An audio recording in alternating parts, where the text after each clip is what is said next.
Well, the good news is the GPL is £201. Whoa, guerrilla cricket. Whoa, guerrilla. Take guard, man the barricades, patrol the cover boundary. At last the time has come. This is a cricketing emergency. Hear this call to arms for every cricket revolutionary. Take up your bats and stumps for the test match insurgency. So James, just to let you know, what's going out on air at the moment is the theme tune plus the replay of yesterday. So we threaten Oh dear. violence. Che Guevara. So we're talking it over Gary Naylor and Tony Bishop. Well, that's a challenge. It is. Okay, that's fixed now. That's fixed now. Vladimir Lenin. O'Brien Kevin. Oh no, it's not. Guerrilla cricket. It's not about What did you say? What's happening? It's about how many rules Hello, you what? break. Even in cricket commentary, this is the best advice to take.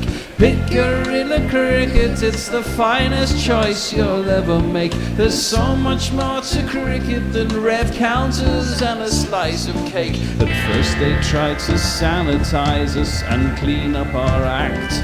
But people like it filthy, and we know that for a fact. Fidel Castro, Lenny Pascoe, Carlos the Jackal, Umar Akmal, Mahatma Gandhi, Grant and Andy, Brendan Behan, Austin Ian, guerrilla cricket.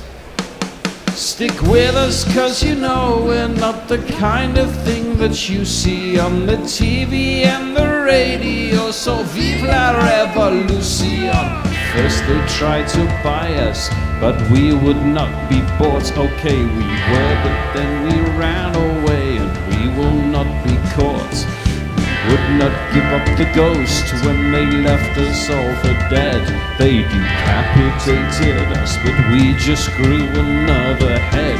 Chairman Mao, Jamie Howe, Ho Chi Minh, Asif Din, Václav Havel, Graham Saville, No Surrender, Percy Fender, Che Guevara, Sangakkara, Joseph Stalin, Douglas Jardine, Robespierre, Darrell Hare, Vladimir Lenin, O'Brien Kevin, guerrilla cricket. Welcome to Guerrilla Cricket. England up against it in Multan, 96 for 1, chasing a massive 556. Ben Duckett's little thumb at the top of his little legs, at the end of his little arms, is in shocking shape. And well, we shall see what transpires for England. They are a whopping 460 runs behind, possibly a batsman down. We wait for further news. Pakistan, on the other hand, will be thrilled. They have got themselves into a magnificent position, and they've got the England captain first ball last night, promoted up the order to open bravely. He took the game on, and he was the subject of a magnificent catch. And well, sometimes when things are going against you, they go against you, which is a bit where we are with our technology this morning. I think we should be out on audio though. Hopefully you're hearing us, even if you're not seeing us on YouTube. We are on YouTube as well, although you can't see James and me. Yeah, I literally have no idea. Good thing. I literally have no idea why. I'm going to keep calling the bear until technical support wakes up. Anyway, it is you two voices you've frankly already heard. Oh, now something needs updating. Well, of course it does. The only update you need to worry about. Maybe our attitudes. Possibly right. It's going to be Shafeen Hashmi. The two voices you heard were the inimitable, chuckling, chortling Messi Jez. No adversity would stop him chortling, I don't think. No.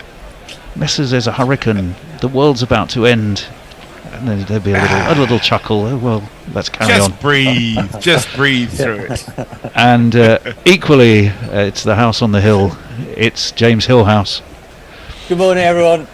Morning, James. It's Zach Crawley, who's going along very nicely, frankly, is Zach Crawley at the moment. He has done his bit, and he's going to have to, with England a man down. No, Duckett's good to bat. Oh, he's good to bat. Do we know that? Yes, that's what England have said. Well, that is fantastic And news I think, for them. notwithstanding your gloom and doom prognostication, I think England are in a really good position here. At 96 for 1.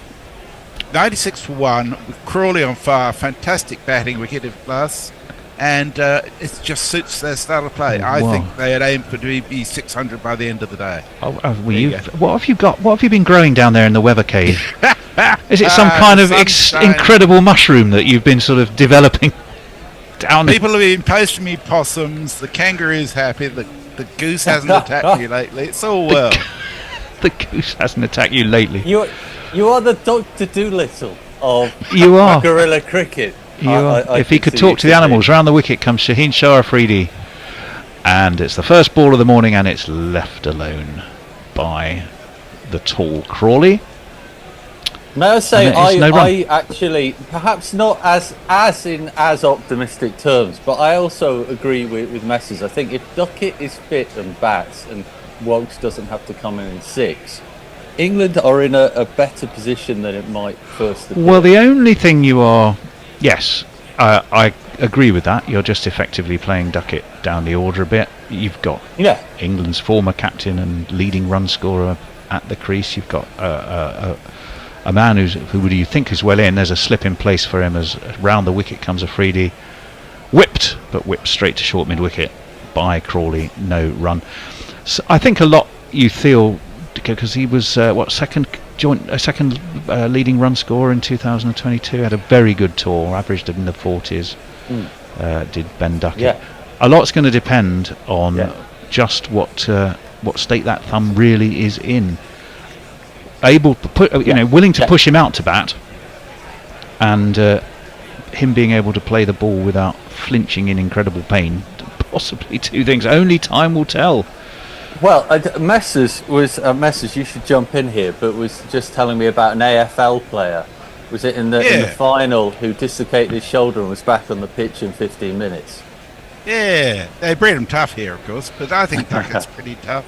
And he's not that short. Afridi again, that's driven. Oh, that's a glorious drive from Crawley. He stood tall, he loves that shot, away through cover. It's the first boundary of the morning, and it was an absolute belter. 1 and 2 and 3 and 4. Loves that shot, James, doesn't he? Listen, I thought he was imperious yesterday. I thought, considering he hadn't played Test cricket actually any cricket for quite a while, he came in, and as suits his aristocratic demeanour, he was like he was to the manner born again. Well, I've just got a mouthful of disinfectant now. That's really going to help things. Right, Shaheen driven this time, finds the man at cover, doesn't get through that offside field. And there is no run. So the 100 is up for England. Always a psychological landmark. Well, it's a real landmark, but it's also one that's good to It's all sorts of landmarks. It's all sorts of landmarks. It's a very good one, James, when you're only 1 wicket down. Well, it's very good. I consider it. Listen, Pope was super unlucky, wasn't he? He was. Yes, there was an absolutely belting catch, but they've looked relatively untroubled after that. In comes Shaheen Shah Afridi, driven straight to short cover. Pakistan looking lively in the field, as you would. They'll be hunting early wickets. But also, this is peak Crawley, because he's just obviously going to deal in booming drives today, and some will miss the fielders and some will go straight to them. But he's laying down a statement of intent already. He is, isn't he? He absolutely is. It's 101 for England. We're about to see the last ball of this Shaheen over. Just the one slip. for Pakistan, and Crawley waits really and just drops the bat on that. It's away towards point. There is no run. The first over of the morning is complete. Damage has been limited from an England perspective, and no wickets lost. 4 runs on the board. They'll be happy. Over to you, Messrs. Okay, Mog says, what up, you all?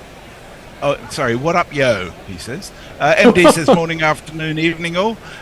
Leah says, just to let you know, you can hear how the sausage is made. Yeah, we're going through some issues there, but that's all right.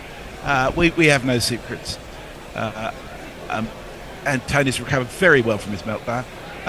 Brian in Brisbane says, good to hear Messi giving his directors instructions. Will England look to power on early or settle on in for the first 30 minutes or so?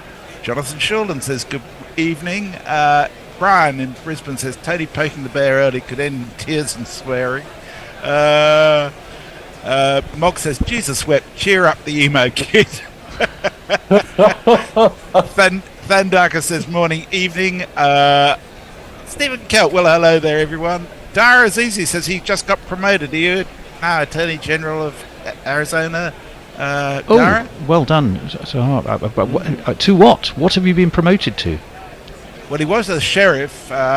He must. What comes above sheriff? Marshal? The king. Marshal, surely. Yeah. That would have been what it would have been in old westerns, wasn't it? Yeah. As up onto his toes goes Root this time. But he just guides it really out to deep cover. So he's off and running with a single. He moves on to 33. England 101 for 1. I have to say, the stands of Multan, well, they look a bit like our YouTube screen at the moment, i.e. half empty where there should be people. But I think you're being generous with the half empty. Well, I like the optimism. yeah, a slip and a leg slip for Abrar Ahmed.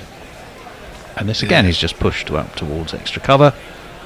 And there go once more. There is no run. Was it 7 for 100 odd? He took in Multan in against England in 2022. I'll be honest with you. At the moment, it looks like the stands look like. I'll just break off. Yep. He gets through his overs quickly. He wheels in, and it's defended by Root back to him. It looks like the attendance for a Friends of Piers Morgan party at the moment. In other words, there's no bloody one there. Bear in mind, they do have the good sense to sit in the shade. Yeah, and also later it gets different, doesn't it? Yeah, that is very true. They do. Right, over the wicket comes Abrar Ahmed. That one is guided out again, just towards extra cover. Nothing aggressive, nothing flamboyant. Just eased away for a single by Root, and it's 3 off the over, 104 for 1. So that looks like a no ball, actually. A spinner and a no ball. That really shouldn't be allowed. And he's wearing his glasses today. Well, he needs to remember where the crease is then, as that one's just tickled round the corner by Crawley. Might be able to come back for 2. There's a deep backward square who's come thundering around. It's Saud Shakil. Yeah, we kept very low there. It did keep low. Possibly a worry for England. Shah Massoud, the captain, was immediately with his arms in the air. That got him excited. The deficit for England down to 450, 106 for 1. Flicked again. This is easy pickings, really. James has just guided to mid-on, and a single taken. Absolutely it is, and I think if you can have in your mind's eyes, listeners and viewers, Crawley's just manipulating really easily here. It's not forced. It feels very natural. Well, that's what they're both doing that, in fact. Joe Root defends this one, though. Defends out towards short cover where Shah Massoud is fielding. He throws the ball back in, and the second over of the morning has come to an end, so we've had pace at one and spin at the other. And England have moved on after 22 overs to 107 for 1, Messrs. Thank you, Tony. I need you to let me know when the over's over, because we're not getting any live feed at the moment. Oh, what? On Zoom. Dara Azizi has been promoted to homicide detective. So the scourge of the Kent Constabulary has now in Arizona. So do not kill people in Arizona, or you will be caught. I love that that's gone from like a western to a contemporary urban crime show. in one promotion. Congratulations. We want you to wear a helmet cam at all times, Dara, so we can follow you. Shaheen Shah Afridi's in and defended really into the onside, out towards short mid wicket by Zach Crawley, who looks in good order. He looked in very good order last night. He really did. It's an unusual one, this one, because it feels almost like if you turned the telly on now, or turned on your radio, or turned on the internet and saw this, you would swear you're about an hour and a half into the day. It's already got that kind of vibe, like the fielding team just going through the motions, the batting team just ticking runs off as they will. One slip for Speaking Shaheen. of ticking runs off, Bit inside edgy that, and pushed to mid on. I didn't realise we weren't sending out a feed. I can see a feed in front of me. Yeah, it's not. We got tellies, don't worry. Yeah, it's just mine's about 3 balls behind. The GPL is £201 already. We've had wow. Is that you, Messrs, or is that someone else jumping on? No. Ombre Nuevo? No, Ben McDermott, I think, got in Get in, Ben. overnight. And so we encourage you to get in there and try and win that massive pot. Well, that is driven away nicely by Root to cover, and there is no run. So £201 in the GPL. No, it's actually gone up again. It's £205 now. You daren't look away. It's the GPL pounds are coming quicker than runs. This is extraordinary. It's like a telethon. We need one of those kind of thermometer things with you have to keep colouring them in as it goes up more and more. Remarkable. Yeah. So £205 English pounds. Fantastic. Right. Oh, that's actually it was well controlled by Crawley. It was a guide. We'll give him the benefit of the doubt. There's only the one slip, and he's guided it down to third man for one of these. And if you kids can't listen to New Bound and see the way you get shot for crossing a boundary. He just doesn't seem bothered by any of the problems. I think I've said before that he reminds me of Lance Percival, or a character that Lance Percival would play. He's just got that sort of posh but slightly thick, just glides through life. Well, I'm sure if he ever meets you, he'll love that description. And that's driven nicely again by the posh, apparently, but he's actually it went out to deep cover, by the way. They took a single. He sounds like a man of Kent. He's got a very normal voice. I think that's just great acting from Percival. Do you know what I mean? I was talking about Zach Crawley. I thought you were talking about. No. I'm talking about Zach Crawley. I was just because he just reminds me of Lance Percival, but I mean it as a compliment. Him and Harry Brook strike me as there's not a lot going on upstairs at times, but actually that's to their great benefit. Well, if that's get on with things. If that's a compliment, I'd hate to hear you insult him. Oh yeah, no, you don't want to hear that.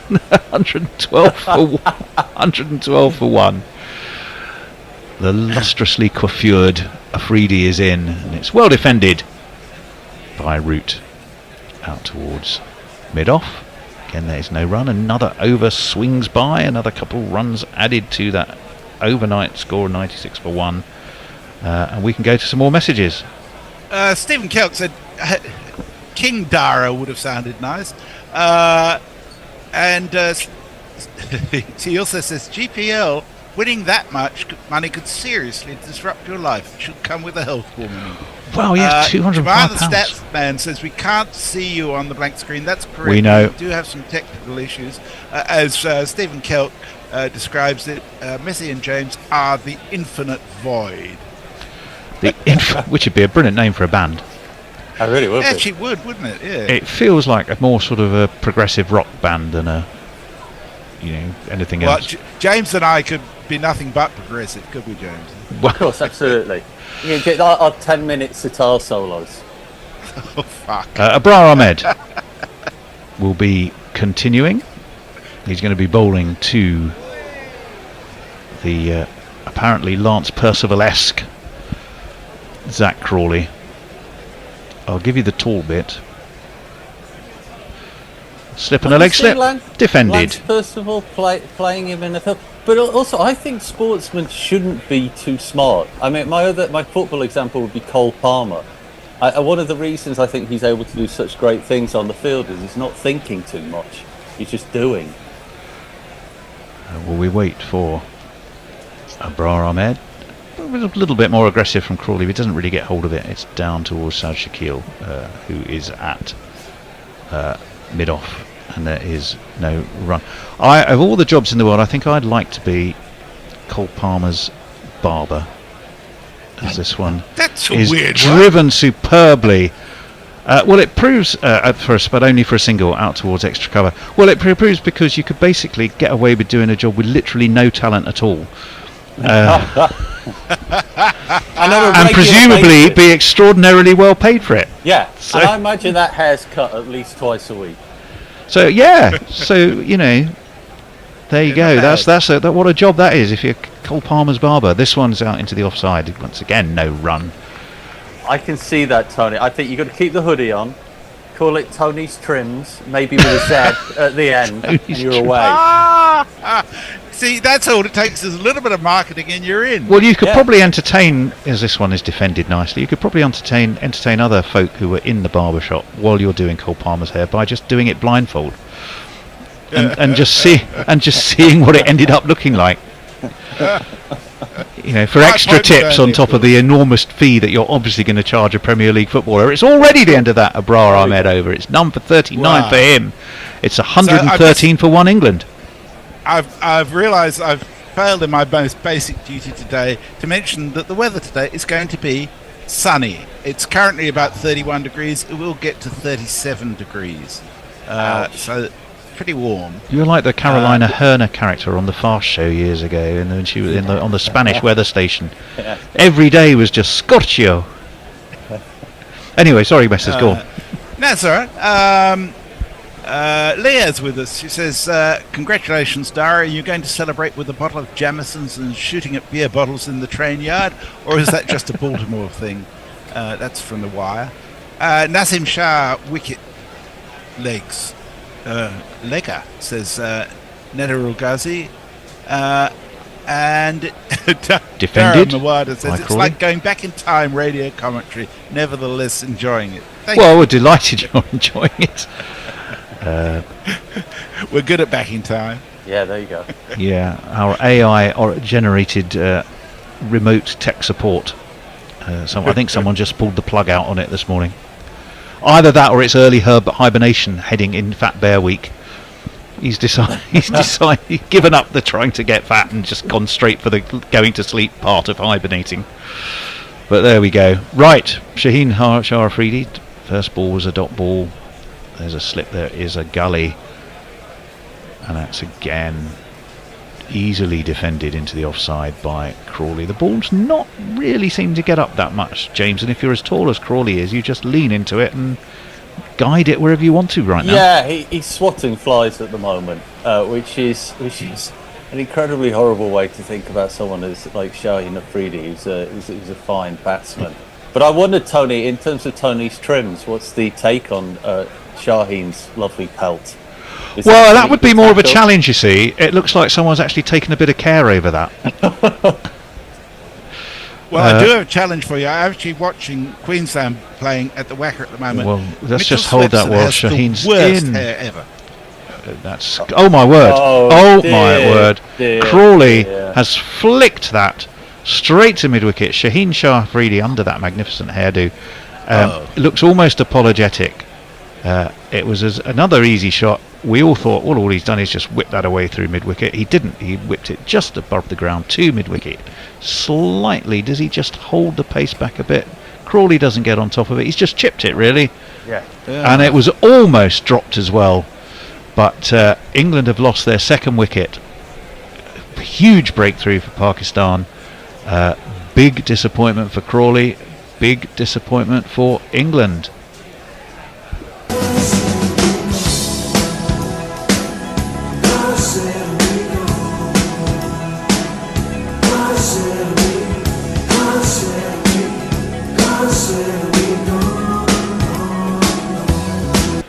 78 off 85 balls, but Crawley, I'm afraid, has to go straight to Zamar Jamal there at mid-wicket. He just didn't get on top of it, did it? It was as easy a shot as all the other ones, but he just chipped it. So relaxed. Yeah, I mean, to be honest with you, when it left the bat, I thought, here's another 4 coming in there. But Crawley has that thing, doesn't it? And Duckett has it slightly as well, that they're, it's like Duckett is coming into bat, by the way.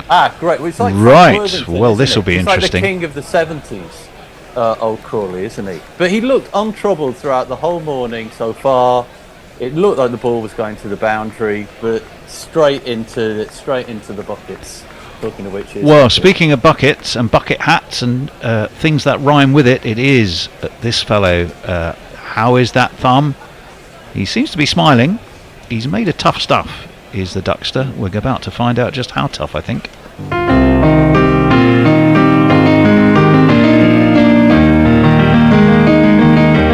arrived with a smile, and he's going places.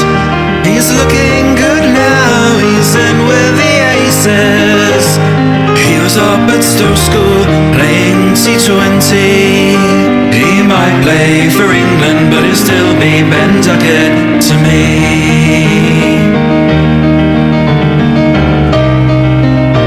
One of the great jingles. It is. The more we've seen that Amar Jamal catch, the more you realise that perhaps if you're England, if things are going against you, they're really going against you. Even the ones he drops, he catches. The ones that Pakistan drop, they catch it. It's so nearly hit the ground. It seemed straight to him. He spilt it, but he was razor sharp to drop his arms and catch it just before it hit the deck. Defended by Duckett, defended solidly, in fact. He walks away. He adjusts his helmet. Tellingly, most importantly of all, although he's having a little fiddle with his gloves, he doesn't seem to be looking down at his thumb and going ooh, which I think is an encouraging sign for him and for England. It would have been ironic if he dropped that catch, which was the dolly, after catching that absolutely spectacular catch. Well, that again would be just the way life goes, wouldn't it? Like you score a worldie and then miss a sitter. We've got a player at Watford who does that. He only scores worldie goals and then misses from about 3 yards most of the time after that. I think, to be fair, I think most football teams. Well, yeah. You're absolutely right. Right, it's 113 for 2. Remember, 96 for 1 was where England started today. That 2 is because Crawley has been caught at mid-wicket by Amar Jamal. Duckett flicks towards I can't quite see who that is at mid-wicket. Is it? Oh, it might be Amar Jamal, is it? But still no run for him, because Pakistan, James, will be very keen to build some pressure on Ben Duckett. Yeah, exactly. The longer you keep him not scoring, the happier they'll be. Yeah, I think. I mean, and he had such a good tour here last time, as we were discussing, didn't he? He's a key man, and this is now a key period. Having cruised along the motorway very easily, we've suddenly hit a traffic jam, and we could do without that. Yes, indeed. Well, the left-handed Duckett. There is a slip. Duckett defends, but he defends out into the offside towards point and will get a single. So he is off and running. 1 to his name, 34 to Joe Root's name, and after 9 overs, 114 for 2. Messers. It does occur to me, looking at the YouTube feed, which is completely black instead of me and James, it's as if we've been redacted because the world cannot handle us. Well, the weird thing was you actually appeared earlier. James kept appearing, and then all of a sudden he hasn't, and I have literally no idea what's going on. I mean, he does look like he's in the crypt this morning, so maybe it's better. Michael Bedford says, haven't heard Lance Percival's name for donkey's years, so I've realised what a cheesy stage name it was. Yeah. What was his real name then? Ooh, that's an interesting question. I bet what was Lance Percival's real name? I'll find out during the next over. Craig Jacobs says, I love the live broadcast. Thanks, Craig, from Melbourne. Thank you, Craig. Appreciate we're delighted you do, Craig. Thanks for joining us. Stephen Kelk says there was one episode of the Scorchio sketch where a single dark cloud is seen on the sky. Cumulonimbus and a state of emergency is declared. That was very, very funny indeed. Right, Abrar Ahmed's going to continue. Round the wicket, slapped straight to short cover by Duckett, and there is no run. Yeah, he is wearing his very stylish spectacles. Well, I was going to say they look more like Deirdre Barlow's, but yes, they're prominent yet transparent. Well, that's they are transparent, which is one of the main qualities you look for in a pair of spectacles behind line. As this one is out towards deep extra cover. And they'll just take the frames, right? No one ever bought a car on the basis of someone telling you it's got a see-through windscreen. Well, I think it would be appropriate for today with our lack of live feed. Well, yeah. If you did have that. That indeed is true. 116 for 2. We didn't think we'd see him, but there he is. Standing. It's Ben Duckett. And he defends this. Back towards Abrar Ahmed. And there is no run. And he looks untroubled. The good news is... I've got a stream of tweets from Jay. Edge. We'll go on to those in a moment. Bit of an outside edge down towards third man. So Shaquille it is who goes trotting after it. They should have come back for 2. Yes, they will have done. And Duckett has raced onto 5. That's a bit edgy though. Pass slip. Second slip might have been interested. Actually, it would have been just in a gap between a very closely set first and third slip, and was dropping as it went. But it might just have interested the second slip had he been there. Right, pulled away by Duckett. Pulled down into the deep. 1, 2, 3, 4 bounces into the sponge. He has his first boundary. He's done it with a sweep off Abrar Ahmed, and he has himself one of these.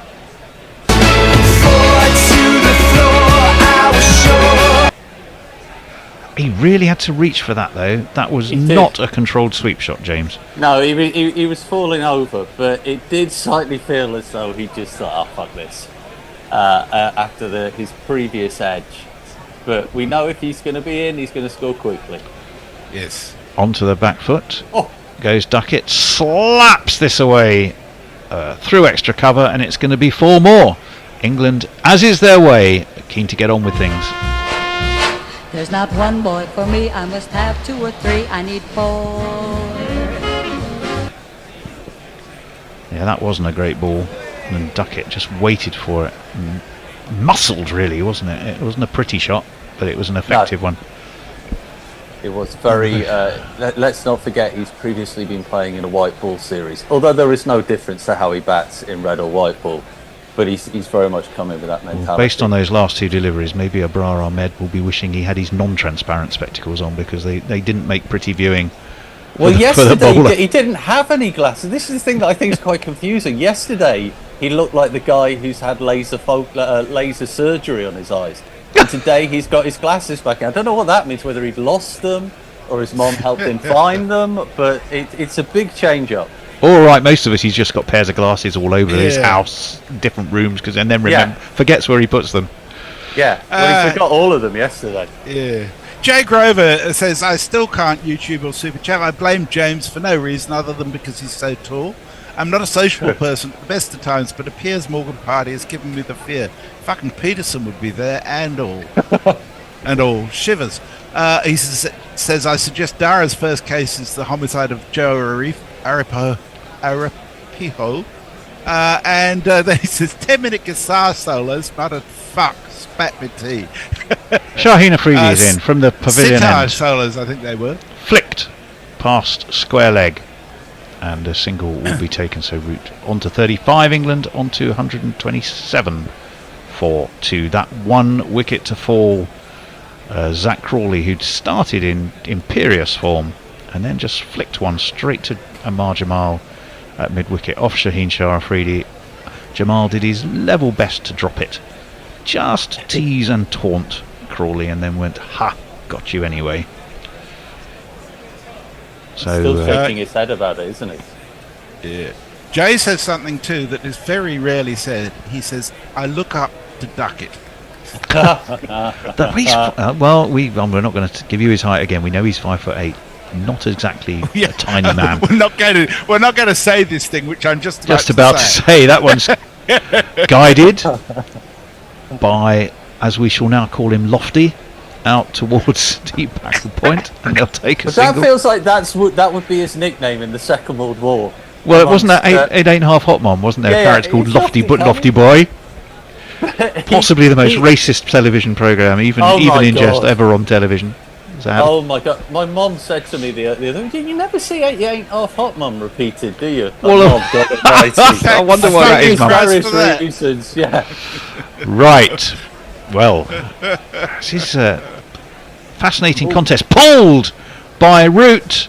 Pulled to deep backward square. One bounce over the sponge. Abdullah Shafiq trotted around, but he knew he was never in the game chasing that.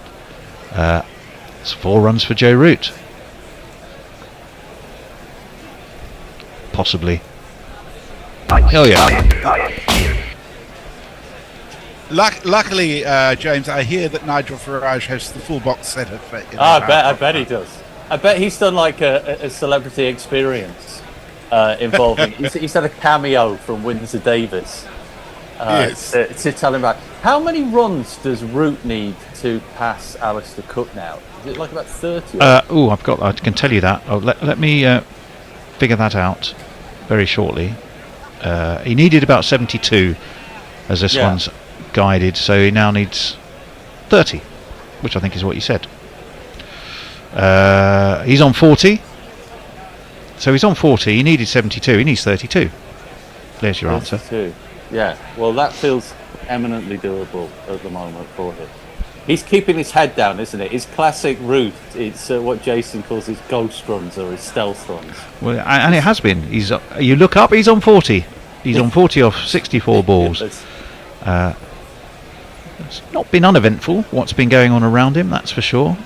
And he's got the man we thought wouldn't bat, possibly in this series again, now at the other end with him, Ben Duckett, who drives this nicely. It was more of a guide than a drive, but he's away through extra cover. 2 men converge, and they'll walk the second single, which gives you an indication how straightforward it was. And 135 for 2 is the score. Well, the way he's come in this morning, Duckett, I think I'm going to head off after a commentary stint and put my thumb in the mangle. Because speaking of which, where should you change? We are. It's going to be the estimable David Brook at the end of this over, who I hope is all right for some form of television to watch from, because we're struggling with the feed from the studio. He has actually sent us a message saying that we should keep going. There's a delay on his TV. There has been a delay, or his TV is too delayed that he can't. He's saying his TV is too delayed. Well, James, you can probably take over ball by ball, and David could join us at least for some comments. Maybe is this one? Yeah, there we go. There's a solution. Guided. Yeah. You'll need to do socials, I suspect, then, Tony. Yeah, I don't mind doing socials. That's absolutely fine. We can I know do that. David's saying he's okay now, or he sent okay, which I think means he's okay to come on. Well, we'll find out any minute. He's always a man of mystery. I know. You never By the way, quite know what's going to happen. Lance Percival was John Lancelot Blades Percival. Oh, actually, well, there you go. Born in Sevenoaks, went to Sherborne.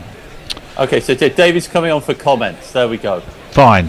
Okay, Excellent. so you basically, well, in that case, it just means that Fuck off. you and David are switching roles. And it does mean for now we'll say goodbye to Messi. England on 136 for 2, trailing by 420 runs. Messers is going to say farewell, and we should be saying hello to David. Now, the really weird thing is you've actually appeared on my YouTube feed, James. Oh, yeah, and David appeared and then disappeared. Oh, he's back now. Here he is. It's when there's 2 I'm people. here, guys, but I'm running late. You know, my Sky feed is at least 10 seconds, so too late. So, well, don't worry, because Abrara's got you covered there. He sent in his first delivery of the over, and Duckett just guides that out into the offside, but no run so far. What have you made of it so far this morning, David? well, intermittent. I spent the first few 20 minutes thinking there was something wrong with my feed, Okay, Yeah, so just to interrupt you, Duckett on the sweep again there, but he's just going to get one this time as Root is assaulted by the throw in there, crouches down but still gets hit. Go on, David. not a lot would be the answer to that, James. Not a lot. Not a lot. Well, I mean, there's been a lot happening. England have been. I'll update you. Previously, on Guerrilla Cricket, England have scored quite a few runs this morning, as is their want, but they lost Crawley, obviously, a bra in again, this time onto the leg side. Root able to manipulate that, the most overused word in a Joe Root innings, manipulate that for a single. He heads even closer to Alistair Cook's record. I'm sure Alistair Cook is out somewhere wrestling a pig in the countryside, as is his wont, fearing this, quaking in his boots as Duckett face. It's wider from a bra this time, and Duckett slaps it out, heading towards cow corner. It's picked up by the sweeper out there. Another single. But how are you feeling about the match situation? Are you feeling like, because we were saying at the start, we thought actually England were maybe in a slightly better position than we all thought they were? Yeah, I think there's certain inevitability about Joe Root, and and he looks in prime form. He's going to go past the record, isn't he? And going to go a lot further than that. A bra in again, this time defended by Duckett and no run. Long way to go, but been unthreatening from what I've seen of the Pakistan bowling this morning. Quite unthreatening, James. Yeah, Abrar loops it up a little bit more, and Duckett is on the sweep again, out this time just for a single, and I think the completion of the over. England are on 141 for 2. Tony. Yes, lots of messages, some of them about dubious TV programmes. Let me see. Hombre Nuevo. Oh no, does Ben Duckett get taller if he falls over, says Stephen Kelk. James is full of generous compliments this morning, is also is from Stephen.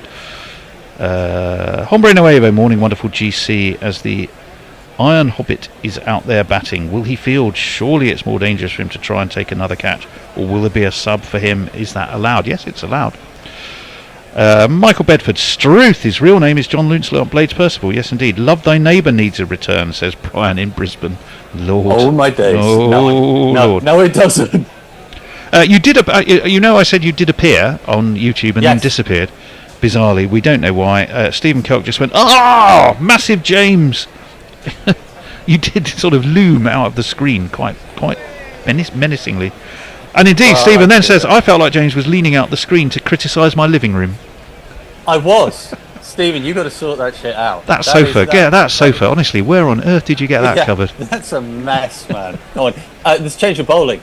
We'll jiggle him up after this first delivery, because Prince Nassim is in. On the money straight away. Duckett just hand it back to him. No run. Yes, we should find him somewhere. Where is he? Here he is. When the sea shot and told, he said to his dad that you're the man of the house now, because Nassim Shah is just that good. Wow, that's it's for a man who's very much in a very good way, a good line and length bowler. That is an incredibly dramatic introduction to himself. Duckett readies himself, and Nassim comes in wide of the crease. Zeroes in towards Duckett, just plays it out for no run here. We were talking about Tony's trims before, and what you could tackle on. Now, Nassim seems to have forgotten where his barbers is. He is very much more hirsute than when he last was seen playing against England. That would feel like a challenge, maybe, for Tony's trims. No. He's lustrously coiffured, I think, is Nassim. Got all that silky hair to play with. Lucky You'd be nervous lad. taking that on. I wouldn't even attempt it. You wouldn't even. Don't give him a goal, Palmer. He comes in once again is wide of the crease. This time he's heading towards the leg side. Duckett plays it out. There's a misfield, but there's no run. They're subduing Duckett. My God, he hasn't scored a run for 3 balls here. Yes, he always reminds me, Nassim Shah, of he could be a Disney prince, I think. And I think the hair is giving that even more now. It's kind of increasing the power that he had, a Samson-like figure. Maybe Yeah, he's got a regal countenance, sort of Ravi Shastri type. Yeah, Yes, he does. yes. He does. He's definitely got that vibe. It's good to see him back in the Pakistan team, back doing pretty well so far. How England would like a bowler like him or Shaheen in these conditions. Comes in again a little shorter this time, but still no run. A couple of times here, and of course I'm looking for it, so I'm finding it. But a couple of times in this inning so far, Duckett has pulled his left hand away from the bat as soon as he's played his shot. Am I reading too much into that, David? Or is he protecting I can see that. thumb? No, I'm with you on that, James. I think it's definitely troubling him a little bit. Yeah, it's troubling him to the tune of 21 runs from 21 balls. So it's all through a Duckett filter. Yeah, I think the comment from the England team this morning was good to go, wasn't it? That was the comment. Well, that's fantastic news from an England perspective. Yeah. Well, guess what he's doing now? He's cutting. He's cutting only for a single, however, I think not such a good delivery for Nasim Shadda. I know we're not allowed to say Duckett is small because Duckett is not small. We have established this again. But I did think it was slightly ironic that a man who appears the size of Tom's thumb actually got injured on his thumb. It felt a little bit too neat, a little bit too fairy tale for my liking. But he was unlucky. Maybe he needs thimbles instead of batting gloves. There you go. Or he could have been wearing thimbles on the ends of his fingers and it wouldn't have happened. Because of course he got jarred right on the end of his thumb. Anyway, Root to face the last delivery in the over. He's scouting around, looking around like a soldier ahead of the rest of his army. Where are the holes in the defence? Where can I score? As we were saying before, he only needs 31 now to eclipse Root. He guides that out, but it's fielded easily at Gully. Good comeback over that from Nasim Shah. England are 142 for 2. Tony, what is happening in the social? Well, I can tell you a few things happening in the studio. The Ursine remote paw is miraculously creating all kinds of things. I think I will confess to an error I made early on. I don't think I'd shared the screen. That might be my problem. So I think I've got a technical error. There's plenty of other things which aren't behaving the way they should, but I think I was responsible for one of them. Well, Tony, as you said that, you've leapt into life. Appeared. No, absolutely it did. No, exactly. It's like a magician's trick. Yeah, well, it is a magician. It's the Ursine magician operating remotely. Right, Dara Azizi, who's going to score the big 100? Well, that's a good question. Could be either of these two. You'd have to hope. Yeah. Hombre Nuevo, the bowler when they have to wait X amount of overs before they can bowl. Also, sorry for the pre-ejaculation of my messages. No sleep. Bad fat fingers this morning. Oh, I'm sorry to hear about. I've heard of premature on that front, but that's remarkable. I'm not quite sure how you even do that. Well, it's before you've taken your clothes off. Yeah, that's terrible. Perhaps Ben Duckett's thumb is actually an even smaller version of Ben Duckett, says Stephen Kelk. That would be nice. If he had maybe a little Ducketty face on his thumbnail.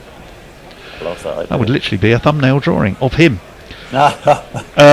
Jonathan Shorland, hallelujah, says Jonathan Thorland. Whether he's just randomly quoting Leonard Cohen songs or he's got some pictures, but I think more likely the latter. Well, hallelujah indeed, because Abrara's just half-tracked it. Duckett has leant back and he's guided that out into South Corner before.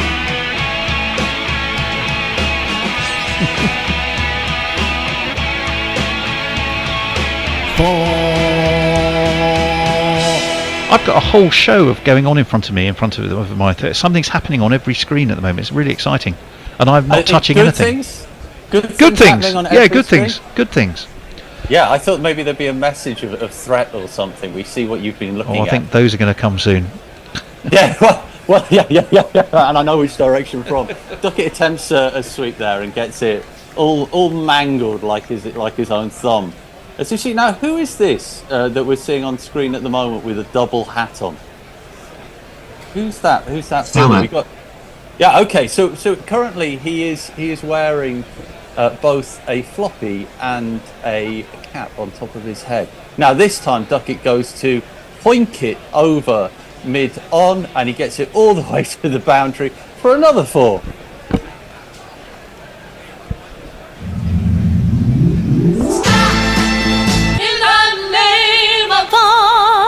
Avra's got some problems this morning, isn't he? He's not posing any threat, and he's going for 6 and over. Yeah, he is. He's not bowling a great line here, is it? My advice to him would be lose the bins, because you did better yesterday without them. He floats it up this time, and Duckett says, "Oh, thanks very much. I'll have a bit more of that." Plays it over his head, down the ground, and you're going to guess the number that's coming up here.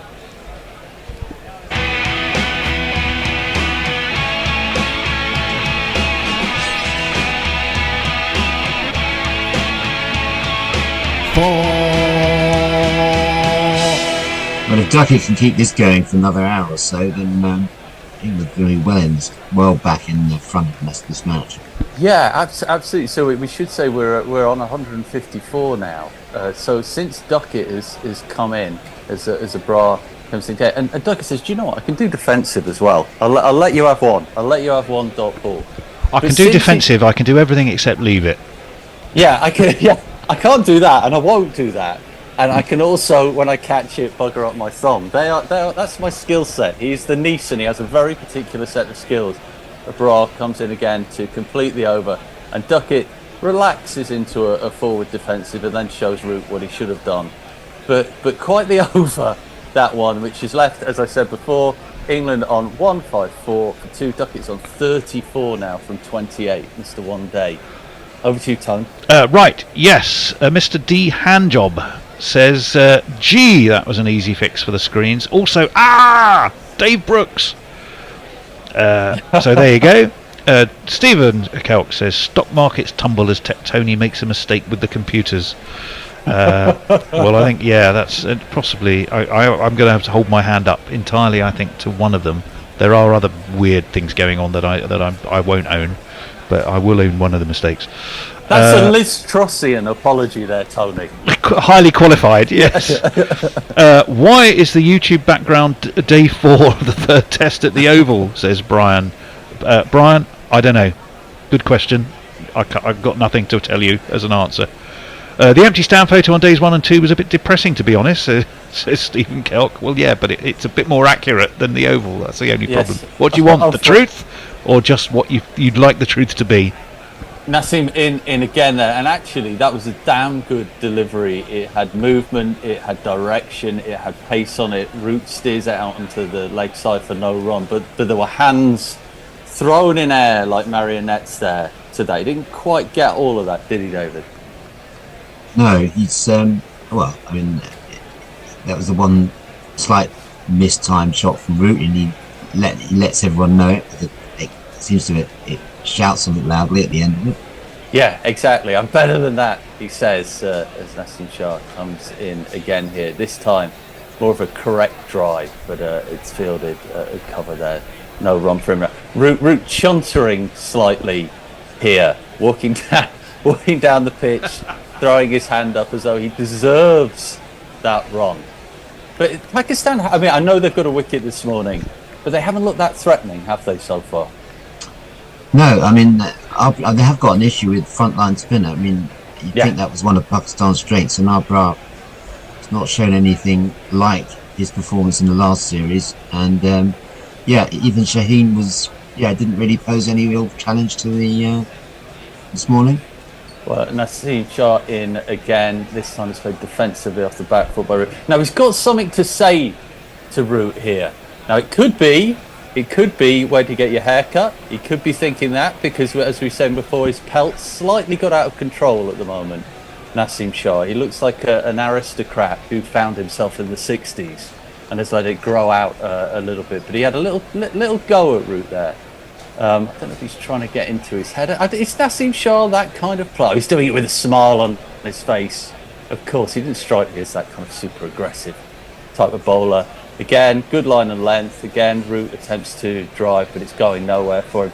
But Root very much at the moment is in that mental space where everything he does is right, and anything that doesn't go his way is someone else's fault. This time it was his bat's fault. He's looking at the end of it, fiddling around. Something not quite right for him. We're presuming looked like good-natured banter from it did look. Yes, exactly. He's surely not. You don't get that contract to be a Disney prince if you're chuntering. Although, having said that, I noticed that there is an adaptation of Rivals on Disney Plus now, which strikes me as the most off-brand thing I've ever heard. As he comes in again, and this time the drive does work. He beats the infield. There's a chase towards the boundary, but he's not going to get it. And Root accumulates another 4.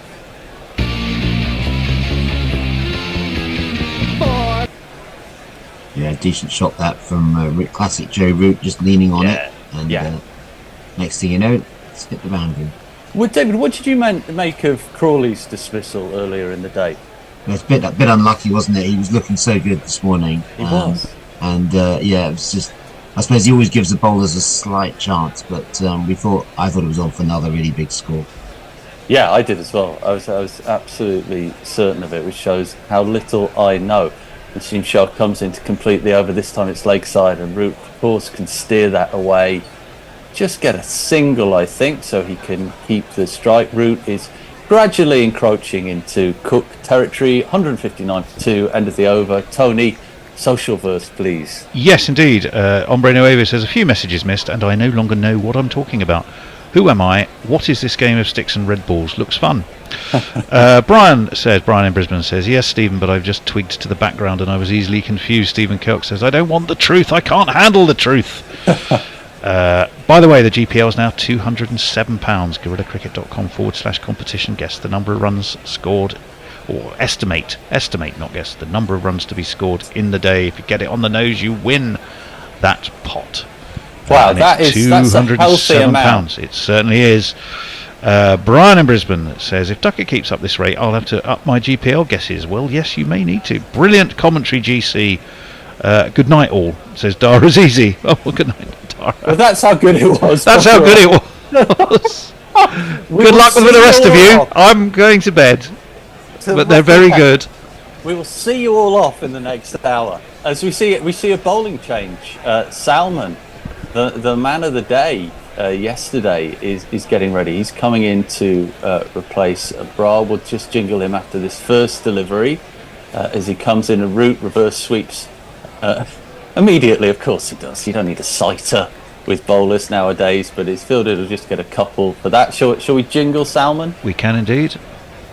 Wouldn't it be nice if Aga Salmon could be given just a game or two, and after having spent the match together, felt at home with the whole national crew? Oh, wouldn't it be nice? 2 runs to Root, 2 more pounds to the GPL. It's £209 now. Ooh.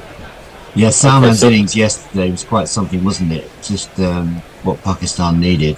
And, astonishing. But he's obviously been picked as an all-rounder, so this is a key spell, because Arbra's been going, 7.5 and over. Yeah. So they're going to have to rely on their 5th bowler.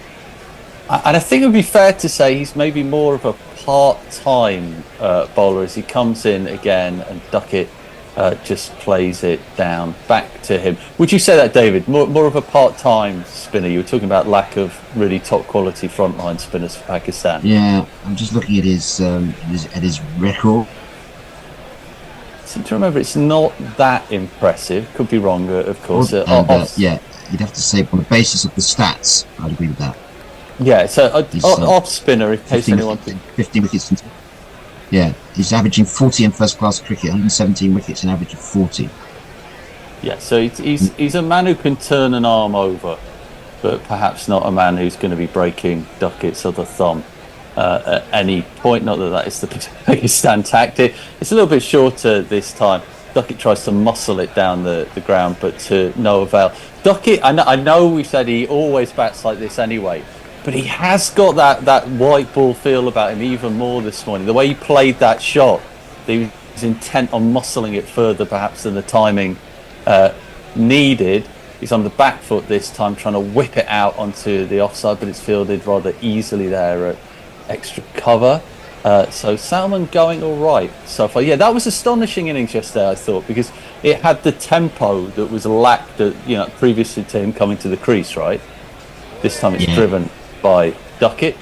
They collect a single, and I think that could be the 50 partnership. Yeah, 50 partnership of 45 balls, and you have to say the speed with which that has been done has been largely thanks to Duckett. Salmon is completely over.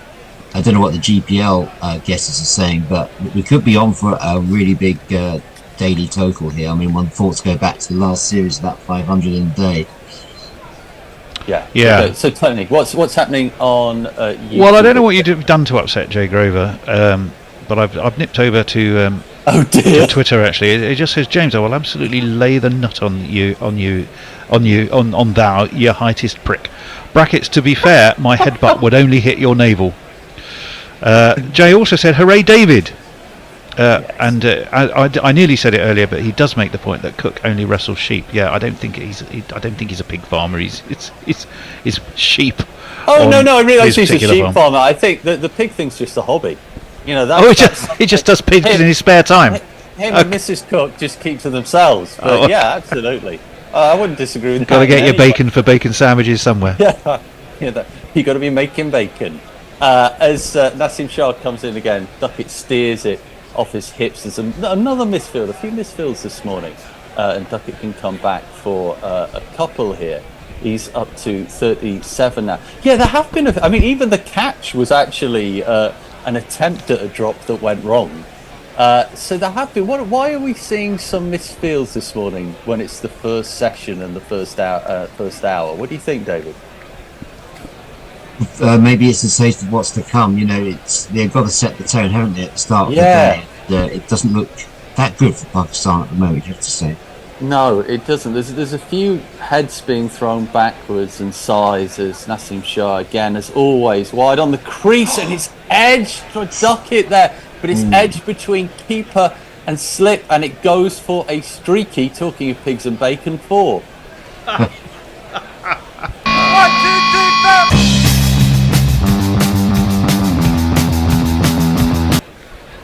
And that would have been straight down first slip. Yeah, I was going to say. My God, it would have first been. down first slip, but there's only a second slip in position. Yeah, is that a funny one when the pitch is as it is, a little bit lacking in pace? Maybe well, especially, I don't know, with Nassim Shah being looks like the key bowler, you've got to give him a bit more support than that. There was a little bit of movement in the air, I thought, but only, the faintest bit of a way shape, but almost imperceptible. Second slip, first slip's gone in now. It comes in again. This time it's more leg side, and Duckett is able to push it away onto leg side, fielded at deep fine leg. There's only a single there. Nassim Shah looks rueful about the situation. I mean, that was a good. I mean, that is one of his great strengths. Is he's very good on line and length, isn't he? So you would sense that those opportunities are going to come around when Duckett is playing in such an attacking way. Got to give more support to Nassim, I think, this stage, because they've got second slip in a gully, but no first slip. Yeah, absolutely, and we are on to fourth bowler now. Root needs one for one of his mystery invisible 50s that he's about to score. I would hope he drives. This time it's fielded at mid off, walks off again. Disconsolate. Why did that happen? He thinks to himself. Root, who to bring out another 60s comparison, I've said this before, but Root, every time I see him, reminds me of a young Tommy Steele. I could see him there in a coffee bar in Soho, waiting for his little record contract. Have to be Bar Italia, wouldn't it? Bar Italia, absolutely. Bar Italia, Tommy Steele, caveman-esque, but there's nothing caveman-esque about Joe Root, as he just dabs that down. There's no run this time. Again, just needs one for his 50, 49 from 75. Duckett, of course, catching him up at a rate of knots, probably riding around on a little mouse as his height determines, is soon up with him. Joe Root, probably, we would say, maybe in the next hour, will become, fingers crossed, England's highest ever test scorer. It's going to happen at some point, isn't it? So why not in the next hour, if he stays in, that is. And at the moment, with the exception of Crawley, it's all look fairly stable. Well, Nassim Shah comes in and wants to change that, and almost as if he's heard me, he induces a false shot from Joe Root, but Joe Root can scuttle through for that single and gets to 50. Do you know what? He doesn't acknowledge. He's acknowledged it now. This is the measure of success. When you're really successful, you don't have to celebrate 50s. You just throw your bat up as though you've just stacked a shelf in a supermarket. But anyway, it's the end of the over. We should have some socials, please. And we're we're just celebrating the 50 for Joe Root in musical form. Well, Stephen Kelk does make the point. I don't want to be all emo, but we shouldn't forget that England are still 400 runs behind. Yeah, that's a big old deficit. What? But well played, Mr. Root, says Stephen as well at the same time. The GPR, as we said, are £209, so do get in there as soon as you can. You've got till lunchtime. You can guess the number of runs scored in the day. Estimate. I must use the word estimate. Guess makes it sound. It's a game of skill. It is. It's a pound. A pound. 214. 214 pounds, no less. And I think we're due a change. We should be welcoming, stepping in to the boots of Will. Should be the estimable. No, Will's still with us. Is he? Is he? I mean, he's still alive. I think. Well, he's still with us. But sorry, no, not Will. Sorry, yeah. Sorry, James. You're referring to James. You usually refer to him as John Messi. Yeah, that's true. That's true. Well, look, I think we should actually send our best wishes to Will, who's suffered a adverse reaction to a COVID booster and is running a huge temperature. So, yeah, thank you, Forthy, for jumping in. He has stepped in. And I should also tell you, before I relinquish my duties for a while, you might be jingleless for a short while, I have to warn you. Lucky we got Forthy and James with us, because their singing is superb. Superb is a word, not necessarily the word. When we were talking the day, Forthy was saying that he thought the jingles should be live performances. But so he is. Just add that element. It's like the Miserable, the film of that. Before I briefly disappear, I'm going to play this. Use your bright super chat. And I'm going to tell you that Stephen Kelk has just sent us 2, I think, euros. Yes, 2 fabulous euros. Thank you, Stephen. Just says because Joe Root. Well, we will second that, and thank you very much. Thank you, Stephen Kelk, for that. Now tidy your front room, Stephen Kelk. But thank you very much for the money. You set 4th. What have you made of it this morning? Well, I'm joining relatively recently, but it looks reasonably untroubled progress, I would say, from the relatively little I've seen. Is that correct? Well, I think you have seen enough to be correct in that conclusion. So, for anyone actually joining us now, like 40, this morning England have just sort of like paddled on quite easily. We started the morning on 96 for 1. Crawley has gone. Crawley, who looked in pure aristocratic form, dismissing all the balls that came in his direction, and then managed to dismiss one straight into the hands of the mid-wicket fielder, who tried to drop it. Give him his due. He tried to doff his cap towards the aristocratic Crawley and drop it, but he couldn't quite do it. But apart from that, they've looked quite untroubled. Pakistan are now on their second set of bowlers coming in here, but there's been no demons in the pitch. Duckett. No, I think it's probably quite telling that 100% of England wickets so far have fallen to mid-wicket, so they've manufactured to get themselves out on a very.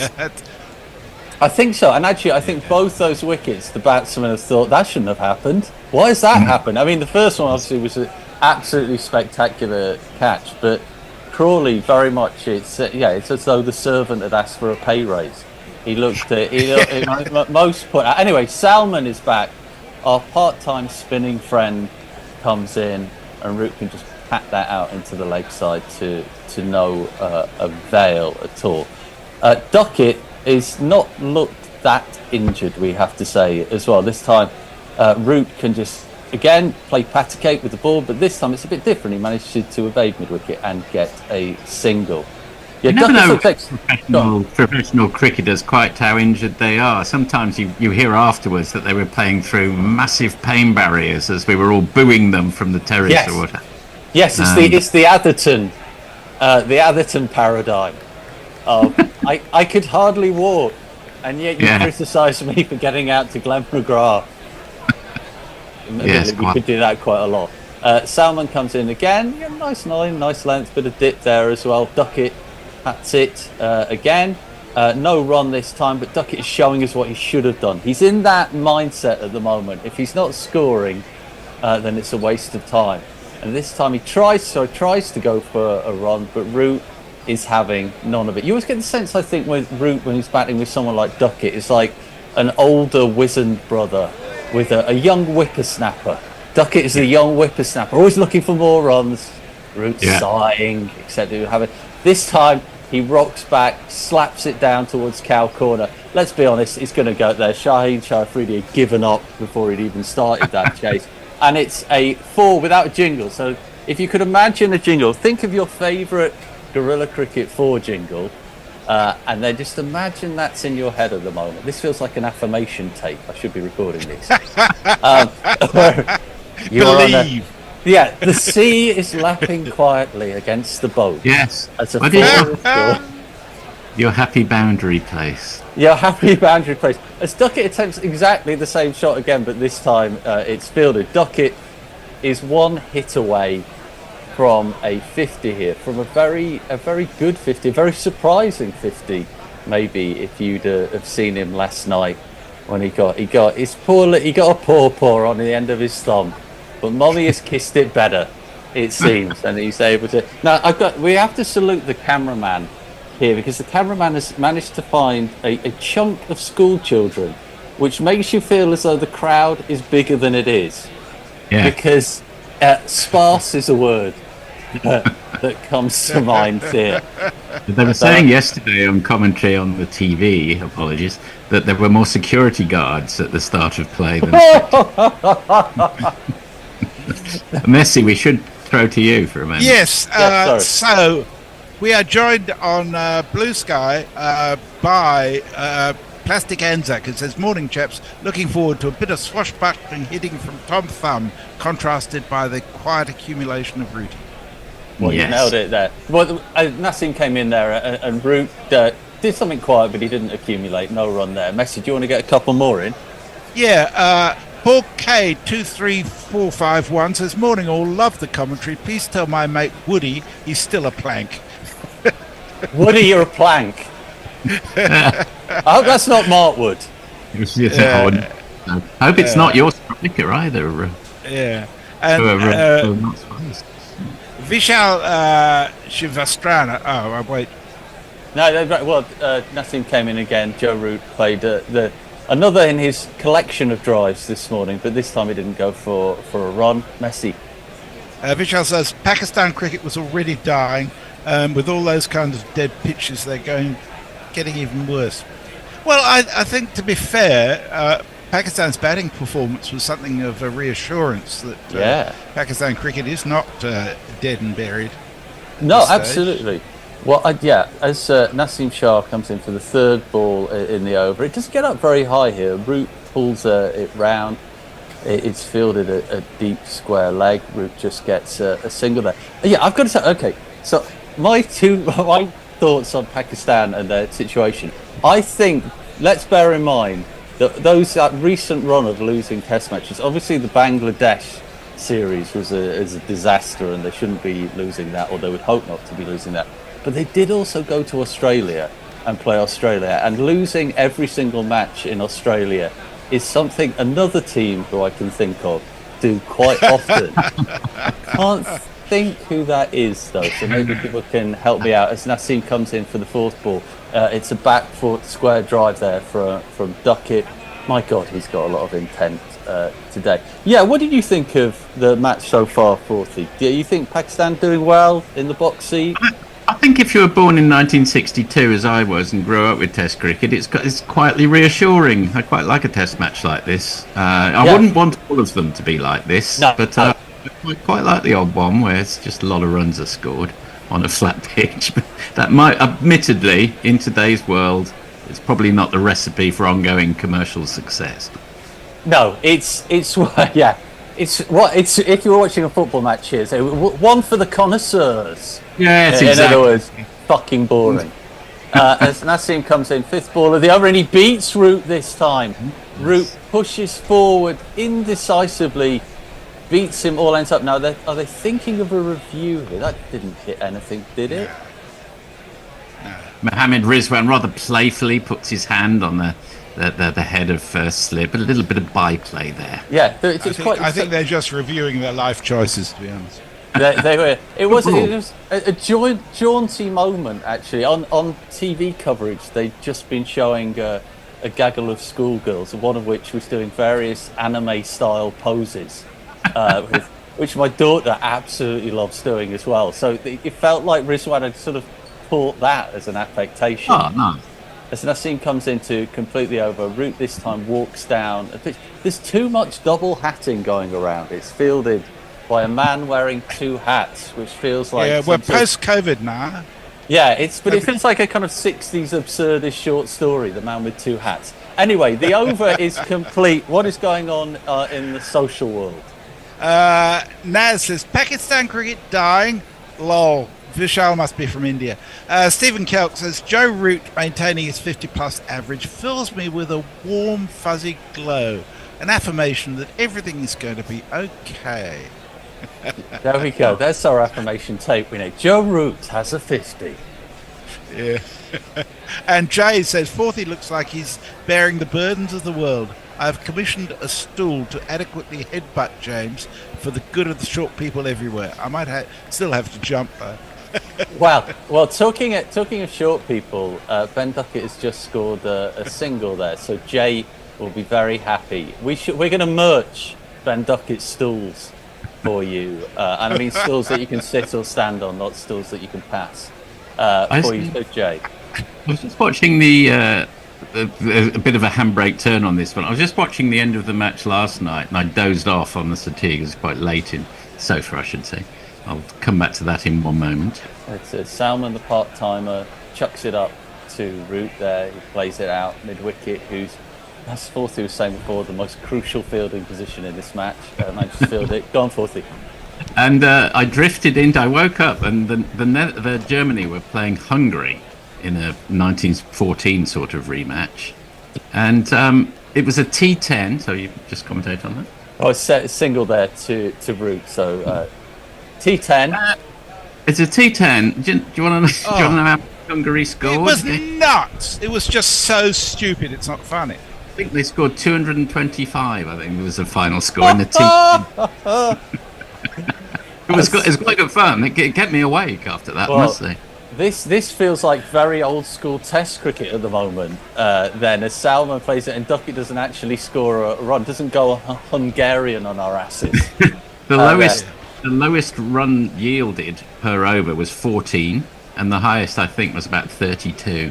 Well, this time Duckett plays the forward defensive, but there's no fielder out short on the leg side, so they're able to scuttle through mouse-like Ben Duckett. He's increasingly. People ever read those children's books, Redwall? Have you ever read those books to your kids? Oh, actually, I think Fourthie you would have liked them. Okay. They're sort of like Lord of the Rings, but with animals. Okay. They're very Lord good. of the Rings does have animals, of course, but different sorts of animals. But imagine that it was just animals, and the hero is a mouse. I seem to remember there's one called Mateus and one called Martin. Ben is big in that world. Of course, there's a mouse called Martin. Of course, there is a lovely cover drive this time from Root. Don't think it's going to get to the boundary, not because the field has done anything spectacular, just because it's slowed down, but good running from England there. I think that is a 3, giving Duckett the strike. Duckett requiring 1 for what seemed like a very unlikely 50 when he got donked on the end of the thumb. I remember reading a children's We have book. a super chat from Brown in Brisbane who sent us $2 and says, James, reach out to your left and select a book. Ta. Oh, you did what? Super chat. Well, I could do. I tell you what, I will do, and I will show it. We've got our jingler back. That's nice. Look at this. What is it? Nice one. The Sun has got his hat on. By Derek Randall. And I do believe excellent signed edition. Oh, love Whoa. This impressive. This is what happens when you grow up in Nottingham in the 1980s and people know you're into cricket. You end up with a lot of signed editions of passion autobiographies. I can imagine you all gathered around the Hill House Christmas tree and you opening it up and have a look inside the front cover, James. Yeah. Yes, signed edition. Ooh. Yes, I too. Well, considering also that my mom, for the best part of the 80s, was convinced that Derek Randall was called Alan Randall. I think it would have involved James. It's Alan Randall. You like him? Well, there wasn't Alan Randall. He was a sort of comedian. His son went to our school. Well, Jamal here returneth and comes in. Actually, that's got good shape on it and good speed there. Root tried to play that onto the leg side, but wasn't entirely comfortable with him. Shall we jingle Jamal now? Yes. I'm a comer. I'm a coming for you. I'm a coming for you, Jamal.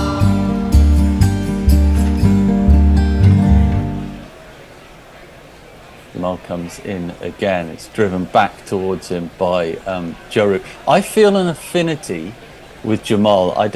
People are not to know this, but I have the world's worst handwriting. And when I joined... Oh, okay. Well, we'll have this competition later. Once when I joined a new doctor, I filled in all the forms, handed it in, and a very nice Irish nurse came out into the waiting room and said, "I'm looking for a Jamal Hillhouse. Is Jamal Hillhouse here?" Okay, someone else called Hillhouse. Oh no, that's me. Yeah. Okay. So my relative. Coming in again, good delivery again. Root off the back foot can simply defend it this time. I just to flip back for 1 second to children's books and animals. I do remember reading a children's book to my children, obviously, when they were small, obviously, and it had the usual Roland the rat and Selena the snake or whatever. They were all alliterative, apart from Colin the octopus, and I thought maybe this was going to be part of the plot, and we were going to discuss. Yes. But no, it was a red herring that went absolutely nowhere. I couldn't understand why he wasn't. I don't know, Oliver the octopus. What was the red herring called? Yeah, I was going to say Jamal Roger the red herring comes in again, and Root whips that out. There's a chase down towards Long Gone there, but Root very, very easily gets to another couple of runs. He's on to 58 now. Yeah, that felt like that should have been a plot point. Yeah, exactly. Well, for those of us experiencing these matters, it seemed a certainty to me. I've got this said for the kids. Whoa, just look out, kids. Kids, Colin the octopus. Keep thinking octopus. Don't bother. I can confirm there are no mice, as far as I recall, in Lord of the Rings. There's a lot of animals, but no mice that I think so. There should have been Jamal in again, defended this time by Root. Yeah, they're not. When you said Roland the rat, I thought you meant it was like a Roland rat tie-in, like a TVAM. I have just suddenly thought maybe in one of the Hobbit films, Radagast the Brown might be pulled along by a variety, and maybe there's a mouse. There's rabbits. Does he have a mouse in his hair or something? I'd like to think so, but not in the a deviation. Be interesting, wouldn't it, to have maybe a discussion about the differences between films and books at some stage. Anyway, I don't think there's anything in that, to be honest. Jamal completes his over. Very good first over that, considering everything that's been happening so far. At the end of it, England are 186 for 2. What's happening in Socialverse? Well, Jay says Redwall has an acceptable amount of short characters. It meets my midget quota. Yes, it does. Leah says, just schedule the live commentary for India versus Australia for the Women's World Cup. We'll probably feature Addit, maybe Jess and Stephen. If that's your thing, here you go. And she gives us the link to the YouTube channel where it will be broadcast. Oh, yeah. It'll be good. Yeah, it'll be great. Mog says, nah, this is pretty boring. Is there another sport you could do instead? Leah says, Germany and Hungary were allies in both World Wars, Forthy. I know that. And Mog says, I see you watch one of the lowest scoring matches in the European League, Forthy. If it did nothing else, it reinforced my absolute conviction that T10 is a ridiculous idea. Well, talking ridiculous ideas, a man who needed to go to hospital last night but then didn't go has now got a 50. And that man is Ben Duckett. Tone, shall we give him a jingle? Tony was just making notes like a Premier League manager on the touchlines there for his halftime team talk. It's 50, and you know that can't be bad. Yeah, it's 50, and you know you should be glad. Just no judgment here, but I don't think Tony swears enough for a halftime tea talk. Yeah, as someone comes in again, Brook steers it out behind off for. Imagine Tony's got mark the opposition and score more goals. Those are his two things he's got. Well, I like the idea that Tony might, if someone comes in again, back foot defensive from Duckett at the time, that he might sub us off mid-sentence. That we just might be mid-sentence and just see Tony rolling the fingers over one another. And we can go off in a half. Yeah. Do the cold we got another super chat in a second. Oh, fantastic. Yes. This time manipulated out onto the leg side by Duckett. He is an optimistic young fellow. They think about a second run because there was almost an throw there. But Shaheen Shafridi, who, oh my God, looks like the dictionary definition of the word weary this morning, is able to collect. It's not a good sign that at the start of the day when it's going to get up to 37. But there you go. Salmon, fifth ball of the over. Root advances down the pitch and plays a drive. Very happy just to accumulate here as he goes along. On to 60 now from Nice. My imagination. Do you think Joe Root looks a little bit heavier around the middle than normal? Maybe. Oh, I'm just okay. Okay, so that's it. No, let's get. We need to be sized in every way. You're right. We're an equal opportunities prejudiced broadcaster.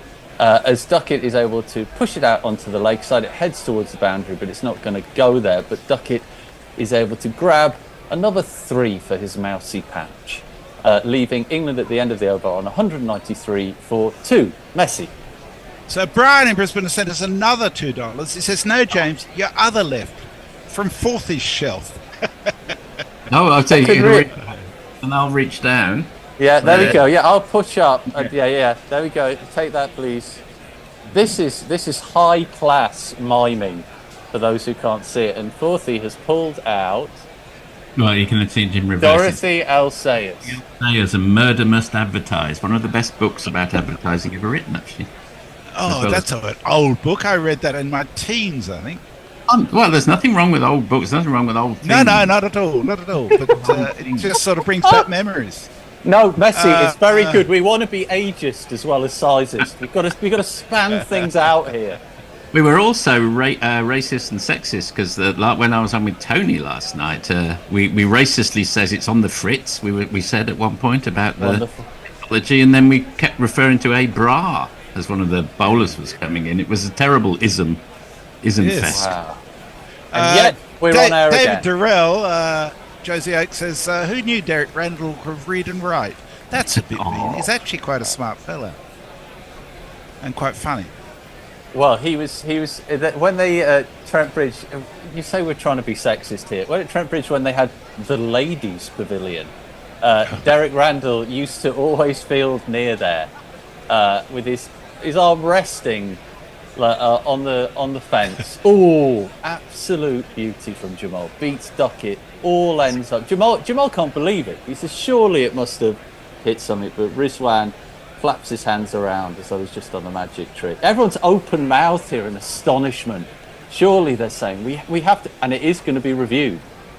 Didn't look like it hit anything. Is that a review? He's got his fingers touching it. Is that the same as a review? It is the same as a review. Yeah. I think that the way he tentatively put his fingers together suggests everything you need to know about the confidence he's got. Well, the keeper said, "Nah, that I don't think he hit that." Never. No. Yeah. Here we go. We're going to see it again. It comes through. I think it just seems rather than hits the bat. What do we think? Doesn't look like an obvious deviation to the naked eye. No, It I looks reckon like it's missing by about an inch. Looks like a massive. I think his his bat may have hit his pad. Oh no, it's well ahead of his pad. no. It looks no, like yeah, he's missed that. The gap between there is, for all our Austro-Hungarian German fans, is a no man's land between bat and ball. I'm afraid to say, and actually probably. If Diddy Duckett got himself a football, he could probably have a match between that gap. It's that sort of size. But optimistic. Rizwan, of course, shakes his head in despair. I told you. You listen to me. Although I've got to be said that Pakistan have lost a review, but they're still streets ahead of Ollie Pope. So life could be a lot worse. I don't know what Sean's record on reviews is, but I bet it's not 0 from 12. No, I think it's even actually Duckett this time drives it, and he drives it all the way to the boundary. Lovely cover drive there for a 4. 1, 2, 3, 4.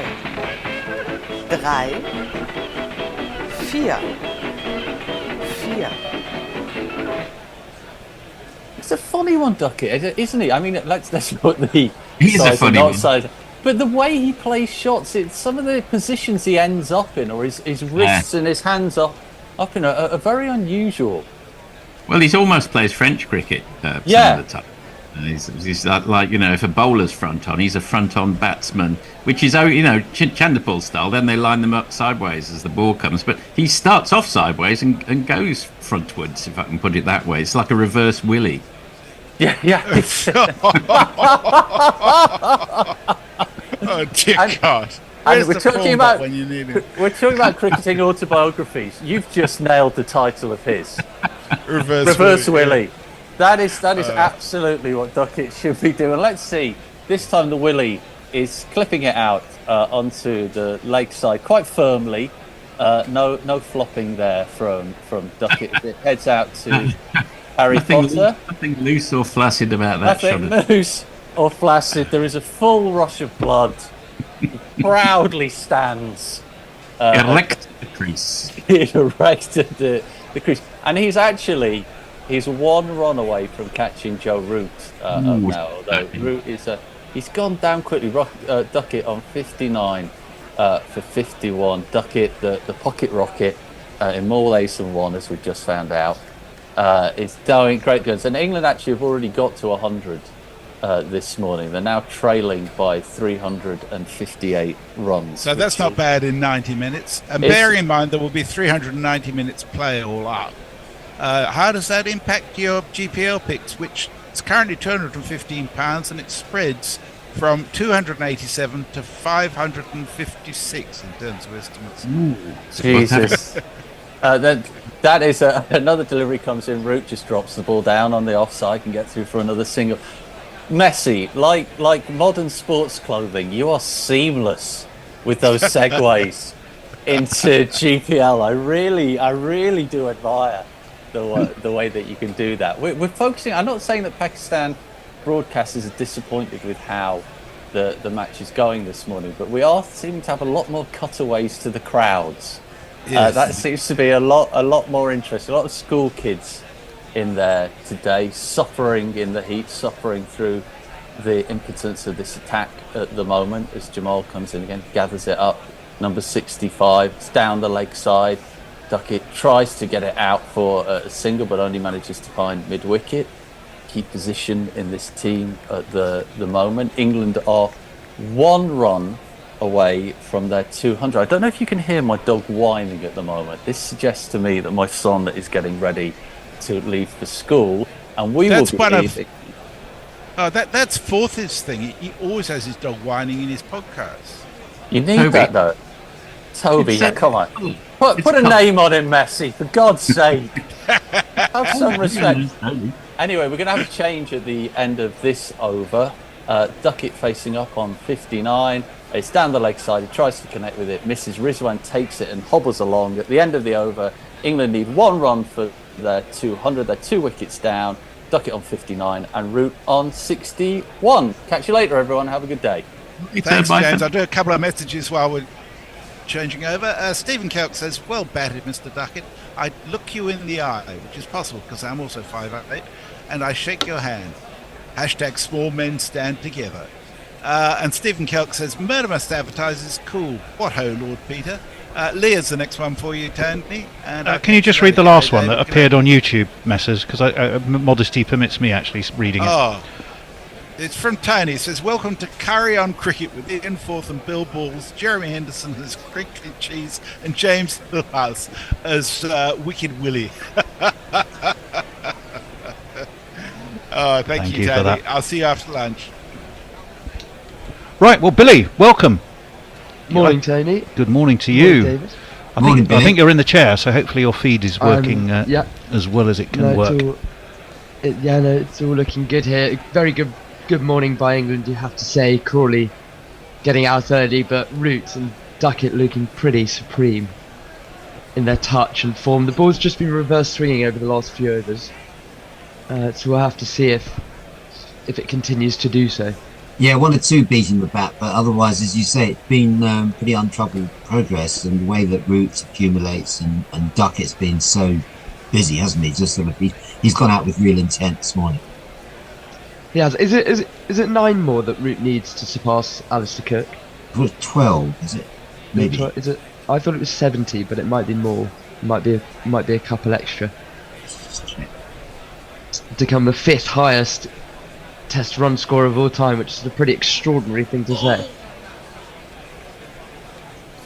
And we're just having a look at the replays of the wickets here. I mean, 2 dismissals gone to the same kind of short mid-wicket area. Pope's, that was an extraordinary catch. Very unlucky, you have to say. Pope opening the batting and then getting out for a duck, only facing the 2 deliveries. But a very good catch. You can't be too disappointed when you get out to a catch like that, can you? Well, I mean, he probably is extremely disappointed. I mean, Crawley just got just a bit uppish, wasn't he? Flicked it off his legs and was caught a short mid-wicket. It was not as not so much attacking intent as Pope, but so it was quite what you might say a bit of a soft dismissal, but because he was looking really good this morning. Yeah, he usually looks so good, Zach Crawley, but doesn't convert necessarily as much as he potentially should do. But you know, you bite your hand off for an England opener scoring 73 at times, especially before the kind of Crawley-Duckett era, with the amount of openers that England went through since Cook. The search for another Alistair Cook that just went on and on. The start of a new over here, Salmon comes into bowl and Root tries to reverse sweep once more. It hits him on the pad, and that'll be no run. Yeah, very safe shot that, because obviously pitched outside leg stump. Yeah, it is with the ball reverse swinging, that little dab that Joe Root plays. Do you think that's a slightly dangerous shot to be playing if Machine Shah comes back in? He's only been beaten. Yeah, he's only been beaten once this morning, Billy. I mean, otherwise. Salmon in once more, and Root rocks onto the back foot and pushes it out to the covers. They'll look like they'll get a couple, and they will. England's running between the wickets is far superior to Pakistan, you have to say. Duckett, of course, is very quick between the wickets. And Joe Root isn't a slouch either. Yeah, it's very noticeable, isn't it? The speed and the intent of the running is a bit of a contrast for Pakistan, yeah. But even in this heat, it's what you've got to do. You've got to keep pushing for the runs, especially when we trail by so much. Salmon in once more, and Joe Root goes into the back foot and this time pushes it into the leg side. They might get 2 once more here, but they'll probably settle for 1 as the throw comes in. And they do. The strike rotation is just so important. Well, that's an interesting point you make as well about how much England are trailing. I mean, you've 202 for 2, and you're still 354 runs behind. You've got to look at the positive aspect of that. 202 for 2 is a dream score for most teams anywhere, and try and ignore just how far you've still got to go. Yeah. Salmon bats up to the wicket, bowls Duckett, gives himself some room and whips it through the covers. That'll be 4 more for Ben Duckett as he moves on to 63, going at a great clip here. 1 and 2 and 3 and 4. Yeah, that was quite wide, and he just threw the batter, didn't he? Flat bat, no risk in that shot at all. He just reached for it in the way that Duckett does. It just reaches balls that other people couldn't get to. I confess to missing the first 10 minutes of play. Has his finger looked to trouble him at all? I missed the. Well, we thought when he first came in, he was sort of taking his hand off his bat, but he seems to have forgotten about it now. Salmon comes in, and that's an edge by Ben Duckett. He goes for another similar shot, and it goes over the slips. It looks like it'll run away to the boundary just about, but it might be hauled in. No, a rather ungainly dive from Sal Shakil, I think that is, and it will be 4 more for Duckett. 1, 2, 3, 4. He's just signalling to the dressing room. I don't know if he wants to change of gloves or something. He took a big swipe again, kind of going down almost straight to a wide mid-on area, but gets a bit lucky, a bit of bounce, and edges it over. First hit, ooh, that looks dangerous. Sal Shakil, when he went to dive there, his knee went straight into the ground and bounced over the boundary rope. You don't want anyone to injure their knee. That is quite often how those injuries occur. There's Salmon into the left-handed Duckett, bowls that's a better line in length, and he'll push it out into the covers for 1. I mean, Duckett's looking very difficult to bowl to this morning. He's just, he reaches for everything, doesn't he? As we know, he doesn't leave the ball. So anything's in scoring area for him. He does the end of another over, 211 for 2. Is there anything going on socials, Tony, as people are beginning to wake up? Oh, well, it's been jumping this morning. Absolutely very jumping, good. Billy. We can see Tony's left arm, but nothing else, says David Dorrell. No, I've corrected that now. Leah says, disinterested handjob by Mean. I own a collection of Blue Rose, the romantic fantasy RPG. If you'd be up for that. I'm not quite sure what that is, but sounds like an interesting proposition. There he is, says Sutahu, and I assume that probably means me leaping back into shot. We had a few technical difficulties early on, Billy. Could have done with your calm, youthful head in the studio as I was chucking away yesterday's beer cans. YouTube was all over the shop, and it was generally a state. I couldn't get the bear. Not unreasonably was asleep, assuming everything would probably be all right, and we nearly didn't get on air at all. But here we are, somehow. Just and about made it. We got it without pictures for a while, but we're now fully functioning again. Oh, well done. Well, difficult at that time in the morning, I reckon. Slightly, we feeling a bit slow. Jay Grover over on YouTube, over on Twitter, now X. My lack of YouTube means I can't play the book game. It's the only game I'm any good at, and this makes me sad. Yeah, that is sad. I didn't go to public school, he says. Well, what is a reverse willy? Or is that an Adman thing, you fucking weirdos?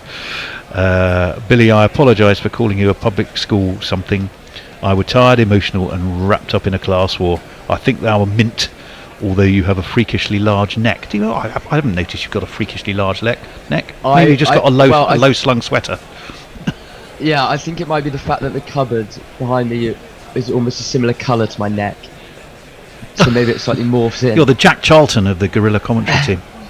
Abraham Ahmed bowls to Duckett, and he just flicks it into the leg side, and that'll go single.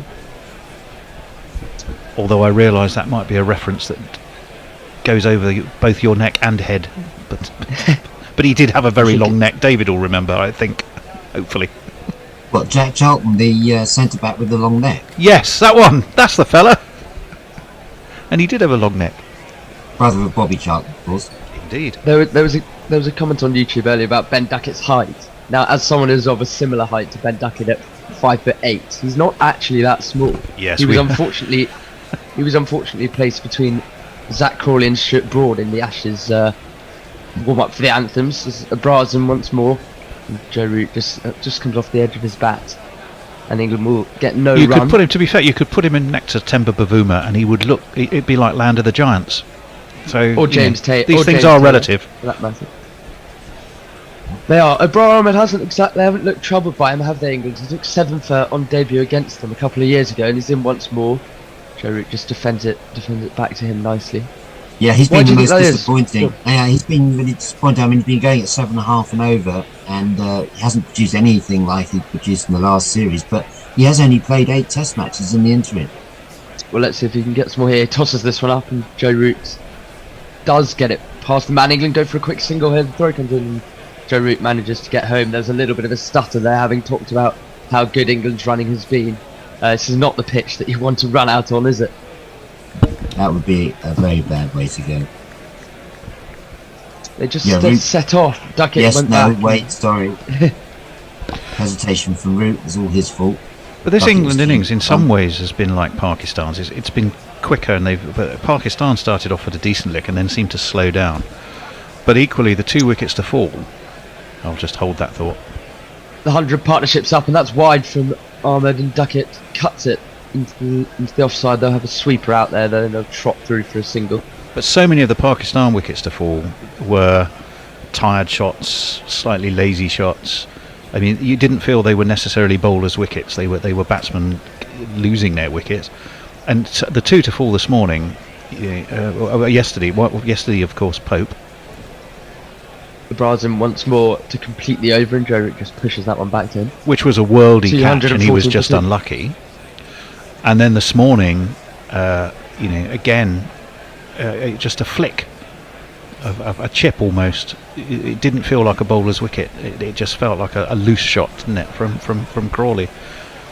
So I think you have to be patient and wait for wickets to happen almost sometimes.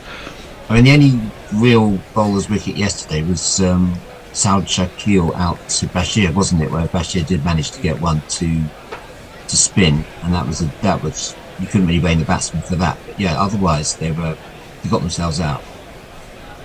Yeah, I think also Bryden Cast getting that LBW yesterday was almost amusing. He was so tired he could barely appeal.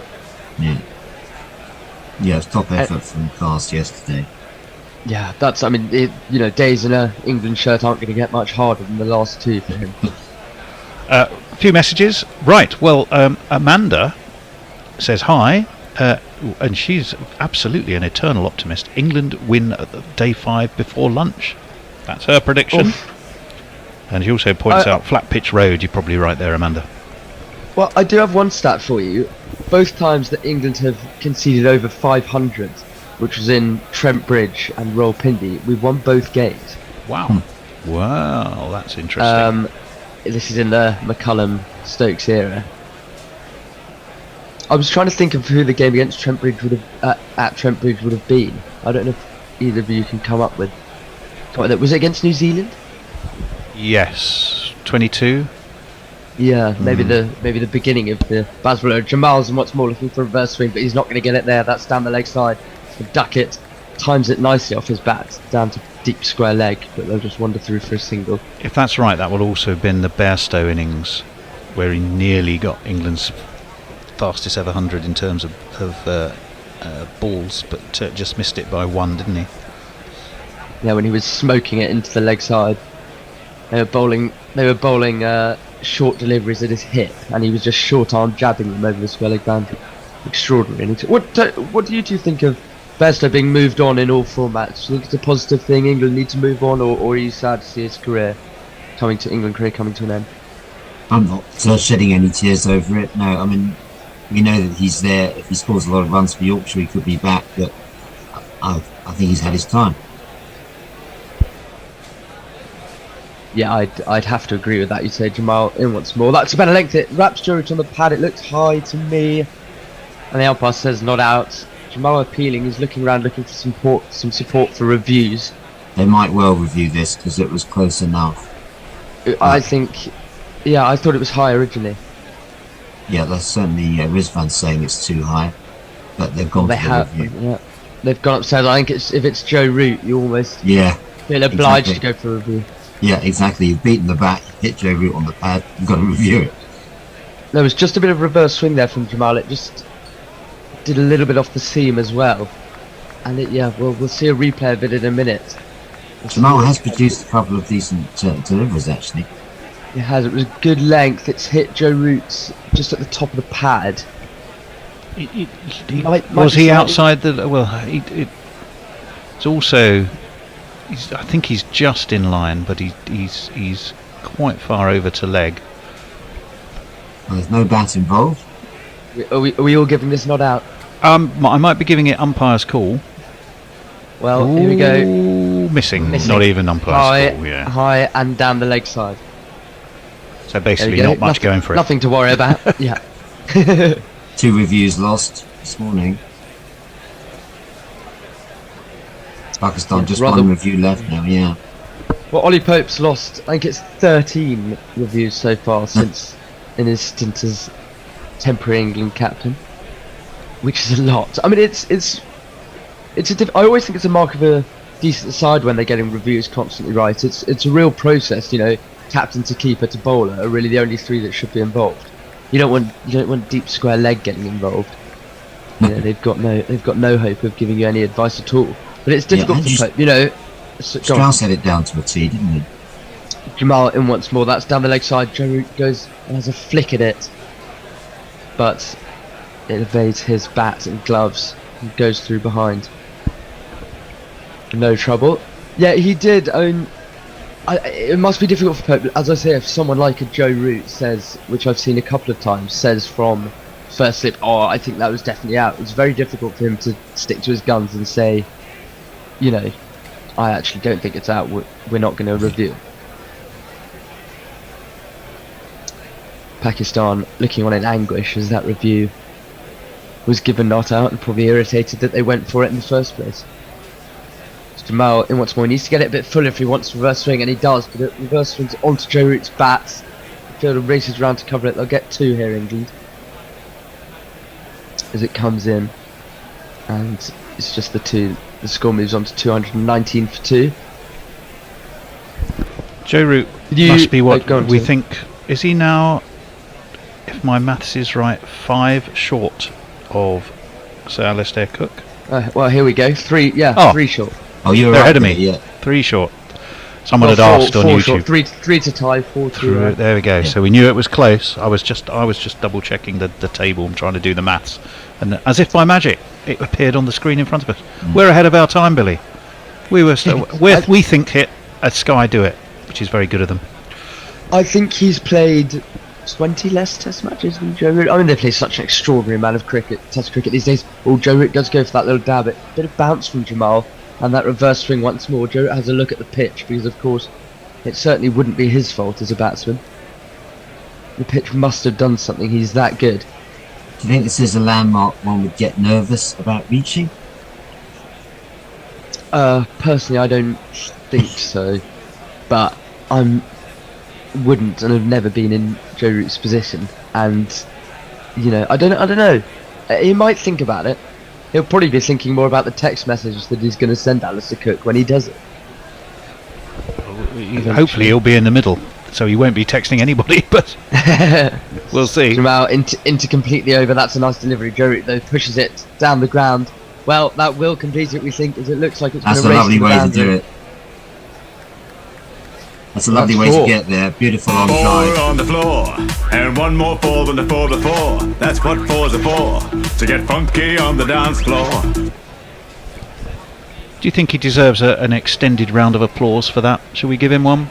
It's quite a milestone to have passed. Let's give him one of these.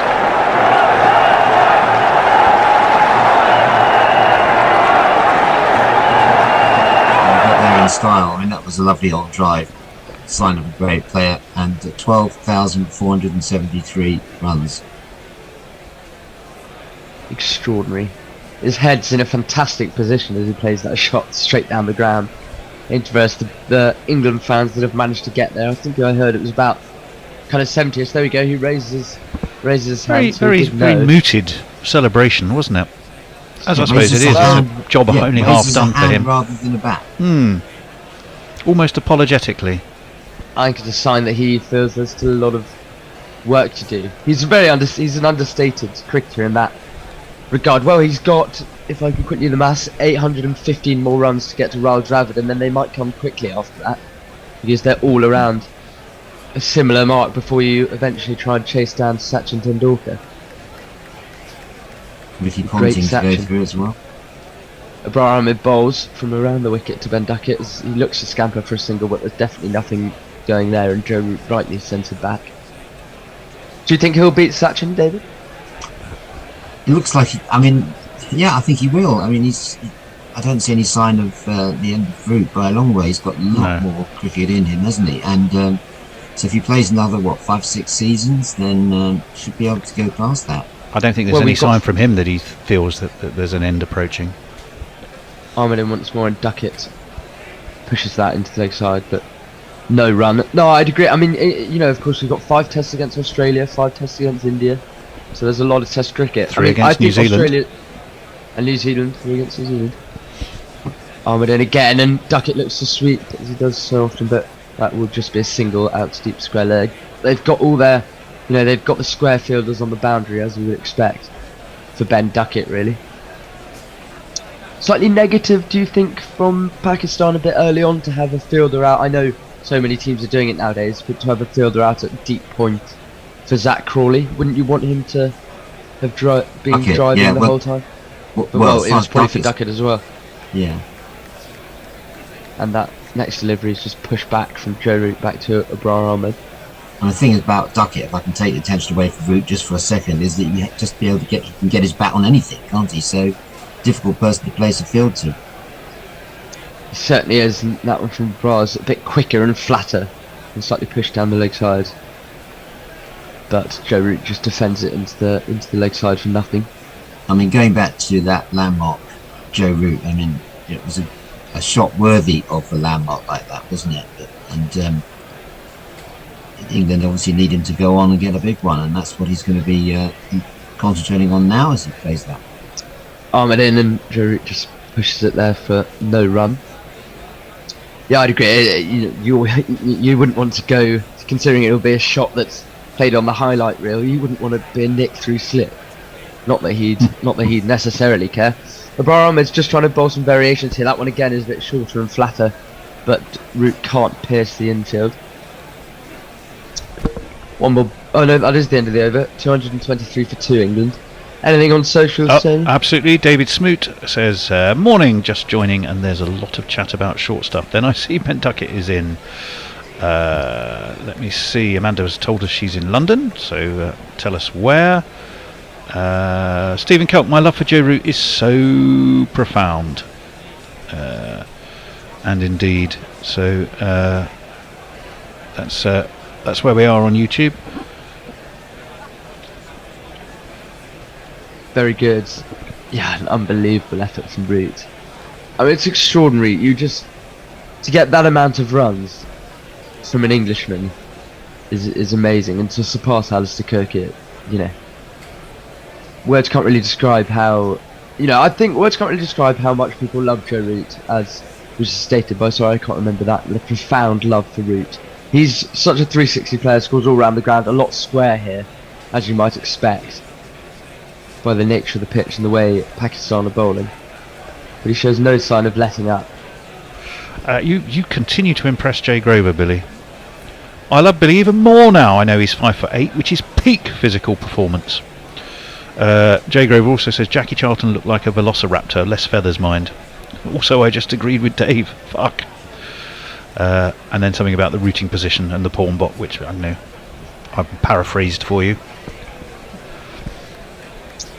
Marlin for the suddenly over. Did he lose the ball there? He got to the crease and suddenly stopped and completely pulled out very abruptly. I don't know if the ball slipped out of his hand or something. Duckett's having a look at the pitch. It looked like he lost his footing, didn't it, just as he was about to deliver it? Yeah, maybe something in the footholes, although they don't seem to be too deep. But looks to be slightly painful. You don't want to bowler steaming in off that run up and then suddenly having to pull up.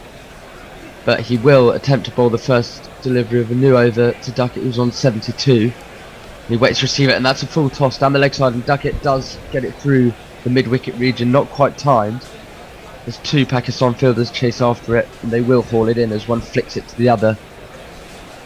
And that's a few more added to the total by England. Abrar Ahmed chasing it down in those glasses of his. Having a look at Joe Root's average over his years, over his career, there's never really been a hugely lean period of runs. I mean, his worst season was in 2019. Of course, we had the Ashes in 2019, but he did play 23 innings in it, and he still averaged 37. Yeah, I think his average as captain dipped into sort of about 45, 46, and now it's back above 50. So even captaincy didn't really massively impact him. Jamal in, and that one was fired down the leg side, and Root had a little flick at it, but it avoided his bat and went through. Is the keeper untroubled? Is it a little bit of a tactic from Jamal? We've seen him do that a couple of times. They don't have a leg slip in, so you'd assume not. But it is a way for to potentially get a dismissal on this placid pitch, considering that England will go after everything. Well, yeah, also just got one down the leg. Yeah. Both dismissals so far have been pulls to leg as well, haven't they? One a sort of a flick, one a meaty, a pull really. But it's the way they've got their two wickets. With this bat raised, and that one jags back with a bit of reverse swing. Pakistan appeal, but they don't look that interested at Raps Joe Root on the pad. They've only got one review left, and they don't look particularly keen. Well, yeah. After wasting 2 reviews, they've got to be certain on this one. It's a decent ball. You can't just go for a review on the basis that it was a good ball. It looked high, I think, to me personally. They're still discussing it. It just nipped back. It was short. It hit him on the... Ooh. Oh, well, that looks like a very good shout to me. I know it hit him just above the knee roll, but it's being signalled that it's sliding down the leg side. But I'm very interested to see the replay of that one. Don't you think, David? Or do you think that's... Jamal's been producing a few, decent deliveries. He's getting it to jag back. I think it did too much. It did too much, okay. He's looking in decent rhythm here as he comes in once more.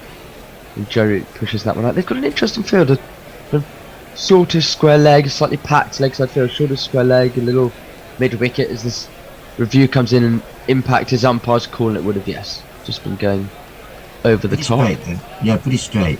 I mean, you had that situation yesterday where Atkinson was bowling to a field that was remarkable on the leg theory with 6 catches around short mid-wicket area. What did you think of Pope's efforts as captain in the field over the last couple of days? Were you impressed? It's such a difficult job. It was very difficult. I'm on this track.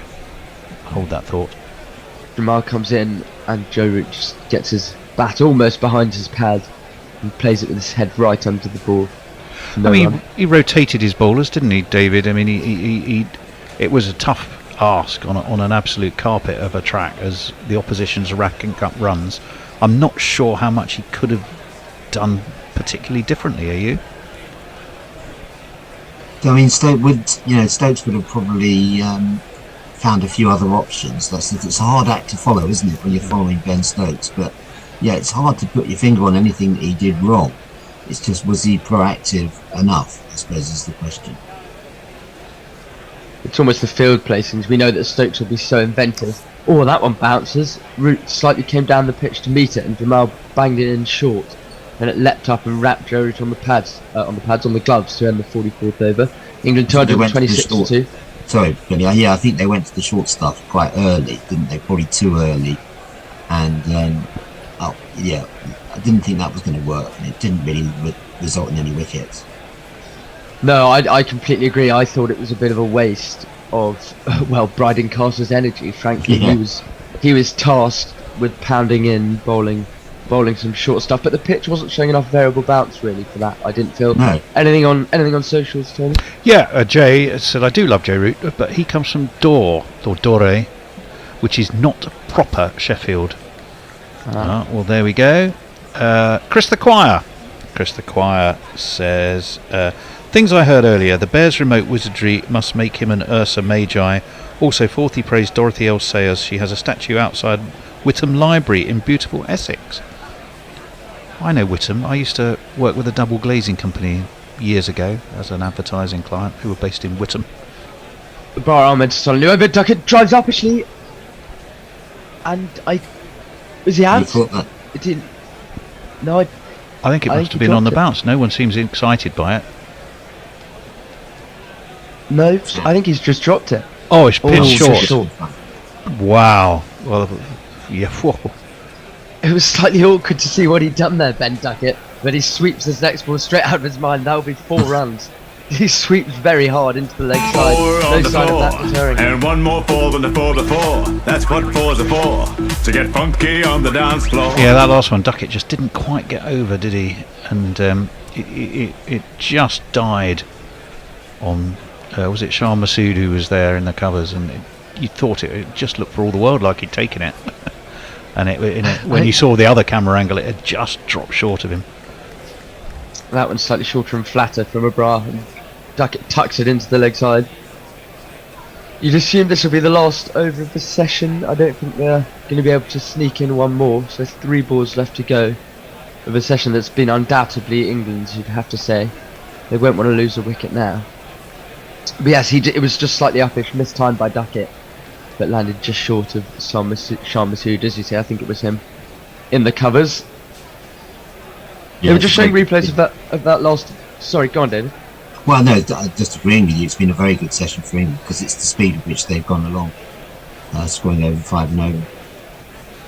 Yeah, it's a real advantage when you can do that, especially on a pitch like this, and Joe Root plays this one into the offside right under his eyes. I mean, So no run. 80 off 66 balls. Just getting his bet on everything.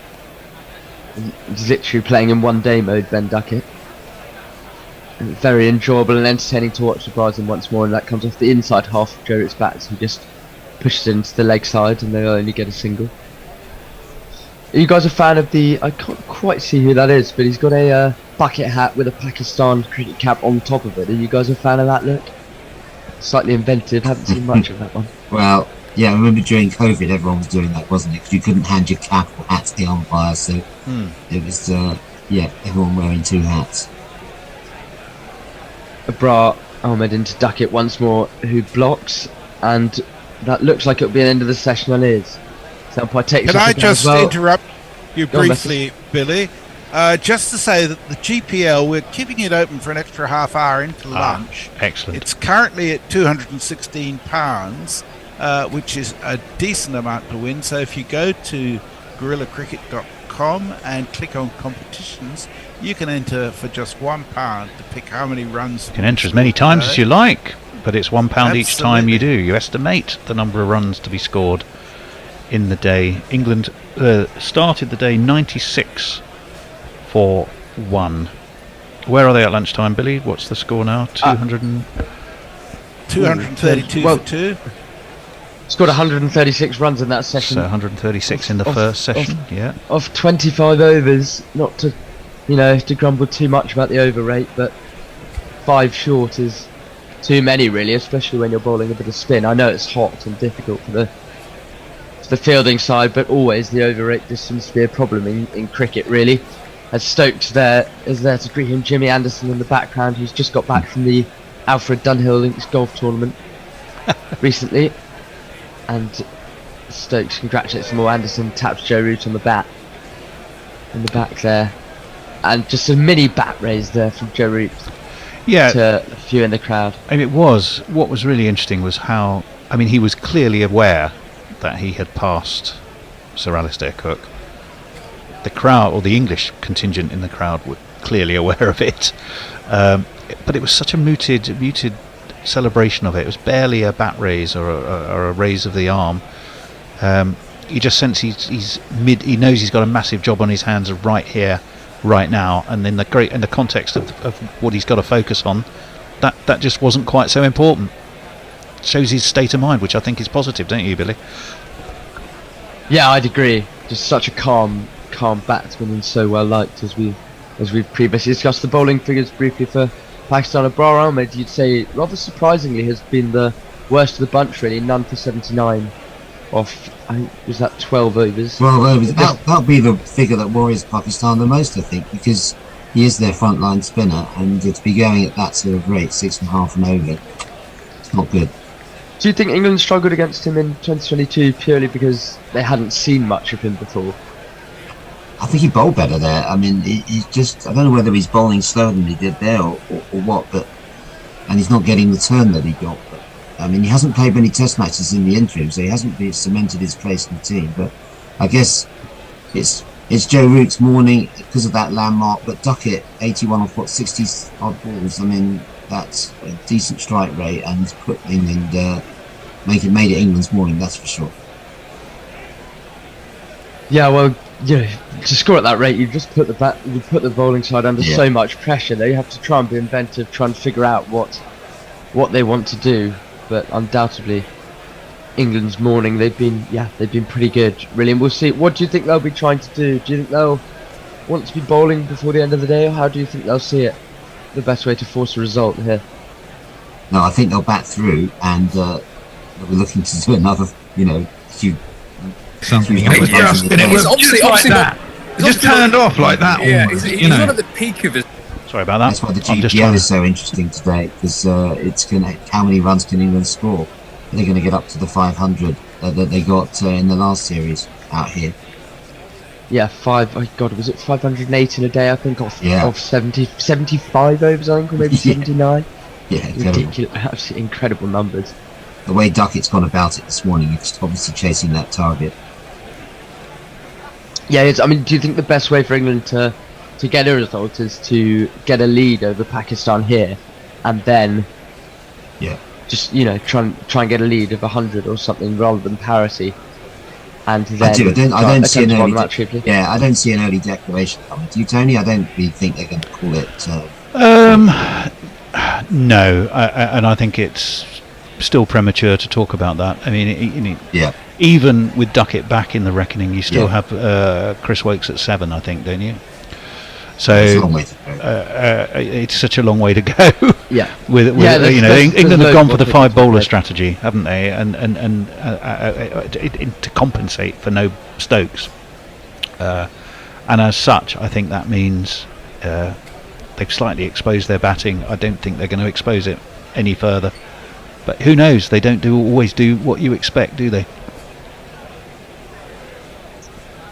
No, they don't. Is there anything going to be played in the lunch break, Tony? There is. I was actually looking to try and find Hector and Henry's show, because they had a really interesting chat with Randy Caddick, the man from the fort at Gaul during COVID, who stood alone cheering England, who was a lovely chap and a very interesting conversation, but I'm having trouble locating it, so we might have to save that for another day and go back to listening to our chat to Atif Nawaz, which I think we'll do to keep it simple.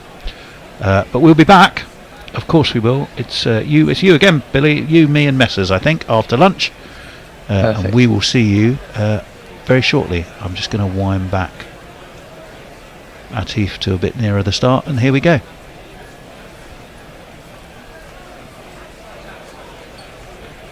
We should be. Oh, for some reason it's why is it pause? Let's unpause it. Here we go. Try again. Batted shit in the second If you're innings. sitting your school exams, by the way, and you get 84% in any subject, you're getting an A. No, you're not actually. Aren't you? No. Well, you might get a 7, but you're not getting a 9. Trust me. You need 95% to get a 9. Stupid numbers. It's A, B's, and C's. I don't. What is this stupid? I know. number I'm with. I've had 2. My daughter did A levels and my son did GCSEs this year, so I'm bang on what the bloody grade boundaries are. God, they were little kids.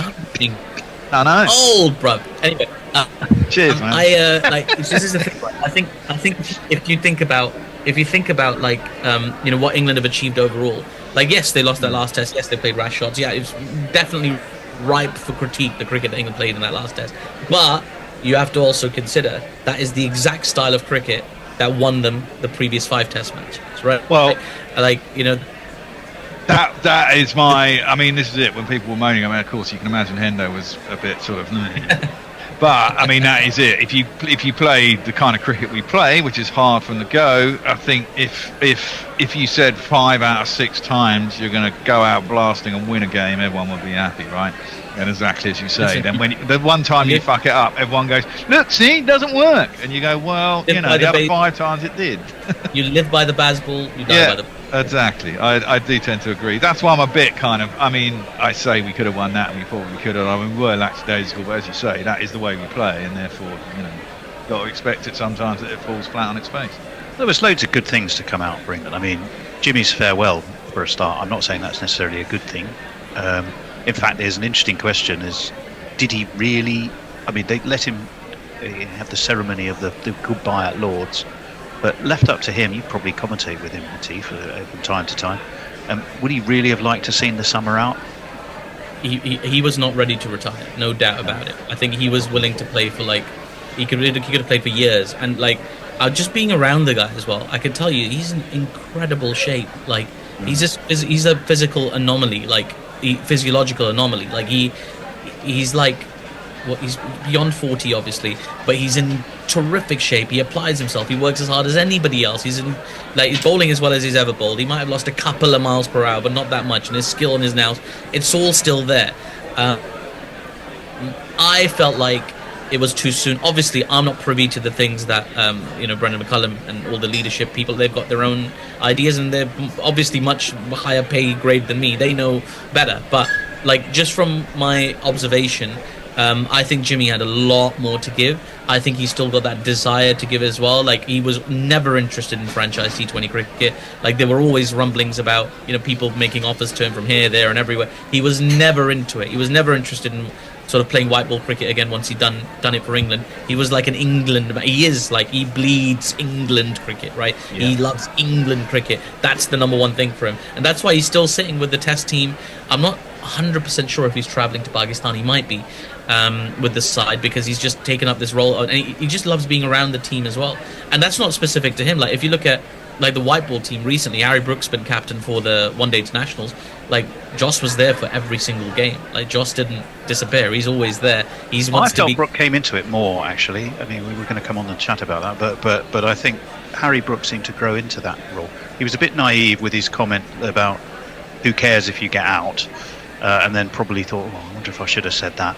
And then, interestingly, for the next two ODIs, it was conspicuous how England really did slightly modify their approach to play the conditions. He's another one I've spent a little bit of time with, so I've got a few insights into Brookie. But like, I would we can talk about that in more detail later. I mean, I know you want to get through the test stuff first, but I just think there's, like, with Jimmy, like, it was very emotional. I've spent a lot of time with the guy, and like, it's a real privilege, really, just to be able to sit next to him and commentate a game. And like, I still remember the first time I did it back in 2020, and like, it was like, whoa, I just watched you take your 600th wicket, now you're sitting next to me calling the action. Like, this is crazy. What is going on? But like, over time, just getting to know him and his life. And there was a time in Durham, actually. So when we commentate the games in Durham, there's not a huge amount of hotels in Durham. So we end up staying in Newcastle. And I remember one morning we were going from the hotel in Newcastle to Durham, and Jimmy's like, how are you getting there? And I'm like, they've organised a cab or something. He's like, just jump in with me. I'm like, all right. And I'm just being driven to the ground by Jimmy Anderson. I was like, whoa, man. Cool, like, man. That's so good. cool. I think I stayed in Pelton Fell last time I was up there. I mean, do you know, I'm like a cricket fan, man. I'm not like, I didn't play professional cricket. I didn't like, I've just, these moments that happen, like, I feel like I gotta just enjoy them, because I'm living every fan's dream in these moments. Like, how many people would love to be just driven by Jimmy Anderson? I'm not saying like he's a phenomenally entertaining guy, but he's a very nice guy. But like, it's so cool. Like, I'm in his car, he's driving, he's playing his tunes, we're chatting. I'm like, this is. What car does he drive? I guess it's not a Volvo. No, it's something a little bit. It's quite a large car. I can tell you that much.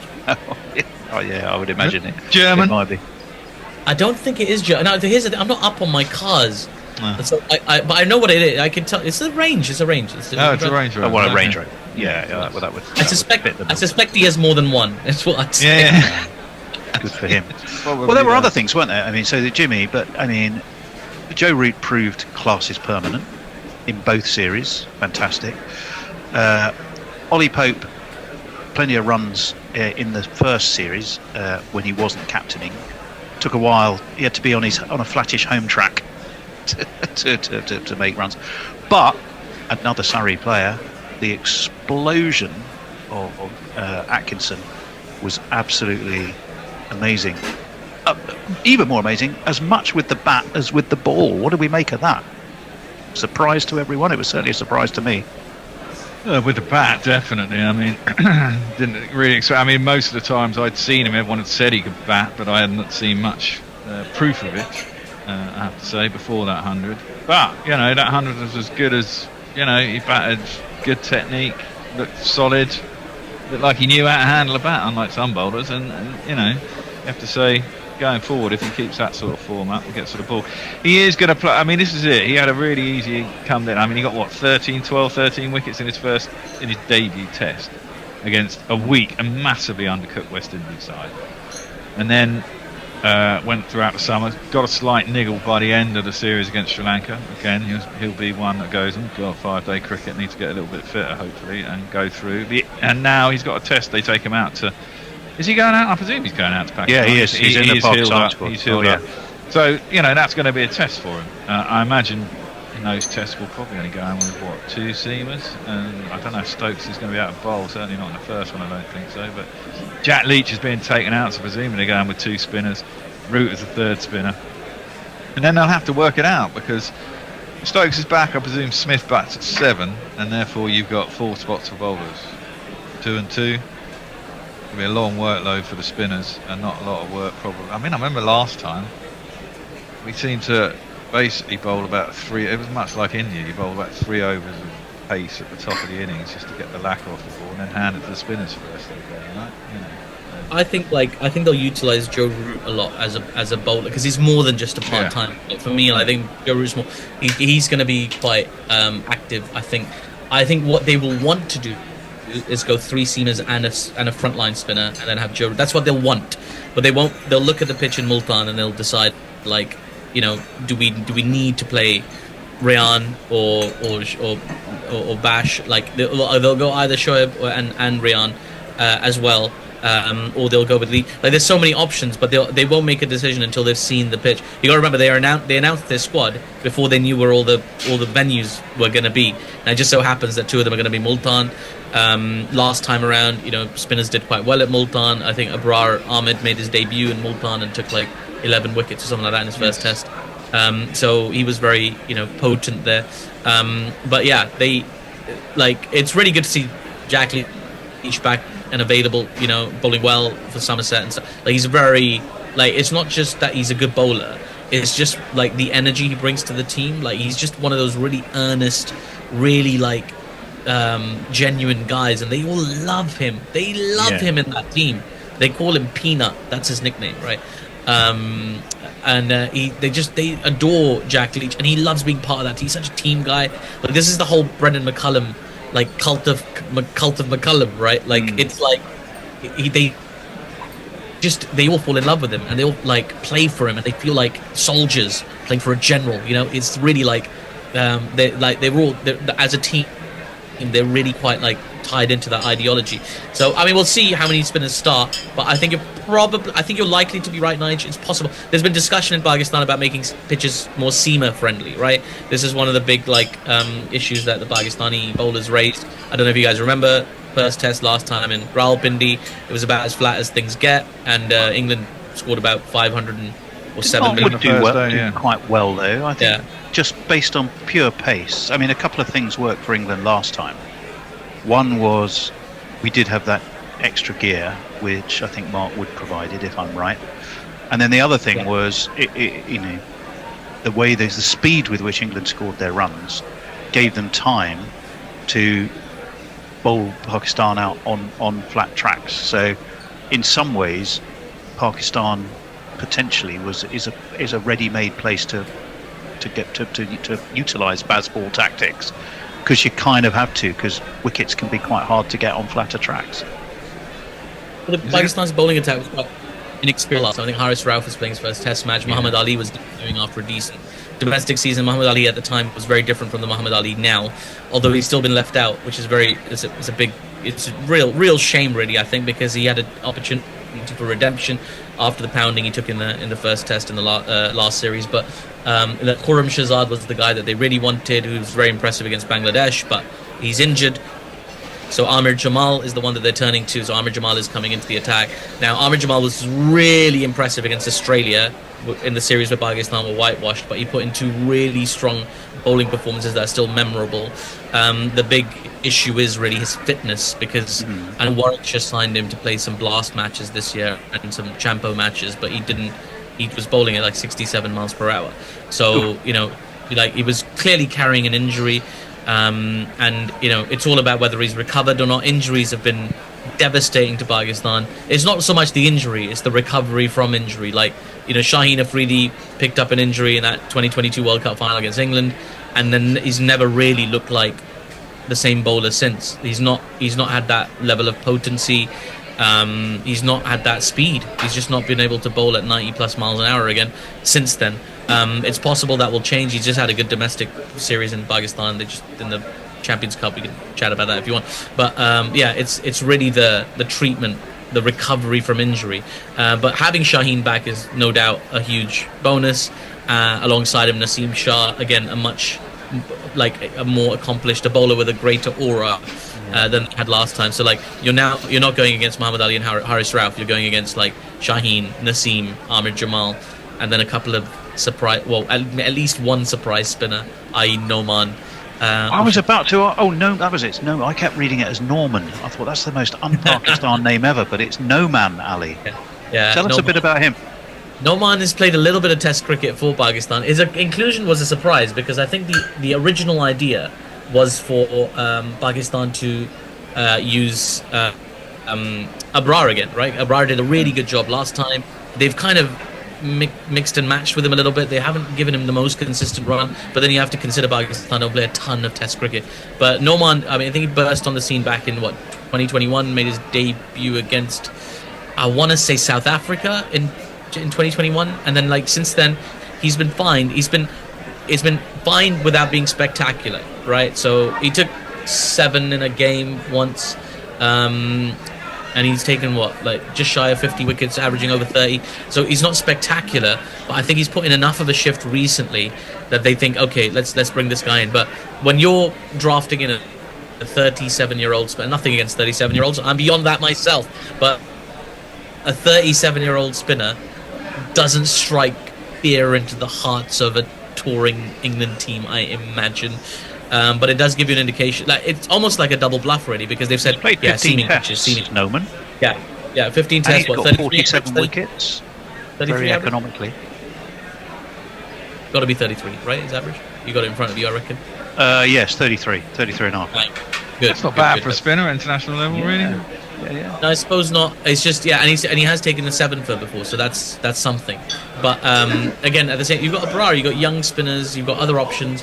Noman was a surprise. I think there was a lot of goodwill towards Noman, but equally it's you're one step away from giving Saeed Ajmal a call and saying, "Hey man, do you fancy?"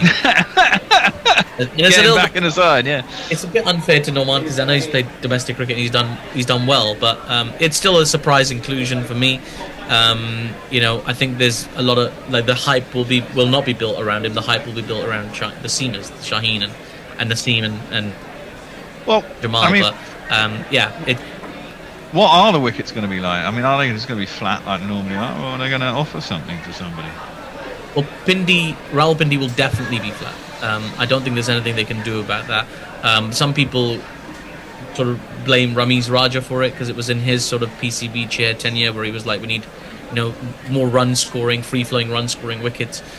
People talk about the influence of Babar Azam in that, Babar wants to score runs and sponsors want to see Babar score runs and advertisers and everybody like the money is, it helps your balance sheet if you got Babar Azam hitting beautiful cover drives. So there's that kind of conspiracy theory. But I think at the same time, in Multan, things could get a bit spicier. You might get a spinning wicket. You might get a seaming. There's 2 games in Multan as well, aren't there? Yeah. Right? Yeah. They could use the same wicket for the second test, which would be very interesting.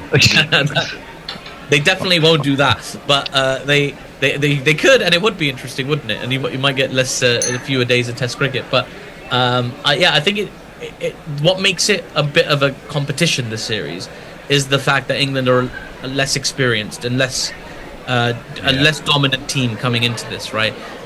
You still got your Brooks and your Ducketts and your engine room, right? Your consistent players in the middle order and stuff like that. But you got not unproven, but sort of newer commodities. You got people like Jamie Smith. Well, Gus on his. You say that, but this is it. The top 6 will be unchanged from the last series, won't it? It will still be Duckett, Crawley, Pope, Root. After a long layoff, I haven't seen Crawley. Yeah, Crawley will be back, but you say Crawley has cemented his place finally. Looks like the opener, and he'll have good memories of Pakistan. He scored 180 on that first morning, virtually in the afternoon. Down to 6 because then Brook was there last time. That was his debut, wasn't it? Scored 3 tons in 3 tests. Well, he was amazing. He was part of the speed of scoring that enabled exactly. England And time so to the take top wicket. 6 will be the same. I'm sure Smith, if the top 6 have scored runs when Smith comes in, he'll just carry that on. And then, you worry about what goes on. I mean, the bowling is the thing that will be untested. I mean, last time we went out there, we had an experience. I mean, they're taking Wokes out there, which seems a bit fucking strange, let's be honest. Can't bowl anywhere outside of the UK. I mean, I like him in the UK, but he struggles outside the UK. And then you've got that's completely insurance against untested. Stokes not bowling. Well, it possibly is, but I mean, who else are they saying? Hull's now broken down, so you've got Gus Atkinson. I presume they're taking Potts. I can't remember what the squad is now. Yeah, they are. I haven't got it in front of me. So you got Atkinson, Potts, Stone. Yeah. And that's 3 seamers, and they would have had Hull as well, but presumably they're going to replace. Cars in there as well. Cars is in there as well, so Cars could be interesting in a test match. I mean, So Ollie Stone is going to. Ollie Stone is going to what? Sorry. I think Ollie. He's going to have a very interesting tour because he's expecting the birth of his. No, sorry, not the birth. He's married. He's getting married in between test matches. So he's him back, isn't he? And then back again. So first test again and finishes in Multan. He flies that night back home to get married, and then he comes back for the second test. And I haven't spoken to Ollie in a long time, but I should have suggested to him, dude, like just honeymoon in Pakistan. It's a lovely place. Go up to, some of the scenic north of Pakistan, very romantic and green and waterfalls and glaciers and all sorts of gorgeous scenery. And it's all very tourist friendly these days. So go enjoy it. Have a lovely honeymoon. Are they giving him the Pakistan. second test off then? Are they planning to allow him some time? No, he's getting married and he's coming back for the second test. His job, goddammit. Yeah, well, yeah, but well, he didn't think 12 months ago when he was planning his wedding, he didn't know if he'd be in the mix for England, right? He was playing for Notts, he's doing his thing, And by the way, again, just one of the nicest people I've met in cricket. Just such a nice guy, so humble, so down to earth, so chill. And I wish him all the best in his wedding. But he's so he's going to fly back home and then come back for the second test, which is I suppose people do that. It's less striking nowadays, but could you imagine could you imagine that in the 70s or the 80s? No. But Ian Botham just going to pop home to get married and then come straight back for a test series. It is quite remarkable and it is quite a thing. But I think it'll add a little bit of euphoria to that England I think side Ian as well. Botham was finding other ways to entertain himself while on tour without having to nip home to get married from memory. Yeah. I'm not gonna Well, it's get all into done that. and dusted, isn't it? It's basically 3 back-to-back tests, isn't it? Bam, bam, bam, bam, Pretty bam, much. bam, done. Yeah, I think everything will be done in about 21 days, I think, roughly. So it is pretty much bang, bang, bang. Multan will be interesting. I think they're going to be very happy, the England team. They're staying in a hotel which has a beautiful golf course. So, they'll be very happy. Brendan McCullum's personal choice. I'm sure there was some involvement there. Multan is really lovely. Again, the city gets locked down a bit during test matches, so that causes a little bit of friction with the locals who are kind of well, then just don't bring it here if you're going to shut down the whole city. But they give them the presidential level security and all that kind of stuff, and they'll be, There was a whole load of issues around selecting even which grounds they were going to play at because of preparations for the Champions Trophy, I'm wasn't so glad you mentioned this, Tom. I'm so glad you brought that. Excellent. Give us the inside track. Well, then. This gives me a chance to have a moan, right? Okay. I understand that Pakistan are going to be hosting the Champions Trophy next year, in theory. At least part of it, at least some of it. They're saying all of it, but we'll see, right? There's the India question. Obviously, India may or may not travel to Pakistan. We don't know that. Probably not. And if they don't, then there's going to be a hybrid solution to like there was for the Asia Cup not too long ago. So part of it happens in Pakistan, part of it happens in the UAE, I imagine, or somewhere else. But anyway, with a view to hosting the Champions Trophy, our PCB chair, Mr. Mohsen Naqvi, who's also, I believe, the information minister in Pakistan, decided that we need to renovate all 3 major venues in Pakistan. So they're going to renovate Rawalpindi, renovate Karachi, renovate Lahore at the same time, at the start of your home season. So at the start of your home season, where you got teams coming over, you got domestic competitions, you got women's competitions, you got all sorts of things going on, you decide, let's tear up our 3 main stadiums. Now, this caused chaos during the Bangladesh tour, where they were going to play one of the matches in an empty stadium with a building site, a construction site happening, on one end of the ground. I can't imagine watching that. Could you imagine just beep, beep, beep, I caught some of the end. I caught one of the games against Bangladesh, and I was just about to ask you, was it just poorly attended because the stadium looked empty. Like there was hardly anyone in it. So they eventually moved both games to the same stadium, so they were theoretically tickets were available. But when you cause that much confusion and you cause that much doubt and like insecurity, why would fans invest in that? Why would they come if you're telling them, oh, the stadium might be empty, or it might be okay, we decided last minute, blah blah blah. Okay. It's the same as England fans. So like England fans originally had an itinerary, right? Multan. Multan, Karachi, Rawalpindi. That's what it was going to be originally, right? Multan, Karachi, Rawalpindi.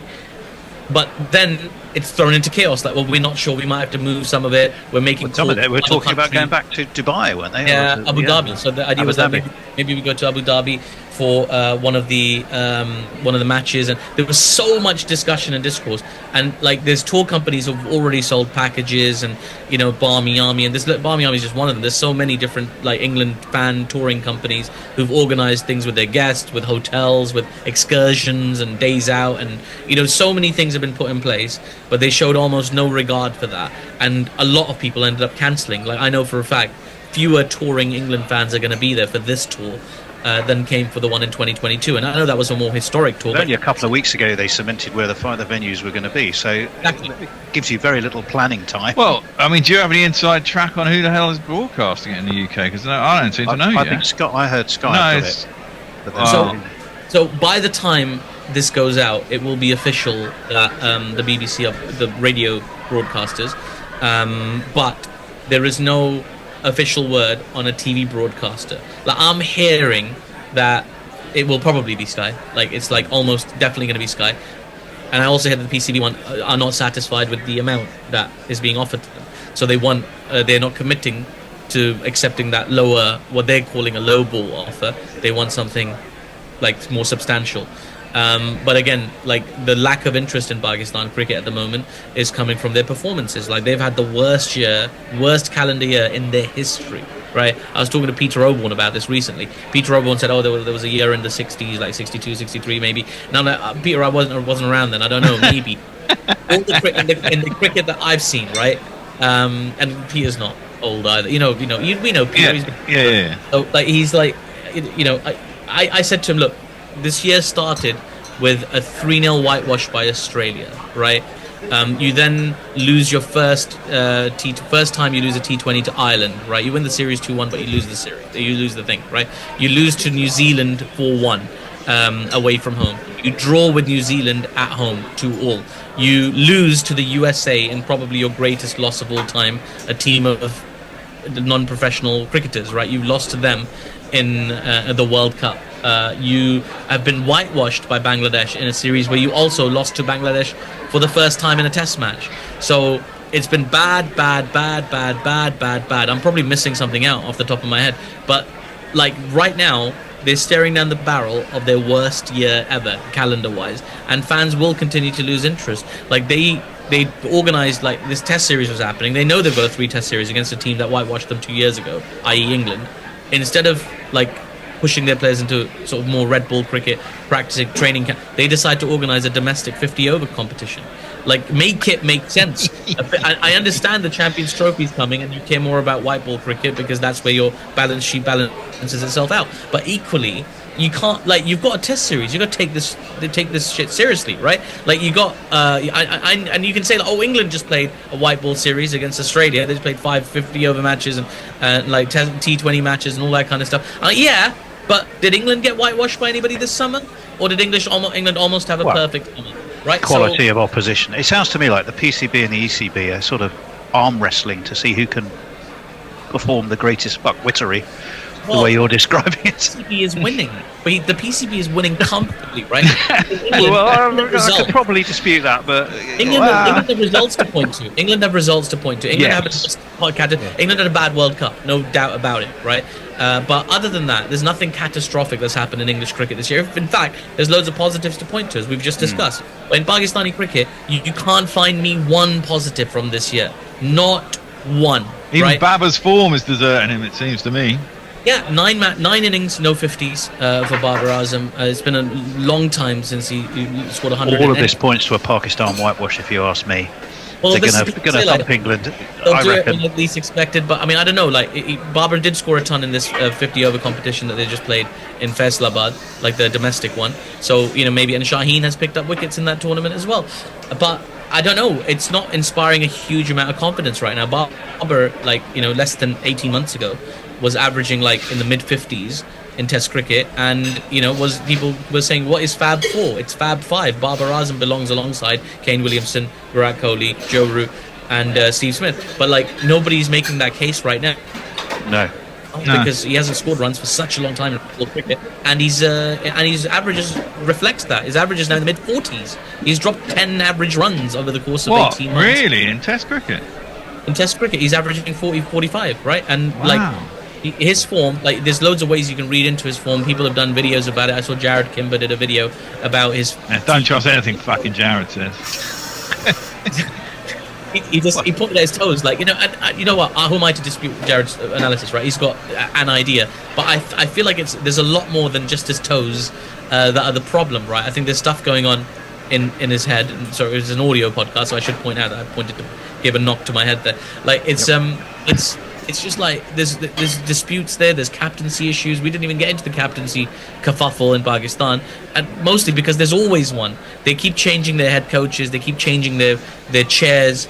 And the captaincy is another thing that is constantly being discussed. If you were really cynical, you'd think, okay, the reason Shan Masood has been allowed to captain this series, despite having a 0-5 record, 2 whitewashes to his name already, one with Australia, one with Bangladesh, one of them at home to Bangladesh, but the only reason they've allowed him to captain, the England series will probably be a whitewash as well, so let's not stick those 3 losses. You've turned into the Hendo of Pakistan cricket. What's going on, mate? Well, look, it's been an awful year for Pakistan. I think it's just slipped under the radar because there's a lot going on. But Pakistan have had their worst calendar year, and there's a lot more on the line for them than there is for England. Yeah, in England, people will complain if Pakistan win this Test series, and they'll say well, how can we lose to Pakistan? But on the flip side of that, in Pakistan, it's worse than people being angry. People will just walk away. I said this in some article recently. I mean, they were the most must-see team in the world at one stage, and right now nobody wants to see them. Yeah, I see Sarfraz Ahmed. I mean, death taxes and Sarfraz Ahmed. He's still playing. Somehow he's still in there, even though you've got Rizwan as more likely your pick, I would think. There's some How come he just keeps coming back? Well, he's played as a specialist batter before. He got some runs in the last few years as well. He's always been in a team, so I mean, it's possible he could play as a specialist batter. I don't know, but there's a lot of young talent that sort of cemented itself as well. I'm curious to see if Saim Ayub gets another crack at opening the batting. That's a very sort of England-esque selection. Having an aggressive opening batter, like a T20 style batter at the top of your red ball team, and then you've obviously got your Shan Masood, your Abdullah Shafiq, your Saud Shakil. These are all excellent players on their day. I would argue that Shan is a wonderful player and a lovely human being, but I don't think that he's ever going to be pushing for the Fab 4, for example. He's not on the world class elite level that players like Kohli and Williamson and all these greats, the greats. I don't think that Fab 4 is starting to look a tad jaded in a couple of places. Obviously, Williamson, Root got his way back in there. Virat, Root's number one at the moment. Virat's struggling himself for a while. Yeah. Piggy Smith. Well, Smith has been pushed to the top of the order, and he's not really. I mean, I think that's dumb. Much the same way when England did it. Sticking Piggy at the top of the order is not a good move. Smith was he's world class cricket. He's got a long back catalogue of match winning innings and things like that to point to, and Root obviously is phenomenal, right? And he's probably the most consistent of the top 4, I would say, at the moment, for sure. Kohli is Kohli. What can you say? Virat Kohli is maybe the greatest batter of the generation. Probably is the greatest batter of his generation, right? And then Kane Williamson again. These are all players that have had consistent runs at the top, particularly in red ball cricket.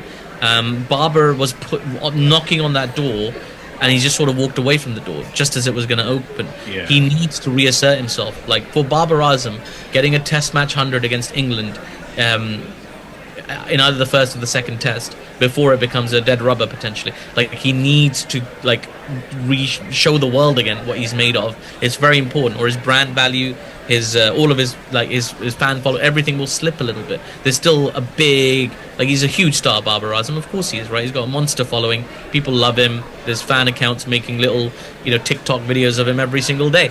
But at the same time, he needs to.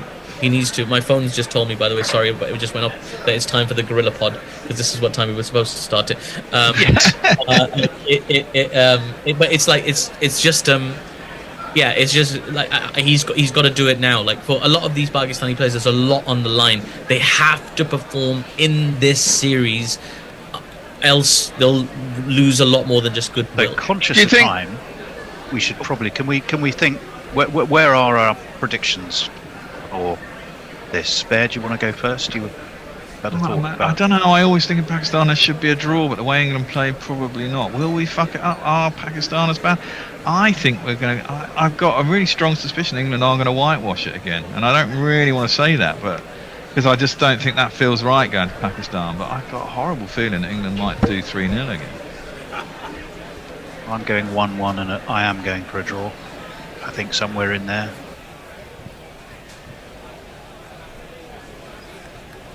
Your 1-1's looking good, Tony. Yeah, thank you for that. I thought the Bear was being wildly optimistic there. Right, welcome back. Indeed. Yeah, I think 1-1 was... Well, not 1-1. I think they're... My pre-series prediction, I think, was 2-0 England. I think there might be a draw in there somewhere.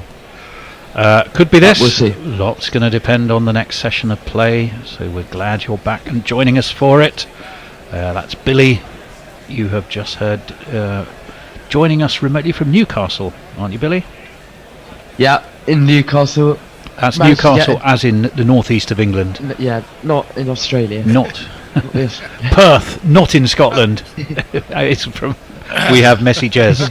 Well, this morning, 136 England added to their overnight score, 96 for 1, 232 for 2 off 25 overs. So they're going about 5.5 and over. They lost just Crawley to a slightly loose flick outside his leg stump, caught again by Amar Jamal. Only just a bit of a juggle. The big news as well, Duckett batted. And he's still there and in looking in very good order. Even very bigger news, arguably, Joe Root passed Sir Alistair Cook. 12,472 runs, leading English run scorer of all time, and it's him who is facing Amar Jamal and defending back to the bowler as solidly as you might expect. There is no run, 72 for Joe Root, 80 off 67 for Ben Duckett, who, Billy, didn't seem really to be feeling any ill effects of that thumb. And last night we thought, oh blimey, that's his tour done, and here he is on 80 off 67. No, he doesn't seem to be at all. He's looking good. Ben Duckett scoring at a great lick, and looking very, very comfortable. Not to put the mockers on him, hopefully. No, or lofty, as we've been calling him. I think, this Tony, morning. the truth is that a dislocated thumb.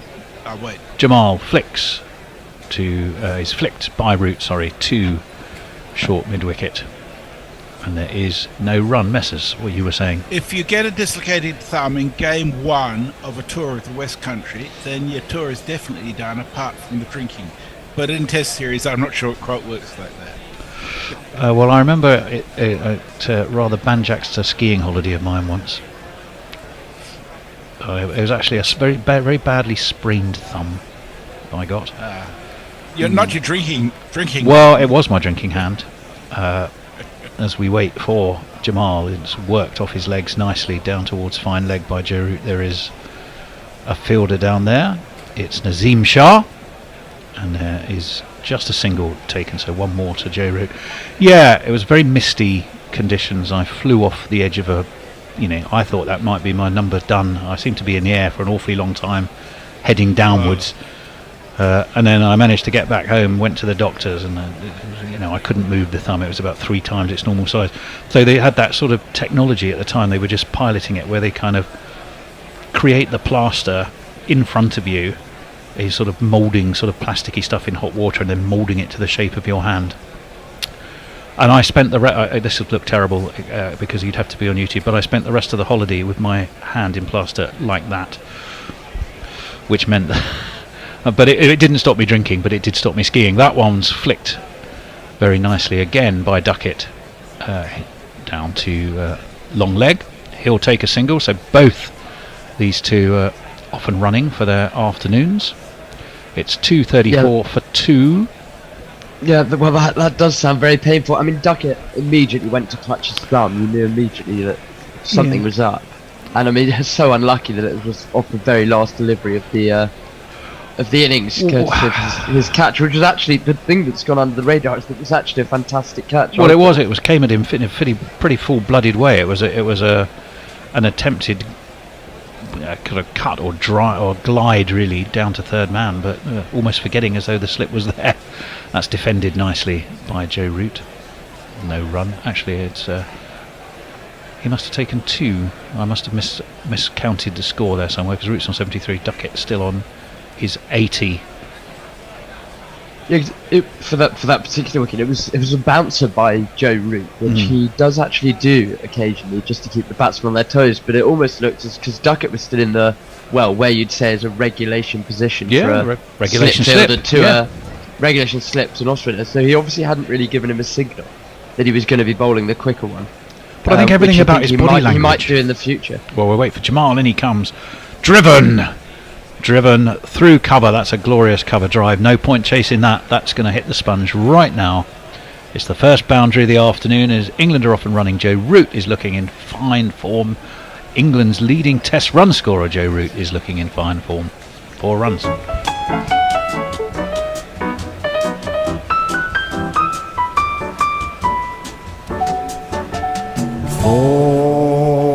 But everything about Duckett's body language yesterday, the way he swore fairly immediately after having done it. He went off looking like a man who thinks this could be me done. And yet here he is this morning.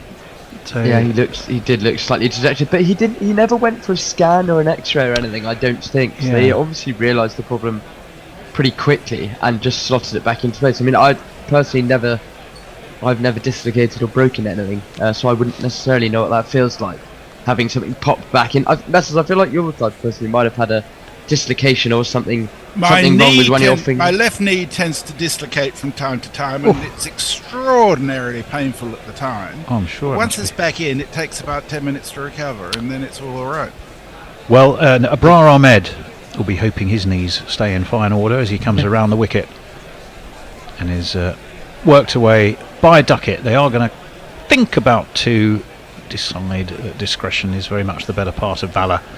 He'll move on to 81 and he'll happily give the strike back to former captain and leading test run scorer for England, Joe Root. Still trying to determine how to take your projection there, Billy. It's the sort of person who falls to pieces a lot. Yes. What? Perhaps just a tad more brittle as one gets older, Messrs. I'll put myself in that club too. Up onto his toes goes Root, way past point. They'll take a single. Yeah, Abrar Ahmed and Pakistan will really be hoping for him to have a much better session than he has had so far. None for 81 off 12.2 overs. There's a lot of England trail by 316. There's so much time, but he needs to get into a rhythm. Tossed up by Abrar Ahmed. Duckett works out to short mid-wicket. Barber Azam fields, and they take another single. One thing that he does do, which I quite like, and I think it's the main criticism that you can level at Jack Leach, is that he doesn't vary his pace, or doesn't vary his flight, doesn't really vary his pace. It's pretty samey. Whereas Abrar Ahmed does quite a lot of variation. Up onto his toes goes Root. Defends into the offside. I was looking actually at that last game in 2022. What I think was kind of interesting was it was a comparatively low scoring game where the higher scoring was done in the second innings, if I recall. That one's nicely driven by England anyway. That one's nicely driven away by Root, but there is a man down at deep extra cover. Saad Shakil, and they'll take another single and bring Duckett back onto strike. Was Abrar's 7 for taking in the first innings? Or was it the second? I thought it was the first. No, he but I took the couldn't- set. I He can't took his quite 7 for 122, if I remember rightly, in the first innings. It was a couple. Yeah. In the second, as that's defended nicely by Duckett. Back to Abrar Ahmed, and it was a very tight game in the end. Remember, it's only 26-run victory, I think, for England. It was the tightest of the 3 games by far, and I think I'm right in saying the lowest scoring. 242 for 2, 47 overs complete. England have been going well all morning for just the loss of the 1 wicket. They've been starting off pretty in a similar vein after lunch. Messers, 242 for 2. Who's with us? Got some fan mail for you from Stephen Kelk. He says, "Can I compliment Tony on using the word banjax? Such a beautiful word." Was that me? I mean, I do use it, but I don't recall it today, oddly. Well, it might have been Billy. I don't know. I think it might have been Billy. I'm not sure that. I'm not sure that's in my. It's not in your usual lexicon. No, not in my lexicon. That's the word I was looking for. Jamal Ahmed, in he comes, Jamal. Defended, that, having, no run. Sorry, Messers, go on.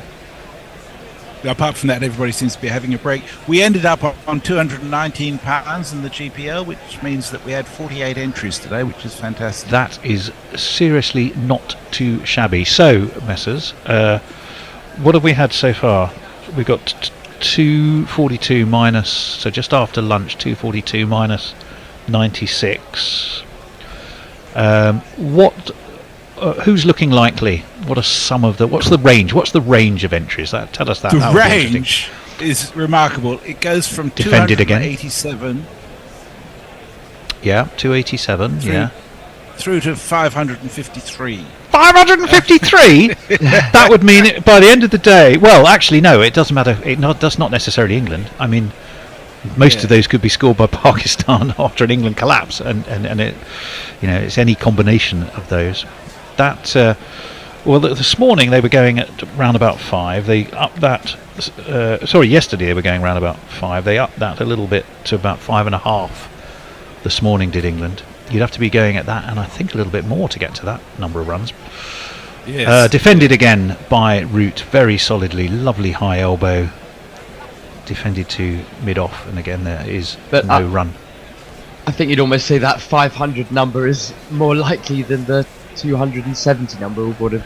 Yeah, I think that's true. There's a lot. There's 2 broad bands between about 317 and 366. There's a lot, and then there's a lot from 394 through to 450, which I think is the most likely range. Yeah, that sounds the more practical. Just out of interest, can you tell us who's gone the high? Oh, I think that might be a no ball from Jamal. Yeah, no ball. It is a no ball. Biggish one. I too. can't actually see who they are. All I can see is the chart. You have to have back end access to Oh, that, okay. I'm afraid. Well, we'll find that out a Forgive bit the later. expression. Yes, back down, Lord. Right. So that no ball adds 1 to the score anyway. That one just swings in a little, shapes into Joe Root. He steers to mid-on, and again there is no run. Well, in that 2020 series, I remember the reverse swing really came in between the kind of 30th and 40th over, that kind of period, and we saw a reverse swing quite a bit, to be honest.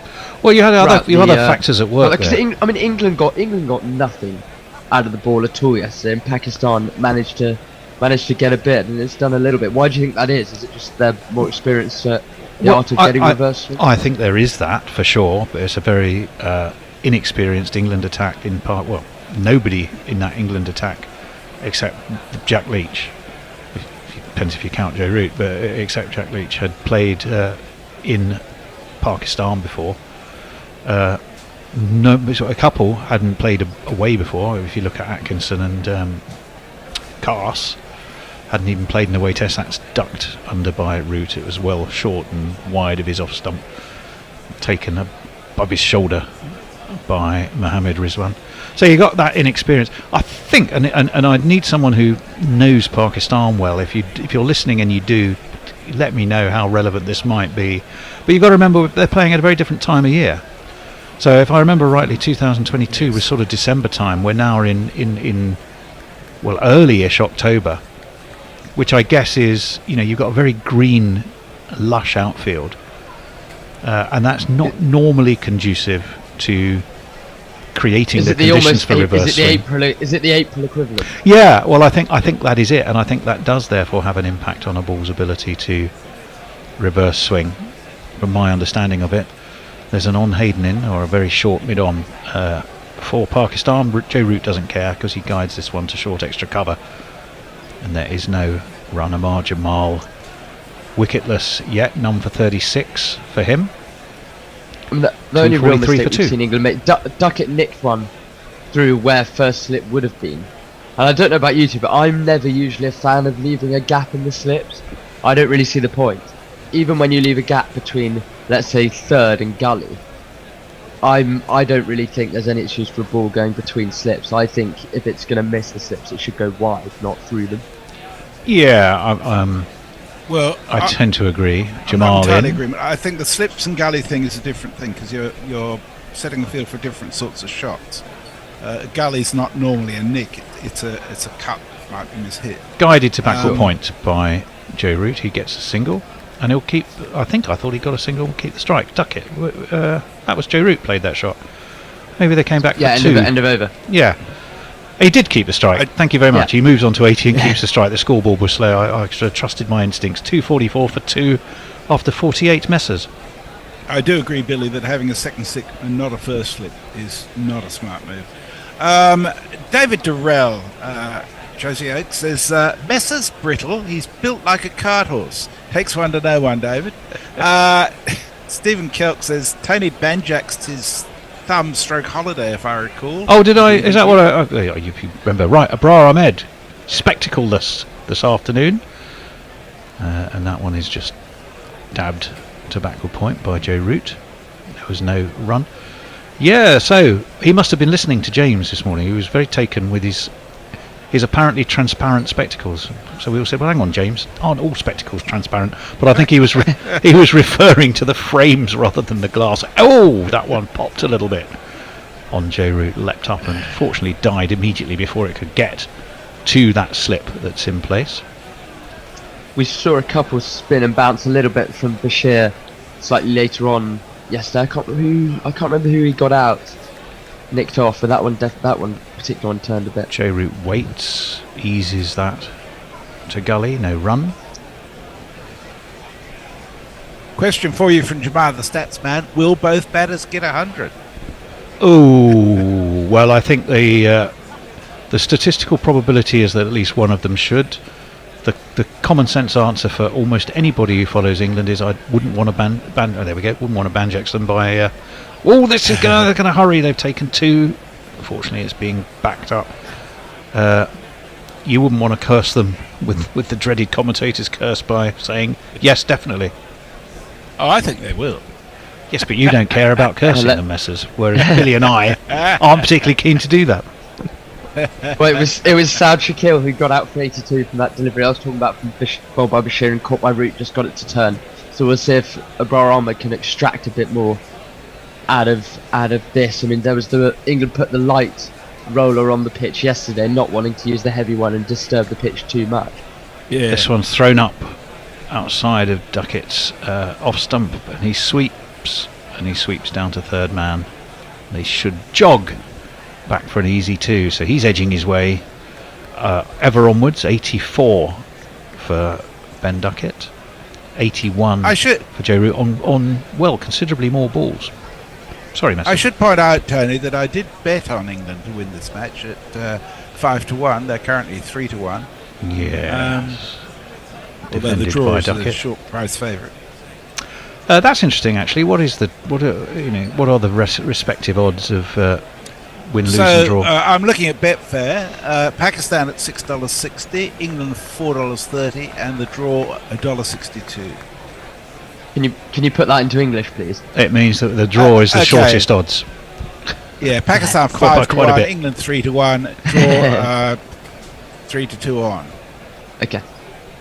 Very good. Yeah, you probably would have to say the draw is the most likely, but I think the way England play it almost feels the least likely. England always say that they don't want draws. Well, that's the thing, isn't it? Exactly. So you're talking about a team to whom a draw is anathema.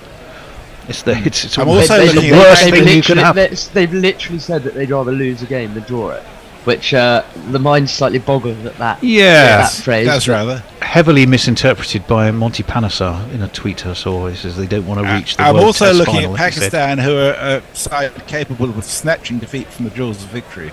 Well, both sides have a little bit in that in them. England through their ability to, or their desire to take risks. Right, Jamal is in. It's a bit of an ugly shot by Joe Root. You don't often say that. Got a bit squared up and sort of muscled it away to short mid wicket. There was a bit of talk about Pakistan declaring at some point yesterday, but people were saying that obviously didn't see what they got up to against Bangladesh, where they decided to declare on 448. But there's also a fascinating psychology in that. When you're 5 tests defeated, and you've got yourself into such a strong position, how much, as much as you may want to, are you prepared to take a risk? Oh, again, that's a funny shot by Root. It was wide and perhaps just fading slightly wider outside of off stump. It was through to Rizwan, and Joe Root, perhaps retrospectively, if we're kind to him, had a swish at it, but didn't look the cleverest of shots to me. Billy, what did you think? Not the cleverest shots. A bit short, a bit wide. It didn't look like it bounced, particularly a little bit of low bounce. Well, it looks like it was a no. It's another no ball. Another one. Maybe, no excuse for that, really. Well, maybe Amar Jamal is just stretching that little bit to try and get that extra something. Straining every sinew. He's got a 4th slip, really. I wouldn't call it a gully. Certainly a very wide. That's nicely worked down to fine leg. There's a man down there, and it will just be a single. Joe Root will move on to 82 off his 140. Just on that Pakistan-Bangladesh test match, Tony, this was actually played at the back end of August at Rawalpindi, where England go to the 3rd test match. So even earlier. So I wonder, can't remember, I saw a little bit of it, I can't really remember what the pitch was like. But yeah, Pakistan 448 for 6 declared. Then Bangladesh racked up 565. Pakistan crumbling in the 3rd innings of the match, getting all out for 146, and Bangladesh knocked off the 30 required in 6 overs. So there will definitely be a bit of mental scarring from that, you'd have to think. And as you previously said, a captain's gone 5 tests without a win, and Pakistan haven't won all 5 of his tests. That's down leg. Oh, I thought Rizwan for a minute. I thought he might have taken. I don't think Duckett, who swished at it as it was a real down the arse ball.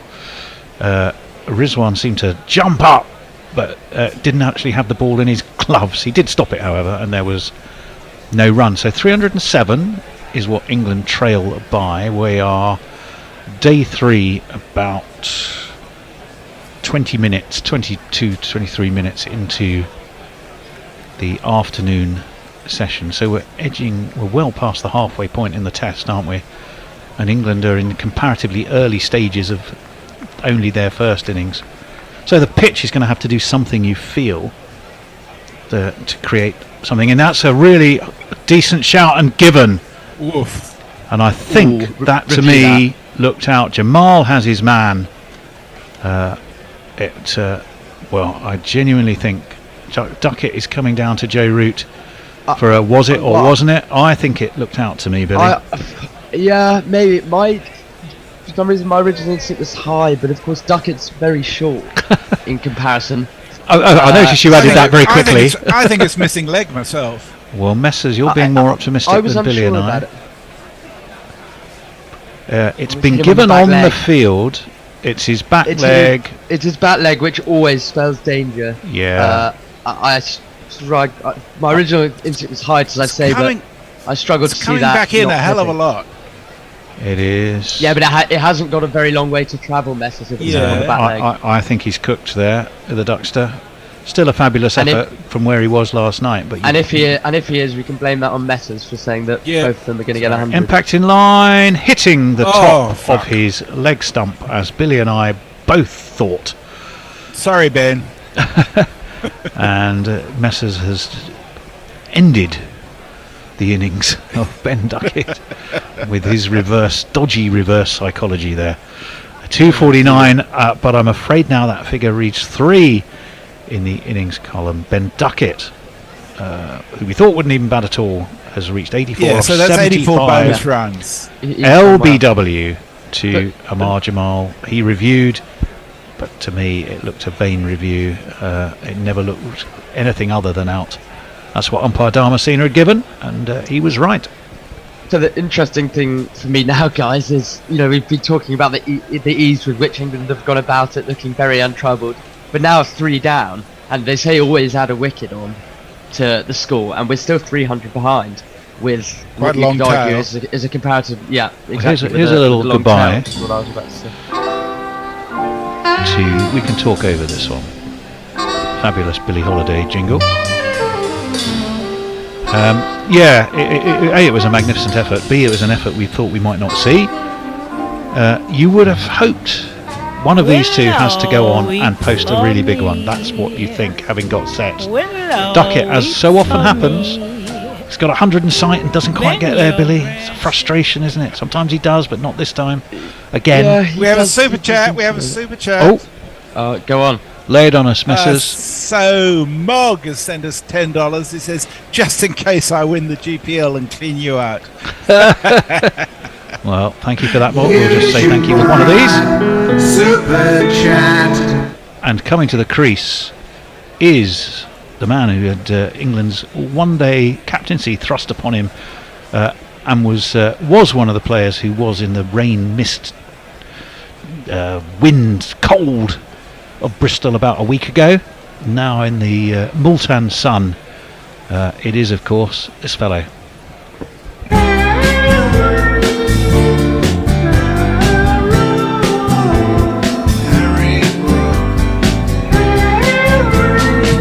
Harry.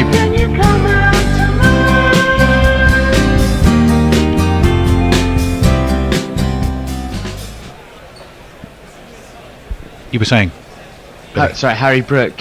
Well, probably the best batsman in England's side last time out in Pakistan. It's of course that blistering start to his international career, breaking all records in sight in Pakistan and the subsequent series in New Zealand.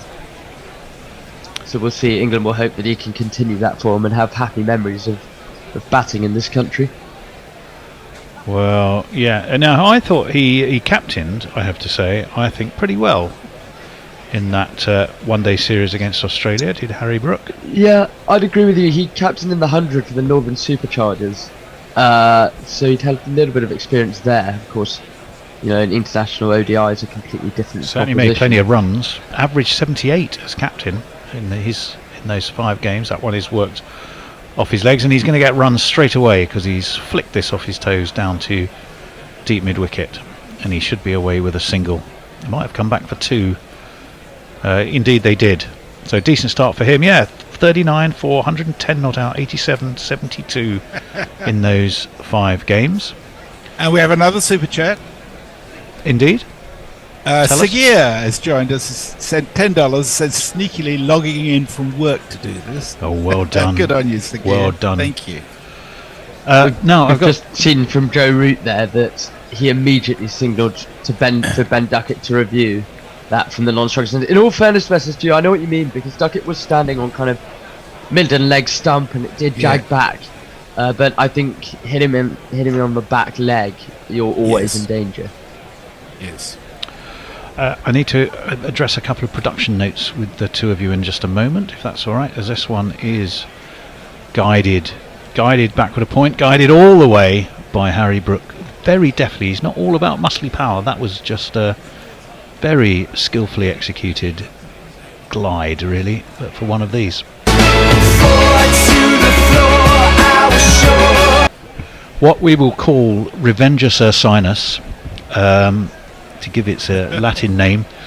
The bear apparently is now running late and can't make it until after tea, and he's due. Right. So, Messrs, I was already imposing upon you to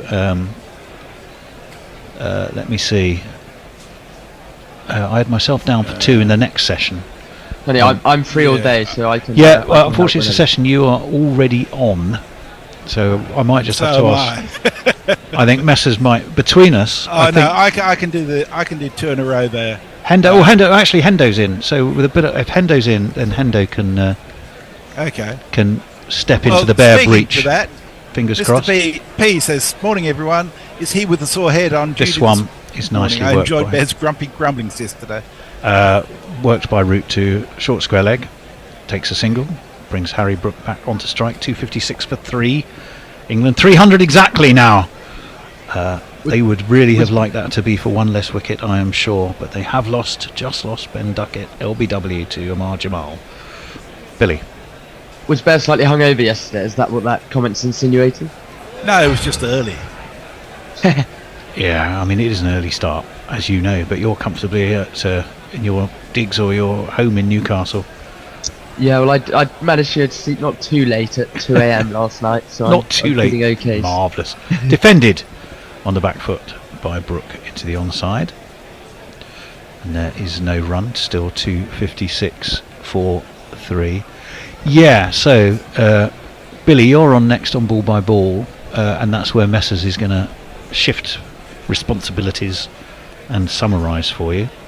And then hopefully when Hendo comes in, Hendo can step into the Bears' shoes if he's got large paws to do it with. That one is sort of I think he was aiming to leg and it kind of edged away down towards gully, but there was no run, no harm done. It's Abrar Ahmed, of course, who's back into the attack. The spectacle less Abrar Ahmed after lunch.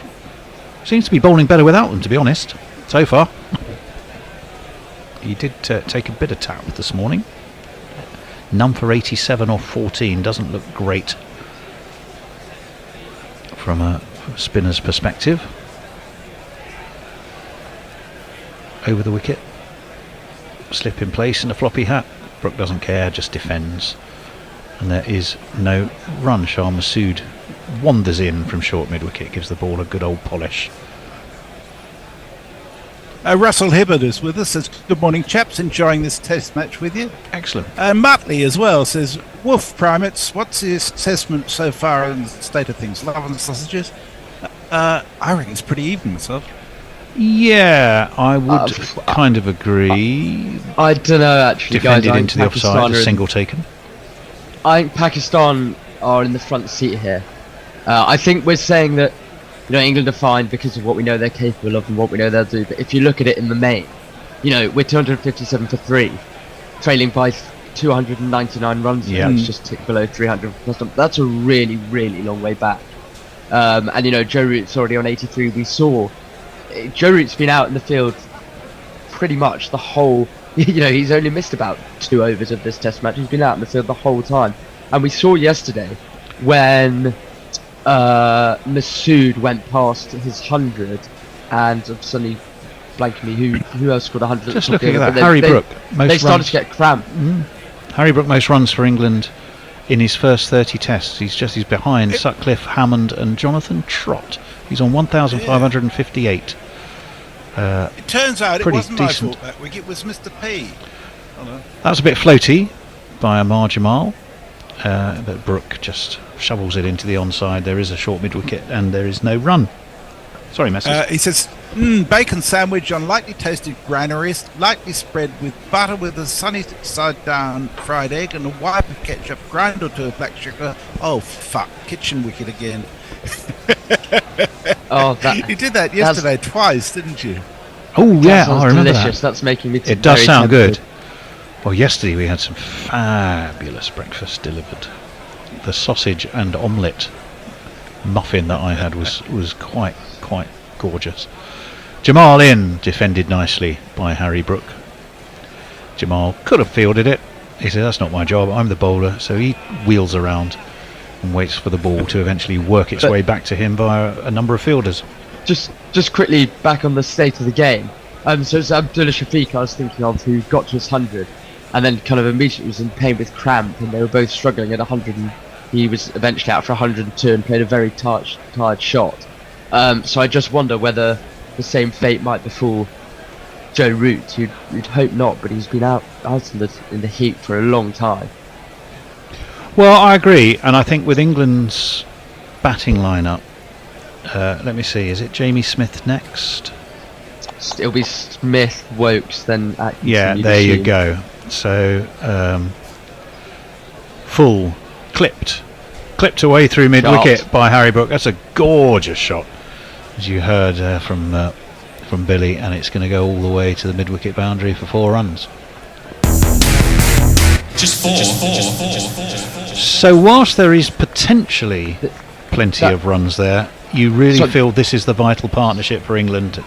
Another 150 for these two would be what the doctor very much ordered. Yeah, you do. I just, that ball from Jamal, he's shaking his head in disappointment, but that ball did actually really tail back in quite nicely. I know it was onto the middle of Harry Brook's bat, but I don't know what you guys think. I think this is a good time to bring Naseem Shah back for another spell, to be honest. Abrar Ahmed hasn't been threatening enough. I'd get the quicks on. I think I would 100% agree with you. That one doesn't really get up. Harry Brook stands tall, steers to deep backward point. Abrar Ahmed fields, and they'll take a single. Sorry. Oh, take 2. I beg your pardon. 263 for 3, and something is causing a chortle from the Chortlesome Messers. So what is it? Yeah, well, Sagir says he's looking forward to another route. Oh, it's no ball again. Oh dear. Abrar, what is he doing, lad? And he says, is that a younger version of Pat Cummins Sorry, we have on screen with Tony and Messers? Well, I can see that. He's only 5'8", so he's not qualified, I'm afraid. I'll take Pat Cummins' looks though. That's a compliment. Well, and of course, our bowling's of a similar standard. Undoubtedly. Well, I've never seen you bowl, and I've seen a lot of him bowl. Have you got a dodgy back by any chance? Defended by... Bro, you have got a dodgy back. Well, there you go. You've got almost a full house of Cummins alikes. As that one's defended to Gully, no run. 264 for 3. No, I have in the past. I think I bowled just the 30 mile an hour slower than Pat Cummins. I think we should have a change, shouldn't we? Shouldn't we have had a change? Yes, we should be swapping roles. Yes. Billy, you should be taking over. I got my timings right. I'm getting in a mess. Oh, yeah. 9:10. Yeah, you should have taken over a while ago. So we're all going to have a virtual shuffle. Billy's going to take over on ball by ball. I'm going to be doing your socials, and Messers will be our summariser. Well, Jamal comes in for the penultimate ball over to Harry Brook, and that's full, and Brook pushes it nicely, just holding the pose to mid-on, but he'll get no run. Yeah, it's just starting to move in a little bit, this ball. They've got a lot more out of it, of Pakistan. I think Shah Masudi hasn't won a test match as captain, and I really think Stokes would be getting a bit more aggressive here. It's just moving around a bit. Wouldn't you, Messers, get a couple of slips in? Get a bit, even at 292 behind. If they leak a few, it doesn't matter. I think that's a very good point, and I think it's an area that Brook missed out as captain. Pope missed out as captain yesterday. I do think that aggression in the middle of an innings is really important, if nothing else, just for his high spirits. What Jamal comes in to completely over to Brook, who stands and waits and drives beautifully. That'll go for 4. Straight through the covers. There's no point chasing that. Supreme timing from Harry Brook.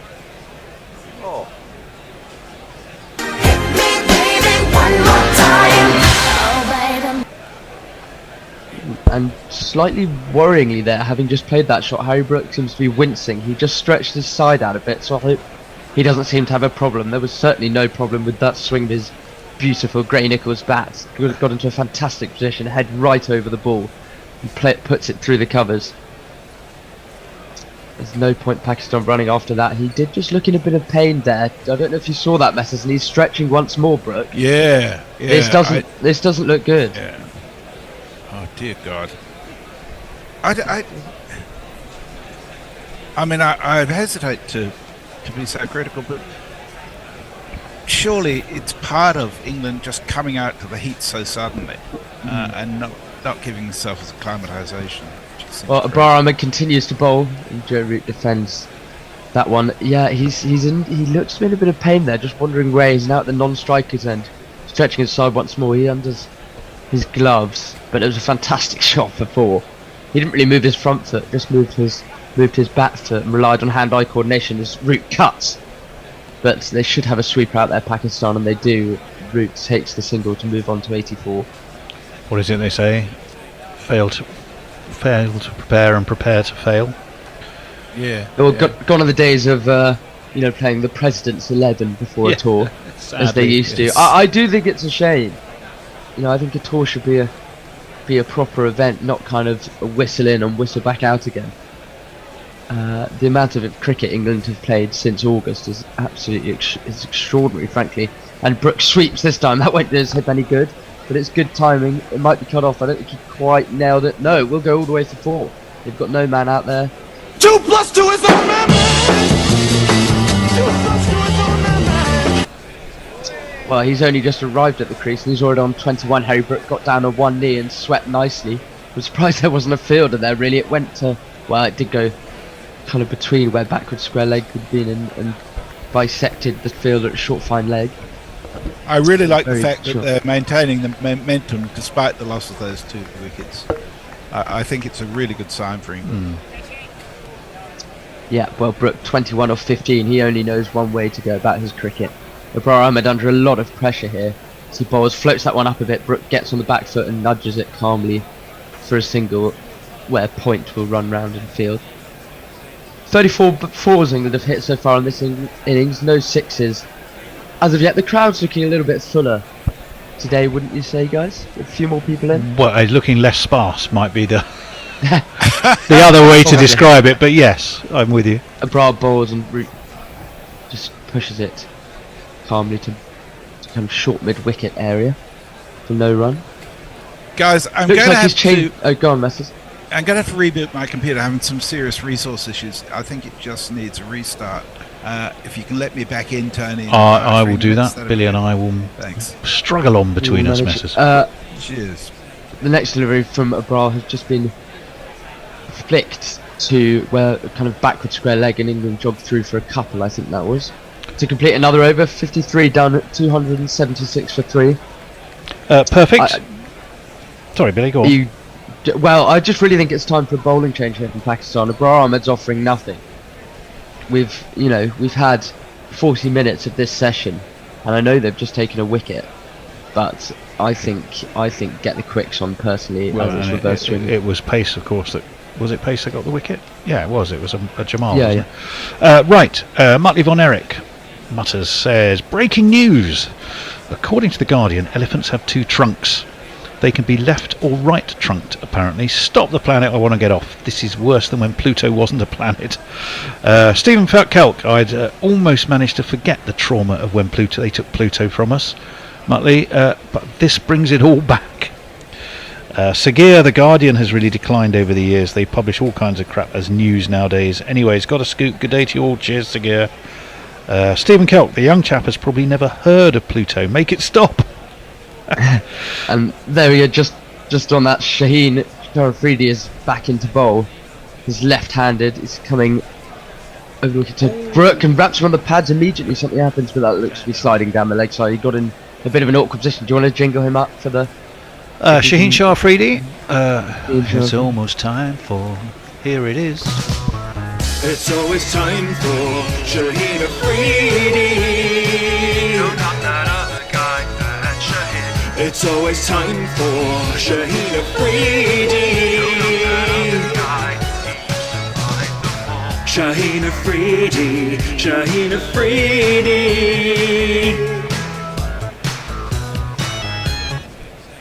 Suffice to say, I don't think Mohammed Rizwan was that impressed with his first delivery. Well, he immediately got something to happen. It just tailed back in a little bit. I almost thought they were thinking about a review, which would have been very silly. Oh, the white sight scroll. That's what he was upset about. It's almost a bed sheet, not a proper sight screen. Seems to have fallen down, which is not what Harry Brook wants. It's like a theatrical backdrop. Sits with his bat raised. But he taps his bat on the ground now. So we're just seeing a replay of that LWS miles down the leg side. Yeah, very much so. As we thought. Well, Shaheen grips the ball nicely and just wanders in. A nice languid run up. He's got a beautiful action sheen. Bowls front on, and Harry Brook defends calmly below his eyes. I haven't seen Harry Brook wincing as much in the last few deliveries, nor did England bring on any painkillers.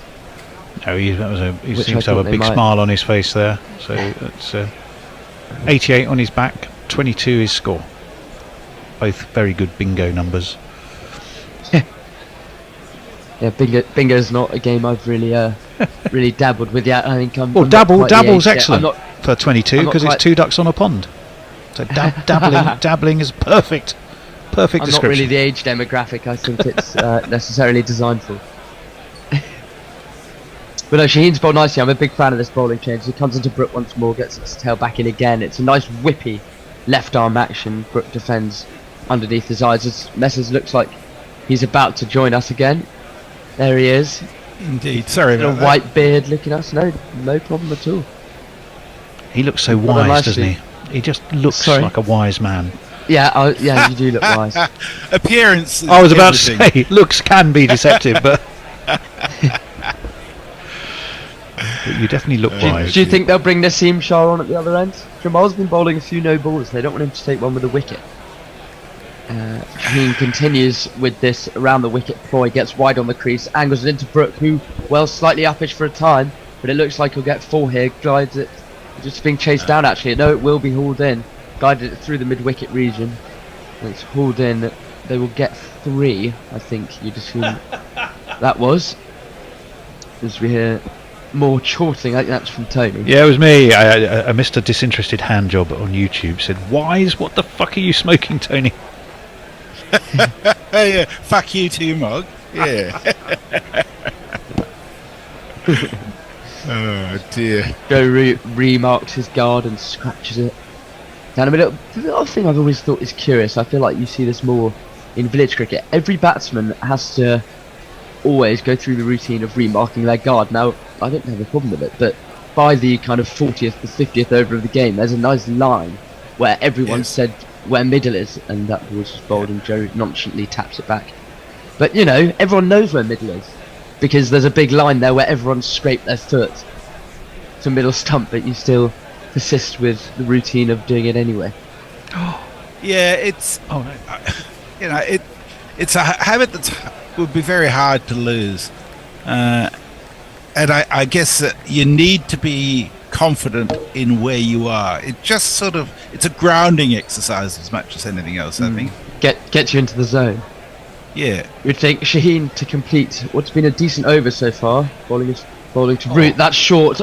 Pulled. Is he? No, it looks to have just bounced short, I think. Yeah, it did. But, good fielding. Go on. Scary for a moment. He timed it nicely, Joe Root. It wasn't the greatest of bounces. It was wide, almost on a 6th stump line, and it got up to about just above hip height. And Joe Root timed it nicely, but it just landed short of a kind of short mid-wicket fielder. Anything on socials after that? Well, yeah, plenty. The poor old Diana Patterson said, when Messers rebooted, my tab crashed. And Stephen Kelk obviously has an explanation. Well, Diana, the whole internet is wired into Messi's laptop.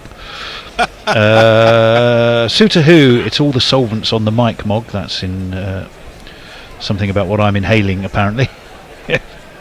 Let me see. Pluto was and always will be a planet as far as I'm concerned, says Mr. Handjob. Or, indeed, Mickey Mouse's dog. That was Pluto, wasn't it? Hey, Pluto! Yeah. Stephen Kelk, amen to that, disinterested handjob. Okay, let's go over to the other social media platform, also known these days as Jay's Place. Let's see if we can... right, oh, I don't know who she was, but she popped up. Right, there we go. The sun shone for an hour in Sheffield yesterday. I volunteer to run a hot weather boot camp for all future England cricket teams. Not a bad idea. Yesterday, he says... Forget about Loughborough. Yesterday I made a black pudding pasta with courgette chutney. I thought of you.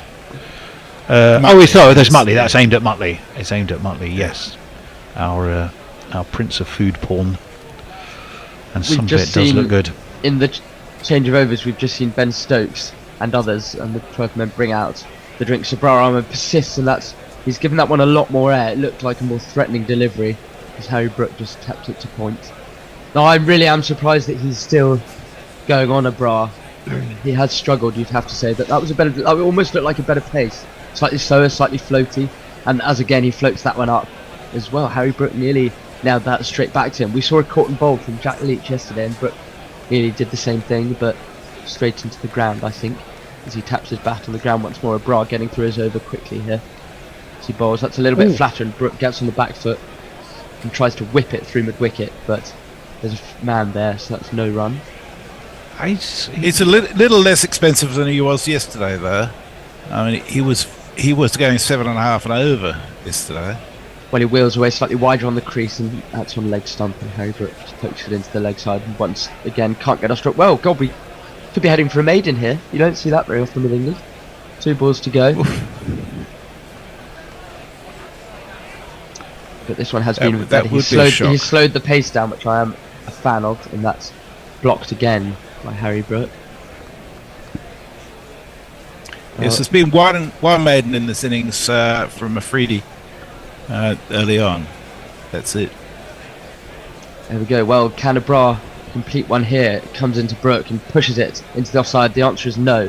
That gets through the infield, and there will be a single to end the over. As England move on to 283 of 55. Yeah, 276 now the deficit. Just feel it's still quite knife edgy. I think so much hangs on this partnership in my book from an England perspective. Diana is apologising to you, Messrs. She says, "I'm sorry I dragged you down." No, I apologised to her. Oh, yes, you. I beg your pardon. Yes, you apologising to her. I'm sorry I dragged you down with me, Diana. I like the idea of you just having the entire internet connected to the weather cave. Yeah, no, it's actually the bear has got everything connected to him. He can shut down the internet. Can you imagine the bear as sort of God's technical advisor? It's a scary thought. Shaheen to start a new over. That's a nice full delivery, and on the 4th stump line, Brook just plays it sedately for no run.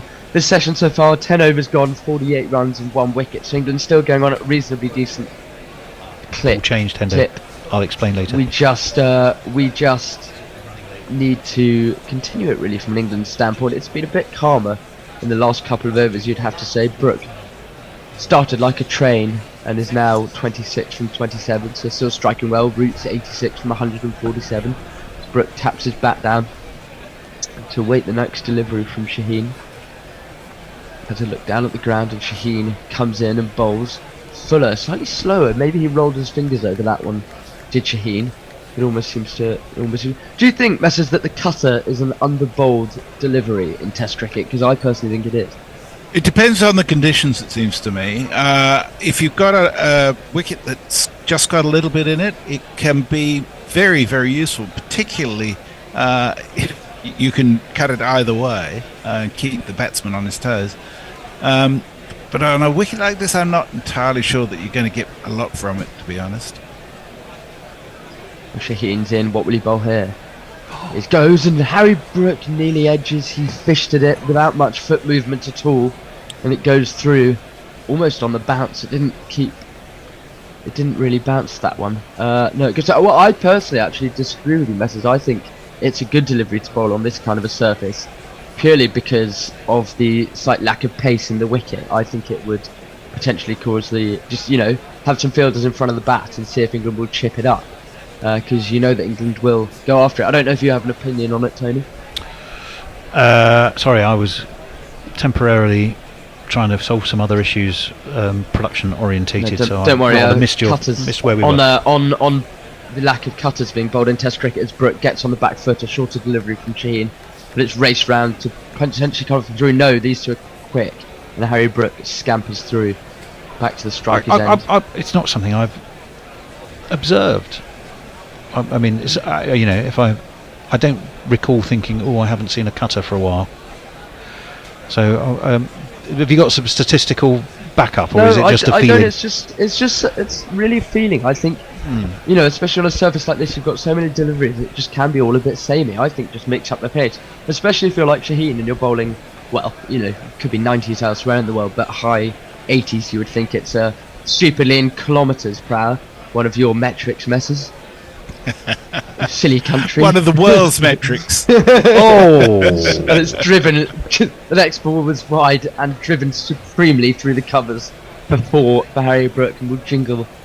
Giuliani had his reasons for selecting his landscape seasons. There were four.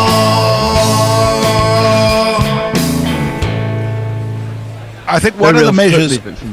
Go on. Nothing new there. One of the measures of Root as a batter is the fact that he has been perfectly happy just to get the odd single or two here while feeding Brook the strike, and it's been a perfectly good idea. Brook's on strike once more and just taps in. They've got a couple of fielders just in short on the leg side, which is interesting, potentially hoping for Brook to just whip up a catch through the leg side, as that's the end of the 56. Over 286 for 3. England, have got anything on social? Oh yes, of course. Mr. P says, I always felt that Mr. Henderson was more of a godlike figure than a lowly admiral of the internet. Well, I like the title of admiral of the internet. It doesn't sound lowly at all, to be honest. I like the godlike figure. Yeah, had Morgan Freeman not accepted the role in Bruce Almighty, I could see you having been that, Messrs. You've just got that, especially on your YouTube visage. You just have that sort of hovering in the air, sort of godlike look to you. Yeah. I would definitely say that. The internet is the only thing that makes me hover. Everything else keeps me firmly on the ground. Stephen Kelk says, I got to sell my labour for another day. Have fun, everyone. Yes, we will. Good luck, Steve. Roots might have hurt himself there. He went for a little sweep. Ibrahim had started to move over way down the leg side, and he went to sweep hard. I'm not quite sure what's happened, but he seems to be in pain. Looks potentially like something he's done to his knee as he's hobbling around. Yeah, I think he's all right. It seems to be okay. It was really wide. I think I agree with Message. Maybe he did just twist it. He got his. I think he twisted his ankle actually as he knelt. His ankle sort of flattened out a bit, it seemed to me. We saw. He's sort of doing a reverse Chuck Berry duck walk when you see it from that angle. I think I'm not entirely sure our entire demographic will relate to that description. Well, as increasingly is the case with almost anything I say, Messer, somehow these days. I keep getting told, I'm not sure everyone will quite appreciate that. For which you might as well add the words, you sad old bastard.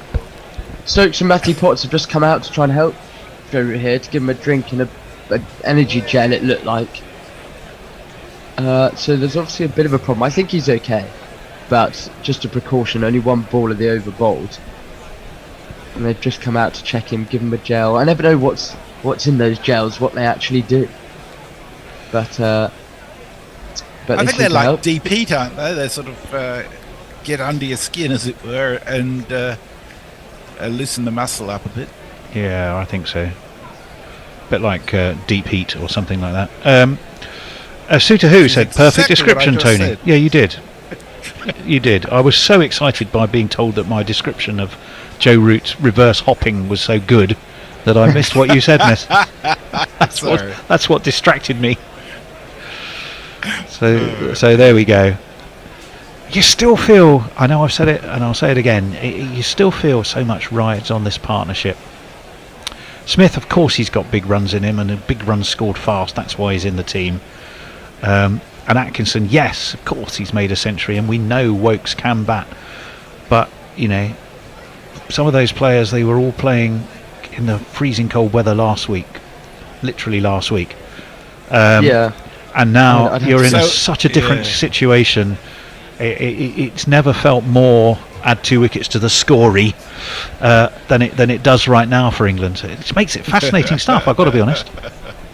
No, it's very difficult. They've taken the drinks break a that. couple of minutes early, by the way, because of that injury. Well, we are due a change. Yeah, Hendo is in the building. He looked surprised to see me, which meant he didn't get the last memo of revised rotors, but there we go.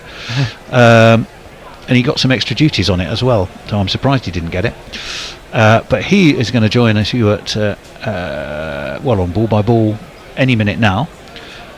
Messrs, you're staying on. Billy, actually, Billy, do you want to stay on to summarise? Yep. And then if Hendo stays on to summarise the next session, I'll have to go on to ball by ball. And then Messrs can come back for for the last session. How about that? Does that all make sense to everybody? Very good. You've all done very well. And so I do the whole of lunch to tea. So basically, yeah, it's going to be Hendo, Messers, and Billy now. Then it will be Tony, Hendo, Messers after that. Okay. Perfect. See you in a bit. No worries. So we're still here anyhow.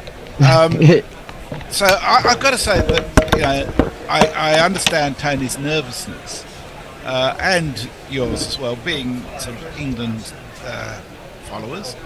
But 280 for 3 is a very nice platform, it seems to me, to be going from, where there's not a lot on the wicket and where Root is just beautifully set. Brook's looking good. I don't see 276 as an insurmountable deficit. I see England in a position where they could well be ahead in the final session tonight. Well, I would agree with you. I just think purely what makes us slightly nervous is that's slightly long tail. You would have to think, just not quite having our usual depth. I mean, Chris Wokes is more than capable. He's got a decent average with bat, and Gus Atkinson, as we know, has just scored a Test century. But Salman Aliaga scored 104, batting at 8. Exactly. And you got Pakistan. Jamie Smith. This wicket seems to me ideally suited to Jamie Smith. Nothing seems to have got any worse on this wicket than it was yesterday. So I think it's perfectly set up for England to continue attacking and doing well. Well, good morning, chaps. Good morning, listeners. Hello, Hendo. Morning. Raring to go, as are England. 11 overs into this session. Just had a break for drinks because Root did himself a mischief by trying to sweep a ball that was a little bit too wide of him down the leg side. He seems to be okay now, and he's going to be facing up to the I heard you saying the spectacle-less. Now that's worth a shout for LBW, as he decides to sweep in the other direction this time. I don't think that's a bad shout at all. Pakistan have only got one review remaining. He was right down, and on his was it pitching in line? I thought it was. I mean, I know he's got to do a little bit from round the wicket. Maybe it isn't. No, maybe not. Yeah, absolutely. It probably almost certainly would have gone for a hit. Pitching miles outside. Yeah, absolutely right. So that's the reason for the lack of concern. He's in again. Root opens the face and guides it through a vacant extra cover area for the easiest of singles. And I was listening to you guys in the car on my way over, which was interesting because. Glad to hear it. Yeah, that's a relief. I have to say. Well, I thought it was actually didn't put you to sleep at the wheel. No, not quite. Brook goes back to this one. I'll take another easy single away through square leg. And now Brook has scored 33 in a partnership, I think, which is now worth 38. So Root's he's giving Root a breather, which I think is a very important thing, because I was thinking it, and then Billy articulated it. That Root has been out there for almost every moment of this game.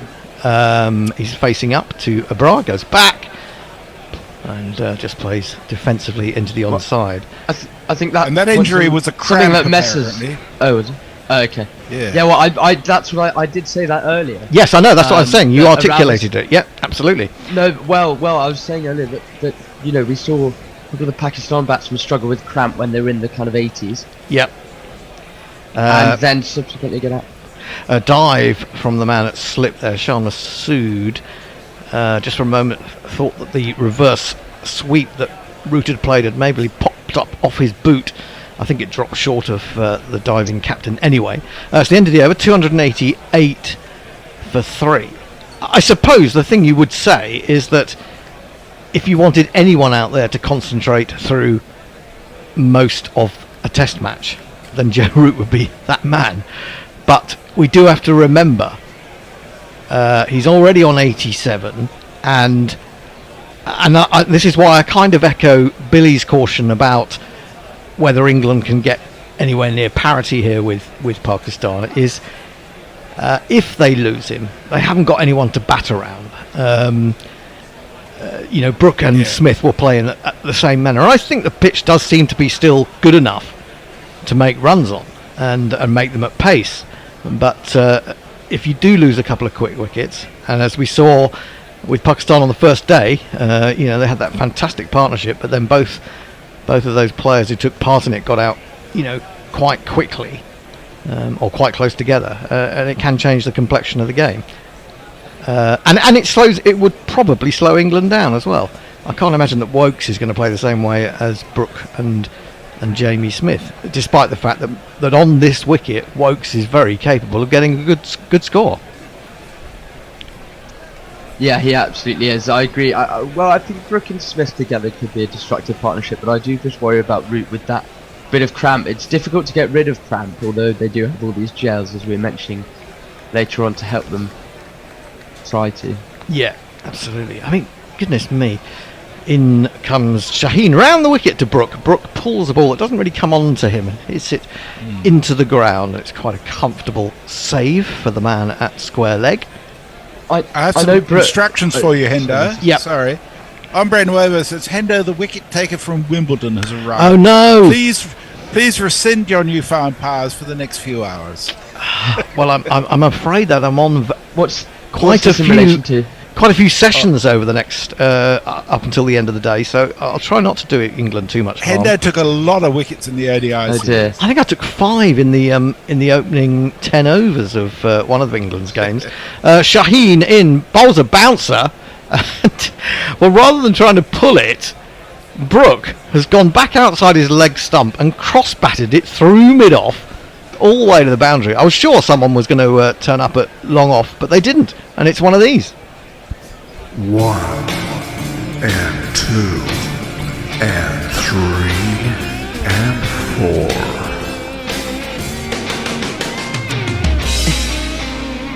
I suppose you can see what's on the offside, can't you? Shot that. It is. What's extraordinary shot. I was about to mention before that delivery that I know Brook doesn't move his feet much usually. I'll get to it after this ball. He's done it again. He's gone back and swatted it through mid-off a little bit wider this time. He's going to go for another 4. This is extraordinary batting. Well, one thing I would say to Brook is don't try and do it a third time. No.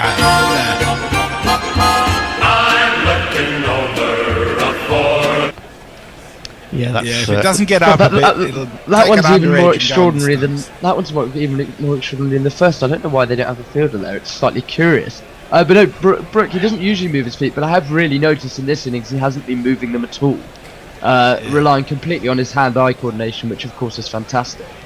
But they've got miraculous shots. He moves now. Having said it was a slightly sedate period, he's just woken everyone up and taking down Shaheen Shah Afridi here. You say that. Steady, Billy, steady. Remember, I'm here. And between us, we don't want to do it. Here he is. It is a bouncer. And this time he just drops it down in front of his toes. It was straighter, to be fair. And possibly a little bit quicker. And there is no run. Well, obviously, Brook had eyed that up. He'd seen the rather unusual field where there really wasn't anyone in front of square much other than cover, and so he would have to miss-hit it really badly to not get some sort of runs in that area. So it looks ugly. It looks a little bit ugly. It looks improvised, but it's very effective and intelligent. Ungainly, but intelligent. Short and pulled this time, bouncing its way down to the man at long leg. And they will get through for 1. Brook goes to 42. England 297 for 3. All those things that I was saying about England trying to get parity, I did think at the start of the day that if England got off to a flyer or got off quite quickly, then they're still very much in with a chance of winning this. They are a team that is capable of getting to 500 plus by the end of the day. This is pulled by Root, who's suddenly back into the action as well. It's a lovely shot, unfortunately for him. Saeem is out at deep mid-wicket, so it'll just be a single. Root has not had a lot of the strike, but he's also been a little bit becalmed, and Brook has been doing the main body of work. He's moved to 42 from 38. Harry Brook, route 88 from 153. 298 for 3 at the end of the 58th over. Jay Grover says, so the blame for my YouTube ban has been whittled down to Bear, Messrs and Diane. Sod it, I'll just blame Tony. Fair enough. Dave Barrett has sent us a picture of a beautiful little sailing yacht somewhere in the Mediterranean, I suspect. Oh, it says going reasonably hard in Antalya, listening to guerrilla cricket, the only available test match commentary on the high seas. Oh, I'm very jealous, David.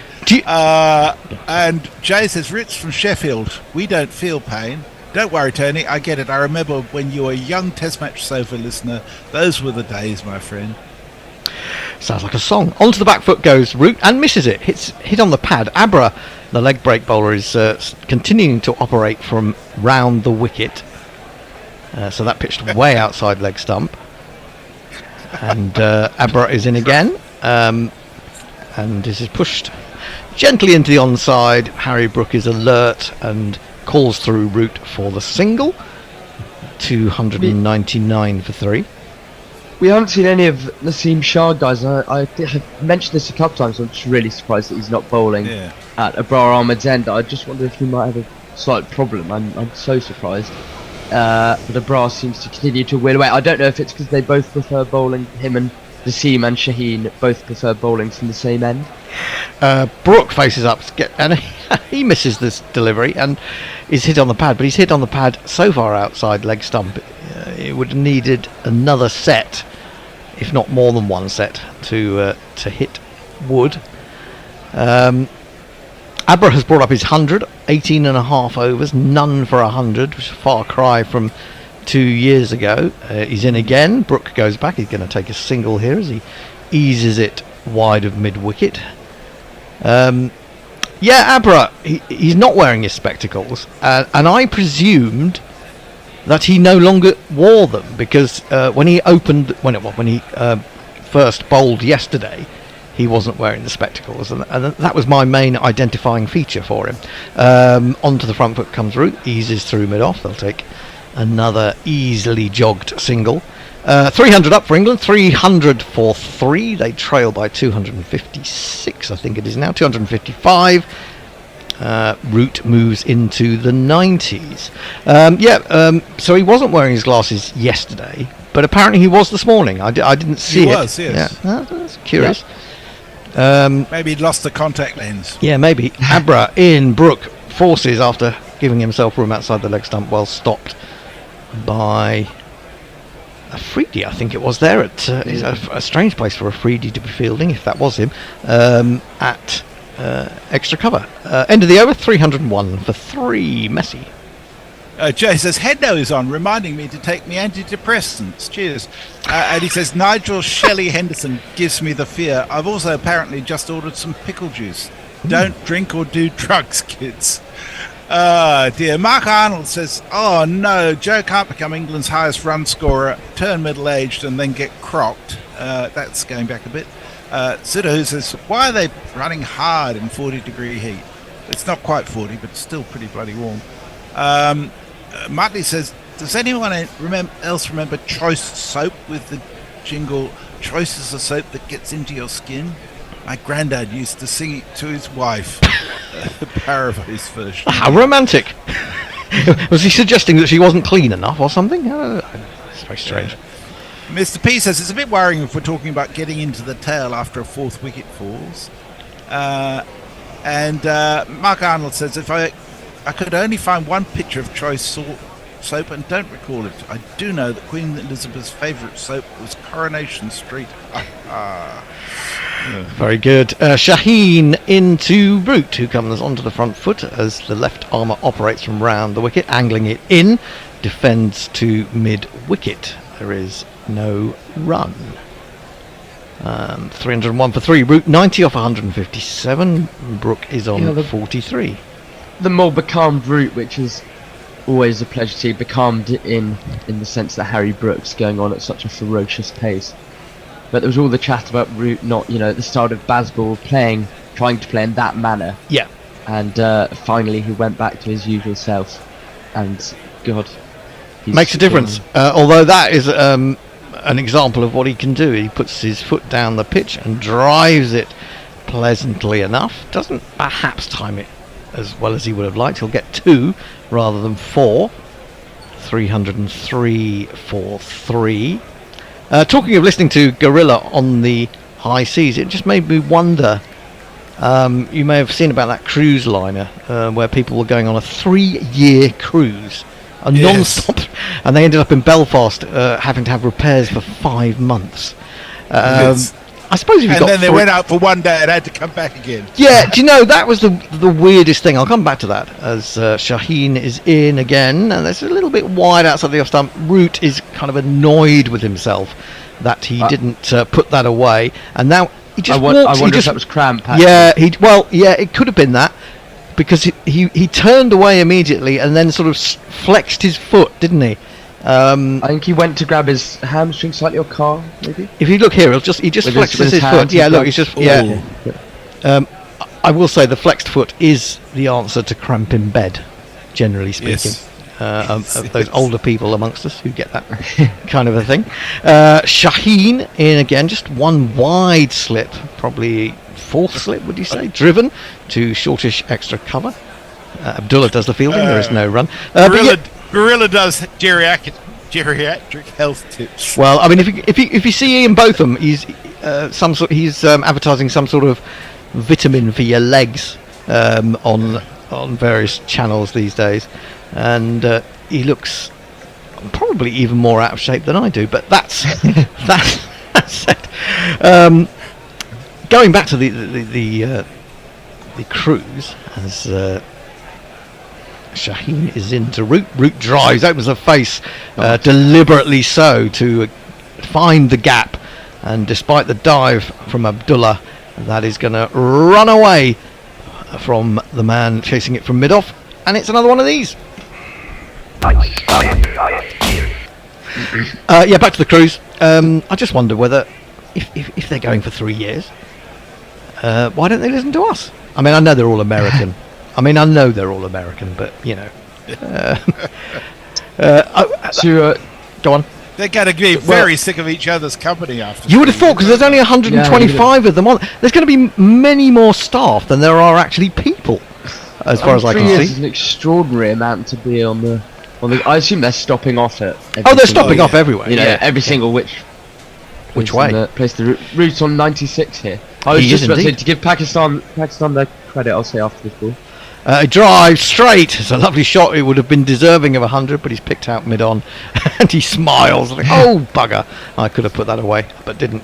England trail by 249. They're 307 for 3. Brook 43. Root 96. And Messi has more messages. I do indeed. Mog, forever spreading light and joy, says, they haven't avoided the follow-on yet. It's very true. And Muttley says the jingle for the soap was Joyce is the dope that gets under your skin. Yes, nothing romantic there, says Mark Arnold. Michael Bedford says, I remember when Ken Barlow was the schoolboy. Bloody hell. That's even older than me. Russell Hibbard says, sorry chaps, I'm off fishing, not cricket related, but I came across Ronnie Radford's famous goal in the FA Cup. Which means nothing to me. Oh, Ronnie Radford, Hereford against Newcastle. Famous FA Cup goal. Fantastic goal in the mud at, what's the name of Hereford's ground? Oh, you don't get any good mud anymore. No, you don't get any good mud. These molly-coddled Premier League footballers these days. Shocking. Pristine pitches. Yes, absolutely. Mark Arnold says, I remember when a shilling could buy you 48 chewy sweets, but sadly my mum never bought me that many. Yeah, I know. It is sad. Well, they're going to continue with that, bro. Sorry, Billy, you wanted to say something? Just to go back to the point I was about to make between balls. But to give Pakistan their credit, they've, unusually for them, they've looked pretty sharp in the field, I've actually felt. I know they haven't necessarily had too many catches to take, but I think just they've looked quite lively and on it. I think they usually get a bit of criticism for their fielding. But they've looked pretty good so far. Abra bowls around the wicket again to Brook, and they're just easy singles for him there. almost all the time through square leg. He moves to 44. So technically, both batsmen are within one shot of a milestone. Although I understand no sixes have been hit so far today. But, Root, who needs 4 for his 100, is waiting for Abra. And he goes back, giving himself room. Forces into the offside. He'll certainly get one of them there. He might get 2 of them. And that will be all. So he moves to 98. As you can tell, the temperature must have dropped because more humans are appearing dotted around the ground. I mean, normally they're hidden away in the shadows in that sort of heat, but they you can just see by the flags and the players' shirts fluttering that the wind seems to have got up a little bit as well. Yeah, there's a bit of a breeze. This is just tucked away to mid-wicket. There is no run. 310 for 3. Edgar Street was the ground. Says I'm just sorry, I've stolen your thunder there, Messi. I just saw it come out and I couldn't remember. That's all right. Are they still at Edgar Street? I think they've moved, haven't they? They've got a new ground. Abra in. Oh, now this pops a little bit as Root was thinking about a sweep, then decided against it, and then prodded at it. Was reaching for it a little bit, and it sort of jumped up and hit him low, below the rib, I suppose. He faces up again. Joe Root has never scored 100 in Pakistan previously. Well, he's hardly played in Pakistan. He hasn't played many tests. But yeah. Flicked away to square leg. He goes to 99. 99. Would you believe it? Just the 3 tests. He was actually he had the leanest time in Pakistan of England's players last time out in 2022. But he seems to be rectifying that quite nicely so far. Well, so he could have only played. This is only his 4th test in Pakistan, isn't it?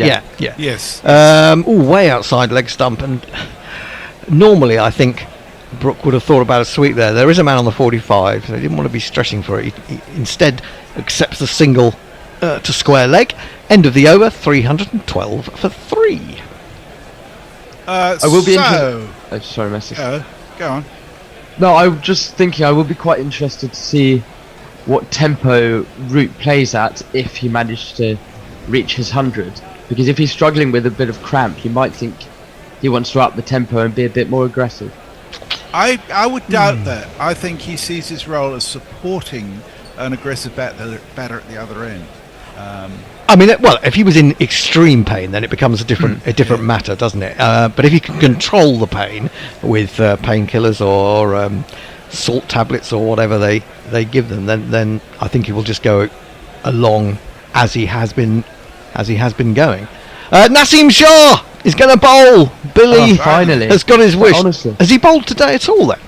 He must have bowled this morning. He bowled a bit earlier, but he's only bowled 11 overs. Yeah, well, out of the 61. So I think it might be the case of what I was mentioning earlier, because this is a swap for Shaheen from his end. So I feel like they both just want to bowl at this end. Okay. Which isn't necessarily. That was my potential thinking as to why we hadn't seen him come on for a bra. So maybe that is the reason. I wonder if we'll now see Amar Jamal coming back on, who managed to take the wicket of Ben Duckett. I wonder if we'll see him come on from Obra's end. Okay, Naseem it is. When the sea shall left home, he said to his dad that you're the man of the house now, because Naseem Shah is just that good. Here he is, running in to bowl to Brook, and Brook chops that away, hoping to get it down to the boundary at third man, but the one slip, the solitary slip, who is that 4th slip, dives away to his right, takes it cleanly on the bounce, and there is no run. We have until tea? We still have 37 minutes till tea. So what could England get? Could England get to 350 by tea? Quite possible, I think, if these two are there. Oh yes, that is quite possible. Definitely. Yes. I think they should. But no, still trailing by 245. I think when that lead eventually gets below 200, that'll be a bit more comfortable. Down the leg side, and a huge puff of dust is created by Mohammed Rizwan diving away to his left. He's not the biggest of keepers at all, so he's not heavy. So I wonder why he dug up all that dust there. But there you go. With that ball put down the leg side, it's just making me think we haven't really seen Pakistan do too much in the way of inventive kind of field placings in this session so far. Maybe they might think about getting a leg slip or something and just trying something different, because we have seen that little strangle down the leg side has brought a couple of wickets so far in this test match. Well, Naseem is coming in again, bowls to Brook, and Brook turns it away. There presumably is a deep backward square, but they should get back for 2, I would have thought. Let's have a look. Have they just gone for the 1? No one's telling us. No, they got 2. Brook's gone to 47. So Brook, with 3 balls left in this over, has the chance to get to 50 before his old mucker and mentor Joe Root gets to 100. 19 overs till the new ball for Pakistan as well, so that's still a way away. They only bowled 20 overs yesterday, didn't they? Yesterday evening. So that means what, they bowled 39 today? Is that all? Maybe I'm getting that wrong. Driven by Brook. Right. I think there's a man out there, but it's going to be 2 more. They're comfortably. This is 42nd. 42nd over. Sorry, my maths is completely skewed. Brook moves on to 49, so it's looking like we're going to get the half-century jingle before the 100 jingle. But I'm prepared and I'm poised, I have to tell you. England trail by 240. Yeah, Brook at a run of ball, 49 of 47. And Naseem is in again. Bowls to him. He defends. He wants a run. He just drops it down. He says, "Come on, Joe." Joe says, "Look, mate, actually, I've got a cramp. So fuck off." 316 for 3. Maybe he'll go crazy. Yes, could be. That innings, I was thinking about that innings the other day. Messers, that has to go down. I was trying to work out if I thought Stokes at Headingley was better or Maxwell's innings was better. And I actually, I'm sorry to say, I came to the conclusion that Maxwell's was better. No, I'm sorry, I'm going to have to... You can't really compare. I'm going to have to emphatically disagree. Naseem bowls and tucked away, and that will be 50. We'll come back to that argument in a minute. That is 50. Yet another one for Harry Brook. He's looked on song since getting there not that long ago. He's gone to 50 from 49. Half a half a half a half a half a half a half a half a half a half a half a half a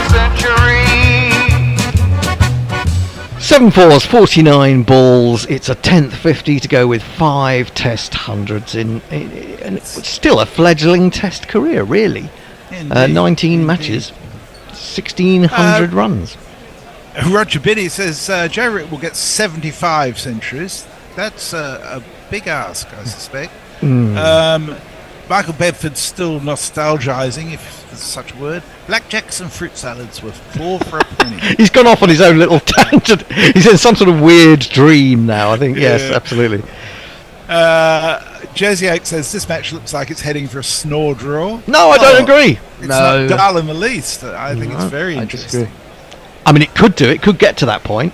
For setting a third innings target is one of the hardest things to do, because it's always tough to know what tempo to bat at. And Pakistan, as previously mentioned, against Bangladesh, they really struggled in the third innings. That was in Rawalpindi, and they only made kind of mid 100s or something in the third innings. And they'll have the memory of that, of course, won't they? And then if England do get a lead of any sort, then that could put pressure on them, definitely. As Greg Wilson says, I think the draw is the least likely result. England will get close enough to Pakistan's score by the end of the day, and then the pressure will be on Pakistan big time. Or England could fall apart and Pakistan get 120, 150 lead. It's that's why it's fascinatingly poised, and that's why it's not necessarily, or I think it's too early to say that this is going to be a snore draw. Joe Root is still not got the strike. Amber is going to continue. So, Billy, we're not getting a change of bowling at the other end after Naseem has come on, which is curious. Amber is just... Oh, he's got a short leg in now, no slip. He goes back. It's a kind of a sweep pull, a swipple by Brook out to mid wicket. Went well in front of square. He picks up another single, goes to 318 for 3 England, 51 to Brook. Root now looking around, he's on 99. Can he bring up, what would this be, a 36th Test 100? Something like that. He's in, he's going to play the reverse sweep to get it. Would you believe it, from way outside leg stump. And Joe Root goes through to yet another of these. 10, 20, 30, 40, 50, 60, 70, 80, 90, 100. Congratulations, sir. You are a centurion. That's his 5th century this year. Unbelievable. Another 5 Test matches ahead. Yeah, I was just the thing is that I mean he's so good that it was almost inevitable. You want to say Yes. you didn't want to say it, but it was almost inevitable that he was going to score 100. He never looked in doubt. I mean he's unbelievable, Joe.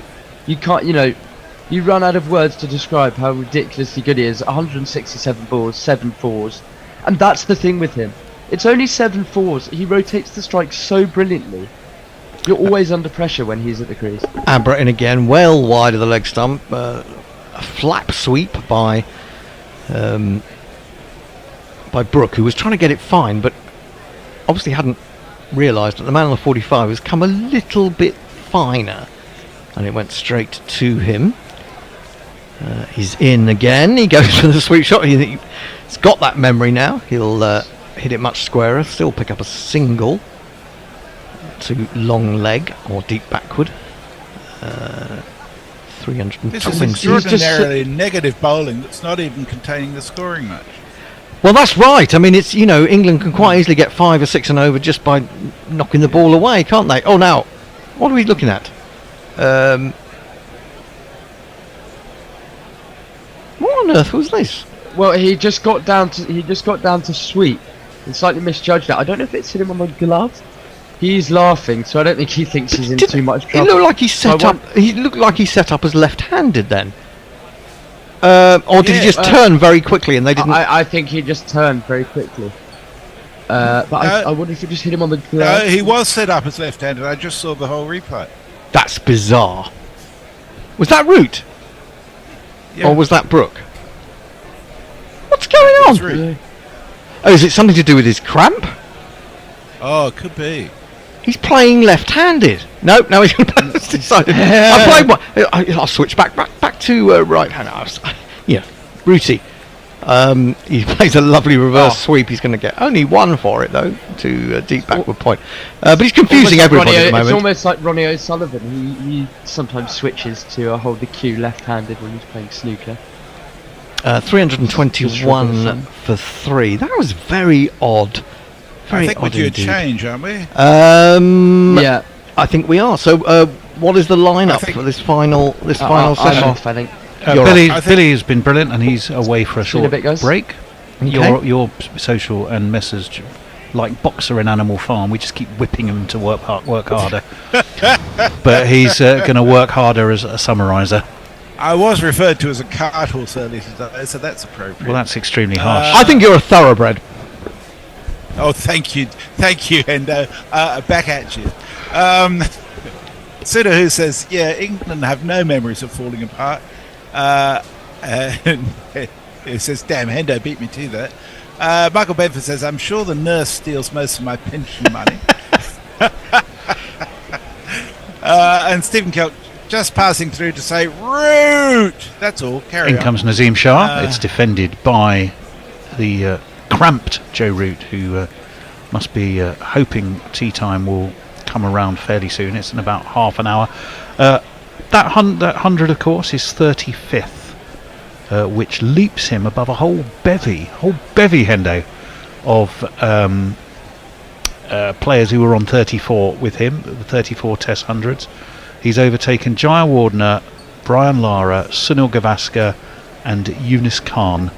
Wow. Not a bad mob. Which is not a bad group of batsmen, all of whom were with Joe Root on a group of 34. Right, in comes Nazim Shah over the wicket, flicked off his legs nicely by Root, backward of square leg. There is a man down there. It's Syed Shakil, I think, and it will get Rooty one more. I think they should have only taken a single there. Yeah, they did. Yeah, I thought so. 3:22 for 2. Harry Brook For 3. For 3. Gosh, yeah, wishful thinking. And again, it was all well. I thought Duckett was unlucky, I think, to a certain extent. But in the end, it looked pretty plumb. He was on the back foot, wasn't he? I didn't see it because I was on my way over. I heard you describe it. Yeah, no, it was once it was on the back foot. As we the poor old Duckster, he had the bit, and he's not a tall man, but he was in trouble. he always looked in trouble. Will you ever miss the opportunity, Tony? No, I don't know. Nazim Shah dabbed to Gully, no run by the runner, the 52 run at just a shade under a runner ball now, because that was his 53rd delivery. Harry Brook 3:22 for 3. Yeah, I think there was a bit of nibble there, and he followed the ball a little bit. And he played it well enough, as Billy was saying. He's not really moving his feet. I think when you're as good as Brook, you don't have to move your feet so much on a pitch like this. In terms of the pace bowlers, obviously you want to get down the wicket to the spinners if you can, but you don't need to, because the bounce is true. It's not doing very much. This one is on leg this time, and Harry Brook, without too much effort, economy of effort, I think you would describe that as, just steers it away once again down to Saad Shakil at backward square. They take another single, and former captain Joe Root will take over from temporary one-day captain Harry Brook on strike. I'm just wondering, we had a tweet or a YouTube contribution earlier saying he thought that Root would get 75 centuries. I'm wondering whether he meant half centuries, because he's on 65 half centuries 35 already. to 75, even that would be almost doubling where he is. That'd be more than doubling. You would, exactly. Right, Nazim Shah. Oh, that beats the outside edge of Joe Root. That was a genuine play and miss by Root, and Root, to his credit, acknowledges that with a few words which I think were complimentary. A thoughtful looking Mohammed Rizwan. Hard to tell just how thoughtful, because he's got those dark glasses on. You always think that Joe Root, just a little bit of a waist swing, I think they're just it was. Slight. You always think with Joe Root that he's the kind of guy that loves the game so much that he will be respectful of bowlers. On a good ball when he gets it, and that was a very good ball. Also enjoys. I also think he's finding it hard to get his leg out as fully as he would. Yeah, he didn't really need to be playing at that, did he? Because it was a little bit wide. He needs to get himself for tea for England's benefit. That's nicely played. Driven without, as you gentlemen were saying, without too much leg movement, but the ball just came nicely onto the bat, drove towards mid-off. There was a man there, and there was no run. Endo, yes, you are the man on socials. Do we have this one? I'm sure the nurse steals most of my... I think that was the last one. That was the last one. Stephen Kelk says, just passing through to say, Root! That is all, carry on. David Durrell, who we are otherwise known as Woy Woy Pom or Josie Oak, says, I suppose Root can bat a bit for a Yorkshireman. Stephen Kelk says, high praise, David Durrell. Suter, who is not a big fan of Ronnie O'Sullivan, let's just leave it at that. And Roger Binney says, if Brook scores a century, which one will you rate more, Brooks or Root? Well, I don't, they're different types of century, aren't they? And someone has to lay the groundwork.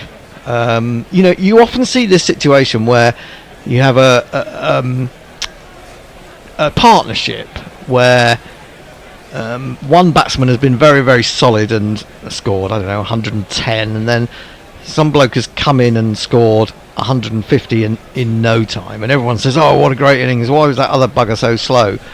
But you have to understand that that's what cricket is. It's about creating that platform. It always has been. I mean, maybe less so now in this England team, but I mean, how much better have England been, generally speaking? Difficult to say, considering the opposition they had in the summer, but how much better have they been when Joe Root is just playing his normal game, being Joe Root, rather than trying to do, he has got inventive shots. We've seen it. I mean, he kind of invented that flick over the slips, didn't he, for 6? But it brought his downfall 2 or 3 times.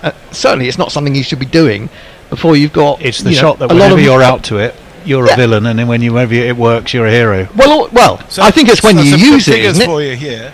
3 partnerships he's been involved with. With Crawley, he made 34. Crawley made 74. Right. With Duckett, he made 48. Duckett made 84, and with Brook, he's made 20.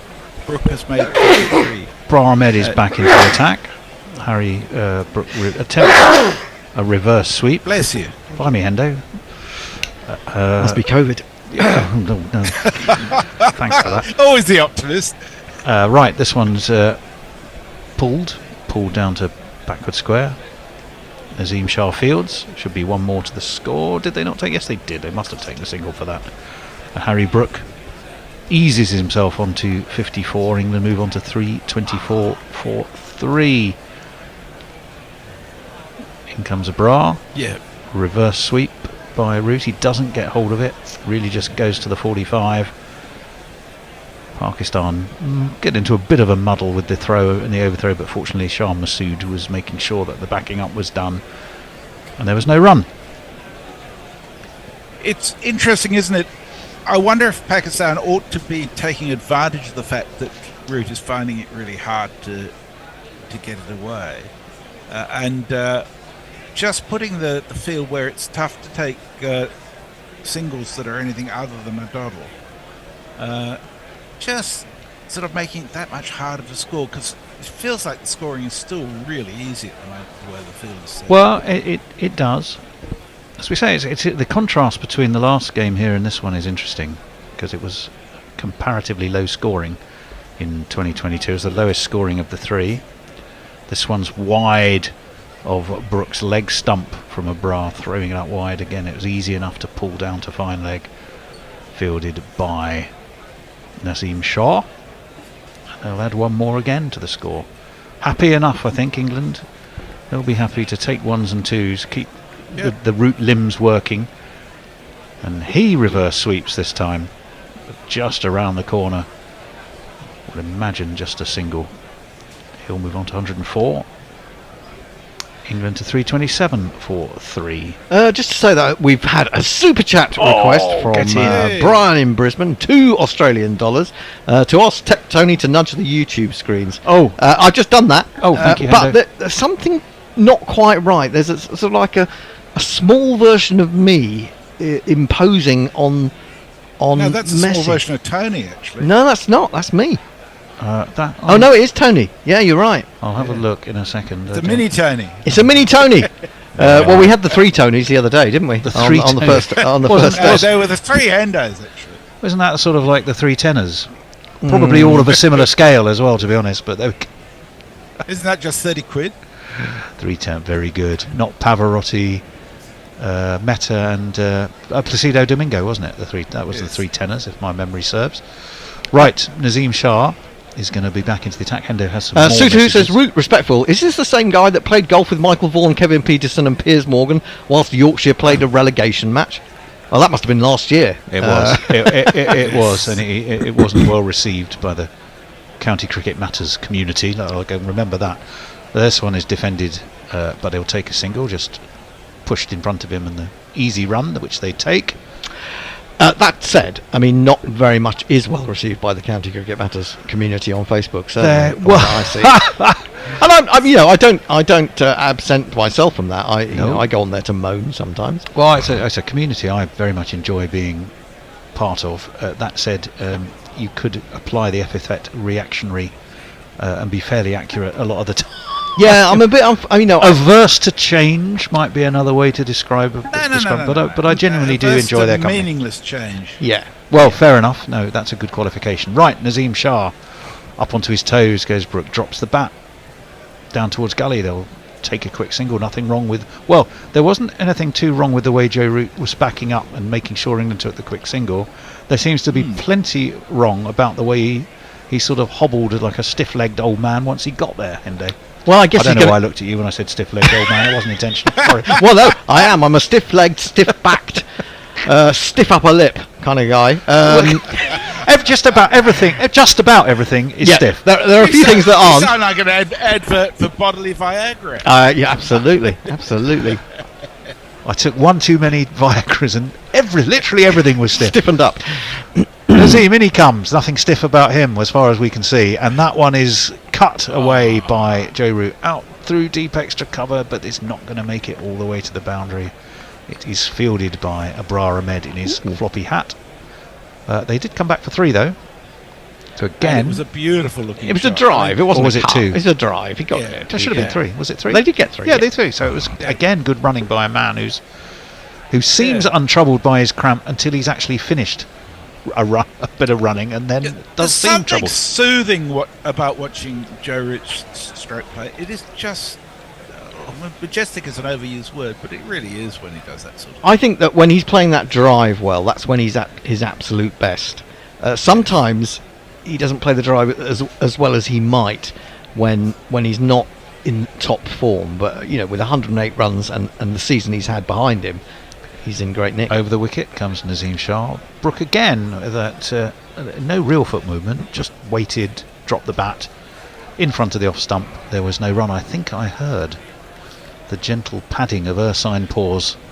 Do we know? I voted for Walker the Bear in the Fat Bear well done. competition. So did I, How's he but getting on against Chunk? behind. He was well. I couldn't. My eyesight's terrible. I was looking at it on my phone, and it looked to me at the time as if this would have been Monday night that Chunk had 40,000 votes, and poor old Walker only had 19,000. So come on, Gorillas, get behind Walker the Bear in the Fat Bear Week Bear Off against Chunk. That one is dabbed again down towards gully for no run by Harry Brook. That is on the explore.org website if you want to go there and have a look at the Fat Bear competition. This is when the bears come out of hibernation and start gorging on salmon.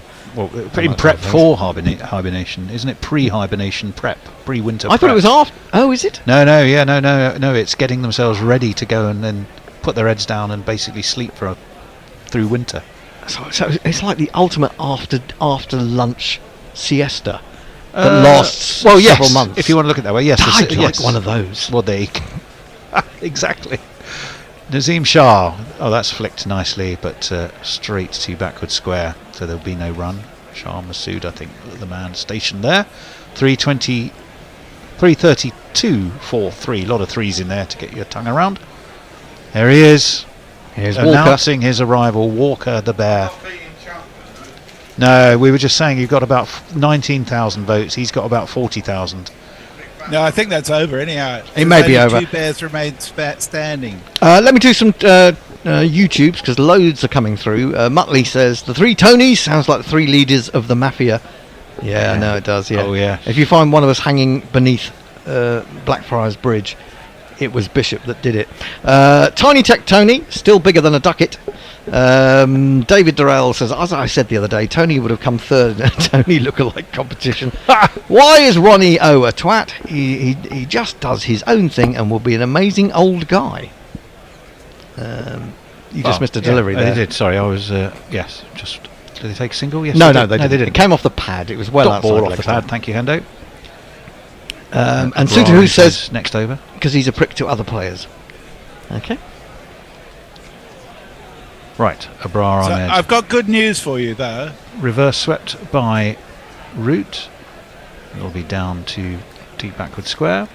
And they'll take another single. Should bring Harry Brook onto strike. 3:33 for 3. So it is. All the threes are up there. It's Triple Nelson. Nelson. Although Chunk beat Walker in the semi-final, in the final, Grazer beat Chunk by 71,000 to 30,000. So Chunk never won anyhow. Oh, short, horrible ball from Abrar Ahmed, and Harry Brook swivels and pulls, but he pulls it straight down to Nazim Shah at deep backward square. So basically, Walker the Bear got his arse handed to him by Chunk. In both cases, they were considerably larger arses than when they started, due to the fattening up process. I think is basically the summary of the great Bear Off. Swept again. Off his leg stump by Joe Root. Once again, Nazim Shah, who must be thinking, oh, what? Again? I came down here for a rest. And he keeps being brought into the game. It'll be one more to the score. I really don't see what Pakistan's tactics are here at all. They're just giving England runs. He's bowling well outside the leg stump. They're taking a single almost every ball. not on that occasion, as that one comes off the pad while Tony's looking for some facts on his phone. It's Arbra. He needs to slow down, Arbra Ahmed. Well, he is a slow bowler. He's a slow bowler, but he gets through his overs just that bit too quickly. Anyway, without his I think he's quicker without his glasses, Hendo. I think that he's streamlined himself a little bit more. Could be that. Ooh. As that sort of played off the back foot by Harry Brook. Well, you missed James's magnificently insightful analysis this morning, describing his glasses as transparent. Oh no, I heard you talking about that earlier on my way in. Yeah, the trouble with my glasses is they're not very transparent. They're always blurry, and I think it's to do because I keep touching them the whole time. That's not good. Pirate Badshaw says the year of the 3 Tonys, a landmark in the history of guerrilla cricket's conquest of Rome. Brian in Brisbane says Hendo needs new specs if he cannot tell the difference between himself and Tony. Who should be more offended, Tony or Hendo?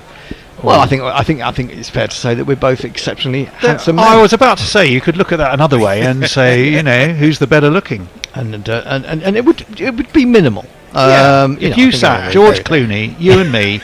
If George was, on summary, you on social, me on ball, you wouldn't be able to tell the difference. I don't think so. No, 100% not. Stephen Kelt says the way they lean slightly towards each other on the YouTube feed emphasises the mirror effect. Such symmetry.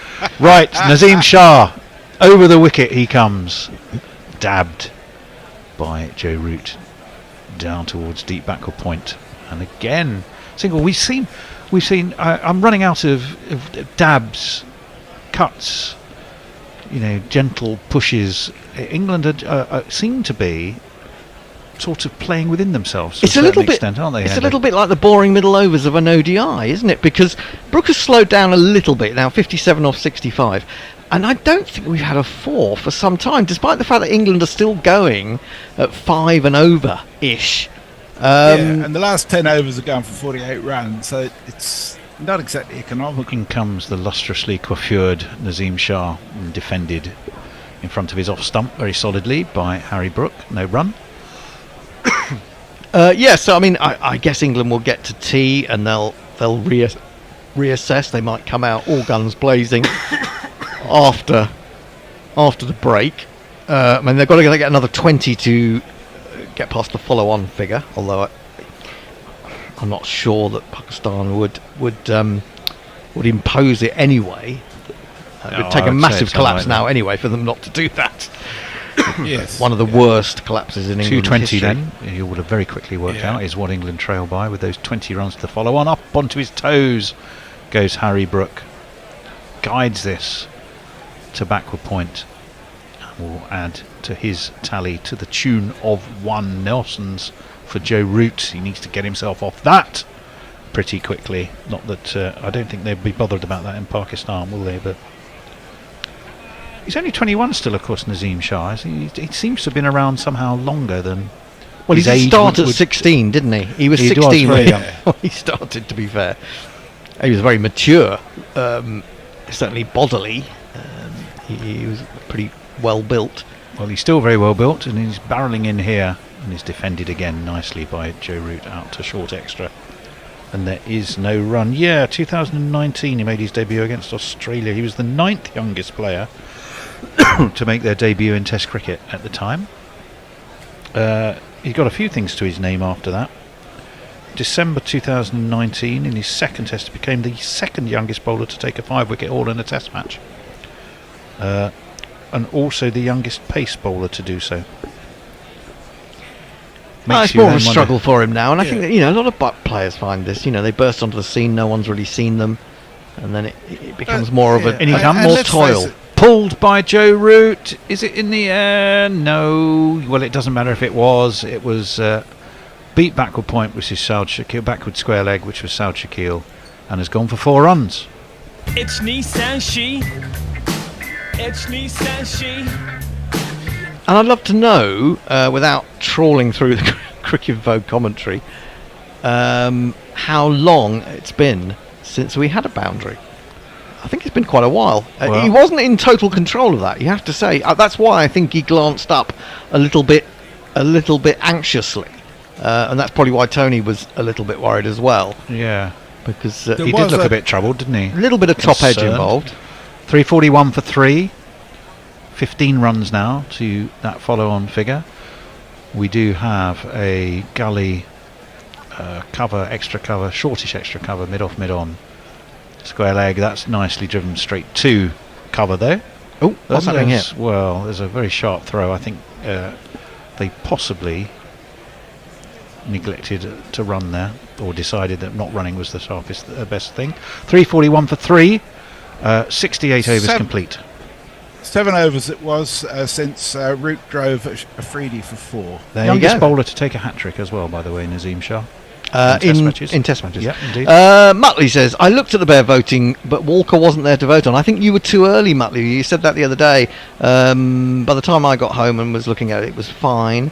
Bears are the princes of the post-prandial, says DHJ. I think you can guess who that is. 128, Grazer 1.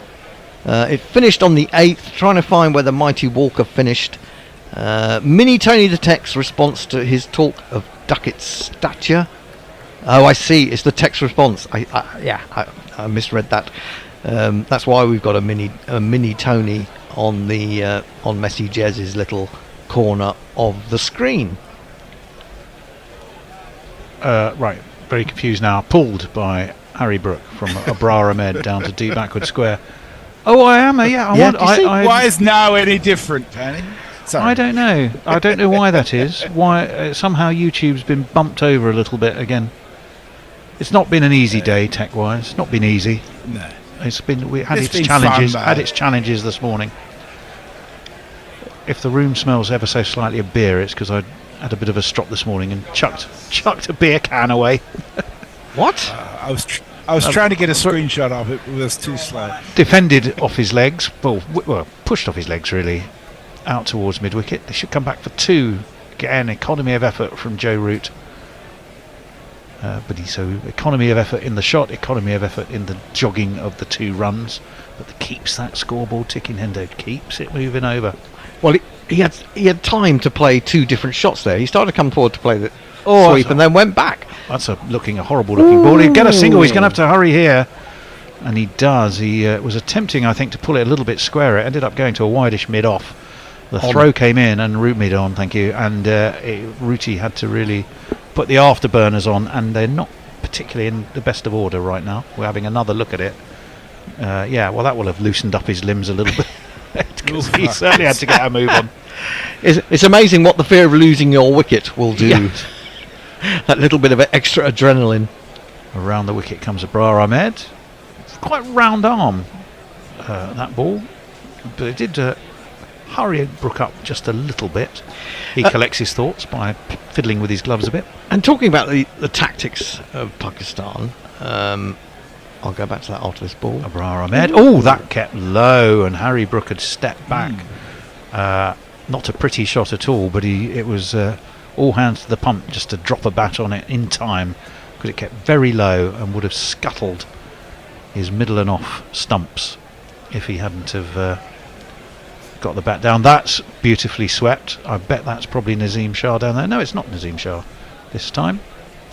I can't quite tell you who it is. It's someone in a floppy hat at deep backward square. And they'll take a single. Joe Root back on to strike. I just want to say go on. I was going to say you put my life at risk, Tony, by keeping me on for 2 hours. I've got a very angry goose at the door and 2 very hungry-looking cats staring at me. So they've got to wait a few more minutes and then they'll be relieved. Have you got cats now, then? Or are they local? My friend has been living here for 6 months. Has got 2 cats. Okay. Who are in control of the house. I can tell. I know how cats can dominate a household. I wanted to say about the tactics. Now I saw Sean Masood has been captaining at times Yorkshire in the summer, in the English summer, and I saw Bumble, David Lloyd, talking about him being, he didn't really rate him as a captain, said he was too reactive rather than proactive, and it just feels like the game's drifting at the moment, in the same way as we felt that Sarfaraz Ahmed often used to allow things to get away from them. I looked again, said Matley von Erich, and had missed it. So he missed it at both ends of the vote for the Fat Bear. And Sudahu says Pakistan sound like they're playing for the new ball as a plan, but they're 11 overs away. Saim Ayub. Well, yeah, we have a change of bowling. It's Wow. going to be the opener, who didn't make many runs, but he's going to see what he can do For with the the ball. first time, they've done something right. Cause the selectors pick Simon. Well, he's, what does he bowl? Kind of a quickish off break. Would you describe that as? Right arm medium, apparently. Oh, really? Yeah, that was right arm medium. It feels like a let's see what we can do just ahead of tea type bowling change, doesn't it's it? leggies, isn't it? No, he's not a leg. That was turned. That Well, did turned. it? Yeah. Well, it was a more of an off cutter then, almost. Is that No, a what it leg. was? No, leg. That went away from the batsman. Oh, did it? Right. Yeah. Okay. That's out towards the offside. They'll take a single. Well, according to this, he's right arm medium. Bats left-handed, bowls right. Oh, and he bowls right arm off breaks. Well, So that he wasn't bowls- an off break. I mean, that was a Liam Livingstone off break. You know, the man who bowls both. Well, he's bowling to Joe Root. Let's see what he's going to serve up this time. He has a slip, and that was a bit of a they've sort of wrapped the wrist over the top of it. It was worked away to leg by Root. He'll get a single. 209 to now the deficit. Well, he bowled that at 90 kilometres, which is the upper end of anything that a spin bowler's going to bowl, isn't it? So Yeah. Oh, yeah. it's I mean, sort I'm of- not saying he's slow. He's not a slow bowler, but he is trying to spin it. I It think. is a bit licorice all sorts. It is. That's very that was more of a leg break. You're absolutely right. Cut by Harry Brook down to deep point. Nazim Shah, who seems to have been very busy in the field, wherever they put him, the ball seems to go. There was one more to the score. There was a culture in Pakistan cricket, certainly in the 70s and maybe early 80s, where almost anyone who was a batsman could also bowl very acceptable leg breaks. You know, you think of people, Wasim Raja, for example. This one's defended by Harry Brook out towards cover, no run. Who I once batted against in club cricket. Oh, right. And I heard the ball, I've said this before, he bowled me a big leg break, and I heard it fizz from his fingers. Fizz! He made it fizz! Oh, Harry Brook is onto the back foot. That was a big off break. It is literally Bertie Bassett we got bowling here. It's all sorts, and you just don't know what you're going to get. It's like Forrest Gump's box of chocolates. You just don't know what you're going to get. Isn't it something to do with the fact that you know, when you get a bowler that never bowls or hardly ever bowls, Cricinfo has no idea, so it just puts down medium pace, or it puts he must probably bowl a bit of spin. He's put right arm medium and right arm off break is what he's officially got. But we've Right. also seen a couple of leg breaks chucked in there for good measure. We That also sounds saw like there. Minus Labuschagne. Well, we saw who there. Who felled at number 10 with a bouncer today at the Wacker. What? Oh, who knows? And then bowled him another bounce and had him caught on the boundary. Dear. Would that be tea? Have they gone for tea? Yes, 351 it's for tea. It is tea. 3. They have gone for tea. Well, but- we think so because it says 10:42 on the computer. So and you wouldn't know that based on the TV pictures we've got, because they just seem to not bother. In fact, they went to a lady who probably won't be invited back by Tapple Tea. What was she doing? I know you laughed. I didn't see what she was. Well, the up to. face she pulled didn't suggest Oh, that she what? was thoroughly enjoying her Tapple Tea. So I don't think they'll be inviting her back. So England have had 50 overs bowled at them today, and they've scored 255 runs. So that's not 5 and over, just over 5 and over. And if you do get the full 90 overs, then what is that in a day? 90, 180, 450. 450. So on the basis they were on 94 overnight, then they would almost be at parity by the end of the evening if things go to plan. They would indeed, yes. I think they'll only get another 35 overs in rather than 40. But well, you can imagine if they're going to give their quicker bowlers a good go with the new ball, yeah, that will slow things down. Let's do some YouTubes before we, I think we should take a little break. I love it, says Mr. P. It's true. The bear, he sorts it with a click. It's like trying to explain to my elderly mother the difference between the two remotes for the telly and the satellite box. Listen, you don't have to be an elderly mother to be confused by that. Strange. I was watching Sherwood on iPlayer last night, and then just everything went bang, and it went off. The internet went off. We thought there must have been a power cut, but all the other lights were on. It was very strange. So, you know, Sherwood is so good, isn't it? it's good, but it's also, I mean, you know, I'm pretty depressed about the state of the world, and watching it. Yeah. It just most of the characters are almost irredeemable, and it's kind of depressing in that respect, because you almost feel it's so well acted. You feel the aggression and nastiness that's emanating from those people. Is this the second series? It is the second series. Yeah. First. Don't tell me no spoilers. I'm only up to episode 4. The only thing I can tell you that we won't spoil it. Okay. But it's somehow way more violent than the first series. Yeah, I think that's right. The first series was, was very, very good, but it was a little bit more intellectual, I feel. And if you want something to understand the state of Britain, watch The Oak Tree, Ken Loach's final movie. It's okay. Oh no! Should be on BBC iPlayer too. Oh, is it on the iPlayer? Maybe. I watched. What was it's a BBC movie, so I presume it would be. What was the last thing I saw of Ken Loach about the bloke in the northeast who was on? This is also set in Durham County. Yeah, it was quite depressing, but it was quite entertaining as well. This is brilliant. It really explains why people are so fucked off with the government. It's tea time. Are we going to go and avail ourselves of something approaching tea, or have you got more messages? I'm just going to yes, Muttley. He says Messi's sounds like an Enid. Oh, it's life, I guess it must be. Sounds like an Enid Blyton story. You're not allowed to like Enid Blyton anymore, I don't think. She's been blighted by various things, if you remember. Try more swallows and Amazon. Yes. Yeah. He does correct himself and says Old Father Messi and Mother Goose. Yeah.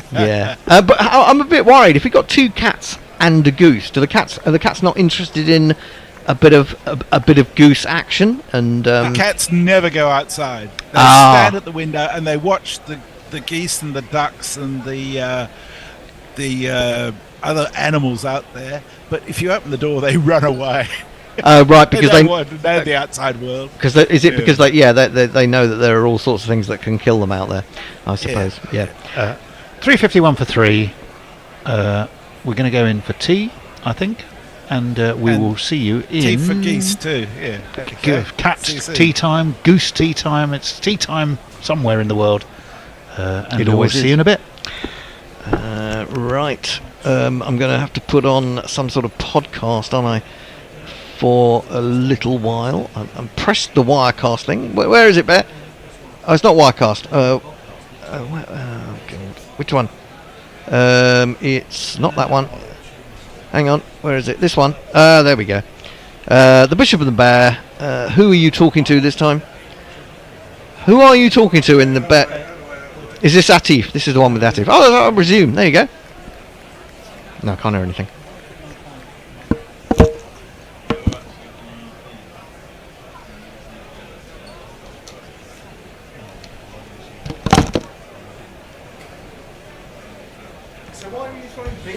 What's 2FA security on Kraken? Let's say I'm captaining my football team and we're up by a goal against, I don't know, Roverton Rovers.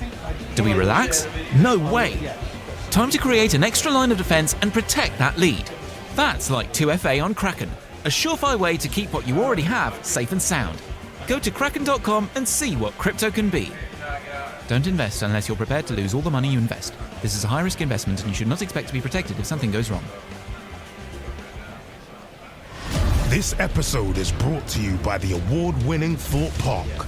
Swap the true crime pods for something really screen-worthy with Fright Nights at Thought Park. Europe's top theme park scare event is back.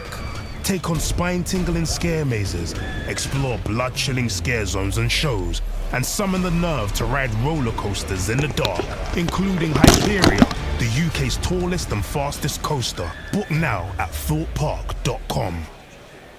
You are my sunshine. Sunshine? I'm running in the rain. I hate this weather. Not me. Ugh, still 6K. I I know I'm exhausted. You're right. I love running too.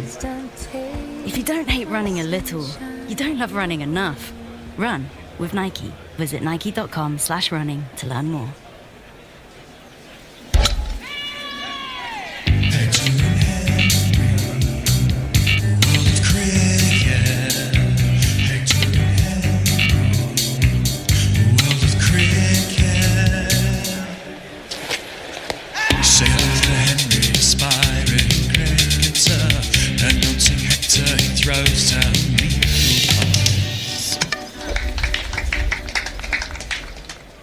Hello everyone and welcome back to another episode of Hector and Henry's World of Cricket. With the English summer now a thing of the past, there is much to discuss. The rise of the Sri Lankans, the peculiar ODI series between England and Australia, and the recent shock investment of the Delhi Capitals into Hampshire. Now before we start this episode, Henry joins us today from Dublin, so just apologies if his connection's a little bit off. I think he refused to back a microphone as well. But Redis, thanks for joining us. You actually slept through the beginning, so we're running late today. Right. Thanks, Heck. Yeah, for a wonderful introduction. That's not true. I was up before you. I messaged before you messaged to check if you were actually getting on today at 9:30. But yeah, no, I'm happy to be back. I've been ill for 3 weeks. Went down with a tough illness. I was actually generally quite ill, and now I'm back. I'm seeing the family in Ireland. So yeah, a microphone. It wasn't on like my top agenda. Okay, well, it's good to have you anyway. And just before we start, you're off to Australia soon, right? To play some cricket. Yeah, I'm off to Australia on Tuesday to go out and play for the Darren Lehman Academy as well as the Adelaide Uni Cricket Club. So yeah, you can give us some updates on what it's like playing in Australia in comparison to England. Yeah, well, I'll try to squeeze my microphone in my crew bag so you don't get angry. That'd be nice. Well, anyway, today we were lucky enough to speak to the famed Barmy Army supporter who stood upon the Fort of Gaul during the 2021 COVID-affected England tour of Sri Lanka, belting Jerusalem out to the empty stadium. He's risen the ranks in Barmy Army status as of late. So yeah, here is our interview with Rob Lewis, aka Randy Caddick. So Rob, thank you so much for coming on today. Most of our listeners will know you best from their TV screens back in lockdown. First of all, I'm sure you will be bored of telling this story by now, but can you just take us through how you came to be standing on top of the Fort of Gaul in 2021? Hello gents, thanks for having me firstly. Yeah, so I went out to Sri Lanka for the test in March 2020, and that was when lockdown was happening, and it was like one of the last events to be cancelled. So it got cancelled when I was on the flight over to Sri Lanka. So we got there and everyone knew it was been cancelled, but people were still sort of milling around. Then when COVID got a bit more serious, people started bricking themselves and booking expensive flights home. I was a bit like blasé about the whole situation. I had my laptop so I could do remote work. I thought I'd just hang about for like a month until COVID kind of shifted, but we all know how that went. It just went on and on. All my mates were saying, whatever you do, don't come back to the UK. I was like, all right. And then obviously time went on, and there was talk of England coming back in January. I'm like, bloody hell, I'm going to be here. I kind of just thought, like, in my head, well, I could just be like the only fan here. But then never actually thought it would happen. And then when it kind of did, yeah, like they banned people from watching on the fort, but I managed to get media accreditation because there was another fella up there. I've got his Rex Clementine. He's like the famous Sri Lankan reporter. He was up there. I was like, why can't I be up there? And they're like, you need accreditation. So like, luckily, Danny Rubin from the England squad, their marketing manager, he approved, and I got up there. Yeah. Nice. So was that something like with the Barmy Army? The Barmy Army helped you like get up there. Was that more the like ECB side of things to get on? No, I wasn't anything to do with the Barmy Army at the time. They contacted me when it was kind of coming to light. just saying, can you just hang some banners up for us? I'm like, yeah, sure, no worries. But like yeah, this was nothing to do with the Barmy Army. It was kind of like all my doing, and yeah, with a little help from Danny Rubin. That's how I got up. What was it like on the fort and around the ground? Could you do anything? Were they properly strict with COVID there? Pretty strict, yeah. Like you kind of have to wear your mask walking around. I wore my mask on the fort most of the time. Just thought it'd be a bad idea to kind of not wear it and set a bad example. But yeah, it was kind of cool. And then just kind of walking around like just lots of Sri Lankans wanting selfies. It was pretty cool. Yeah, you must have turned pretty famous there. Did you have to learn the trumpet to play the iconic, like when you played Jerusalem in the morning? Did you have to learn that, or no? You sung it, didn't you? I sung it, yeah. Like a big practice before. I kind of sort of knew half the words, but like when you're in a crowd and when you're chanting, sometimes you forget words, but it doesn't matter because everyone else remembers them. You kind of just mumble your way back into it. Yeah. When it's just you, when you get anything wrong, it's just like, really fucked up. The first time I did it, I like fucked up a little bit. I had to kind of like rewind a bit and then do it again. You got like the whole thing and watching. Yeah, I know. Like Jesus Christ, the whole nation is watching. I'm just like messing my lines up. But my mate who managed to get up there like recorded it because we needed to get a recording. This is before we got like chucked off. So yeah, we managed to get like a good bit where I didn't mess up. So all good in the end. The England boys. Did you know that they were listening? Like, was it quite obvious? Yeah. They like clapped after a few songs every now and then. Some of them didn't kind of like acknowledge me at all, which was weird, but okay. But like the best thing ever was like at the end of the second game when like I think half of the team come over just to clap me. It was mental, and that was like I've got a little snippet on Sky Sports. Yeah, it's probably like the happiest moment of my life. Like I've got like the biggest smile on my face. Yeah, it was so good. Yeah, I loved it. Yeah. Didn't Ruti raise his bat at you when he scored like his 5th double 100 or something?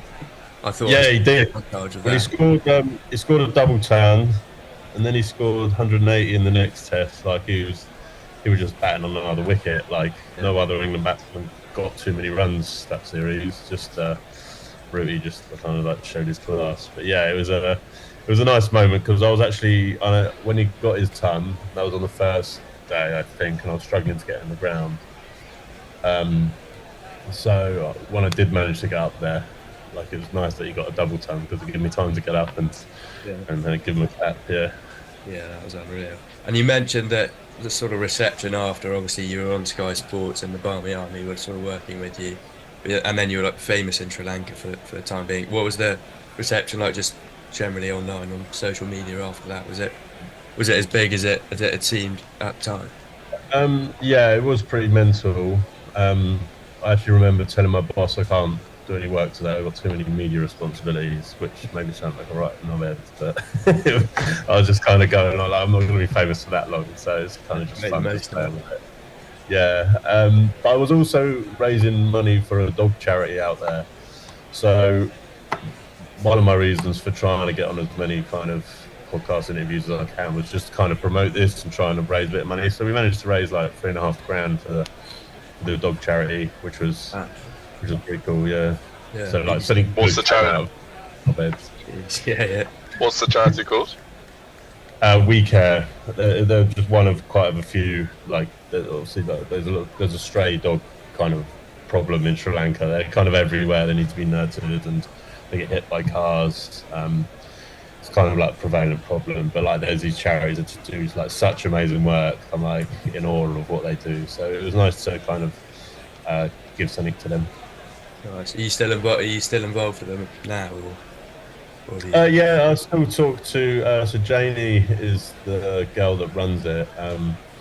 Yeah, she's amazing. Ben Fogel's been over there doing shows with her, which is pretty cool. There's a guy in Thailand. Oh, I did see that actually. They were on. I think there was a big episode a month ago or something. Yeah, with Ben Fogel. Yeah. Yeah, it's interesting. Yeah, and then there's a guy in Thailand who looks after stray dogs who's become famous on social media, and they met up fairly recently. So yeah, they're doing great work. It's pretty awesome. And along with that, you're also a DJ now, right? Or did that start from Sri Lanka? And just Yeah. Yeah. how Randy Caddick, the stage name It came. did. Yeah, so like with all this extra time on my hands, I met a guy who had some decks.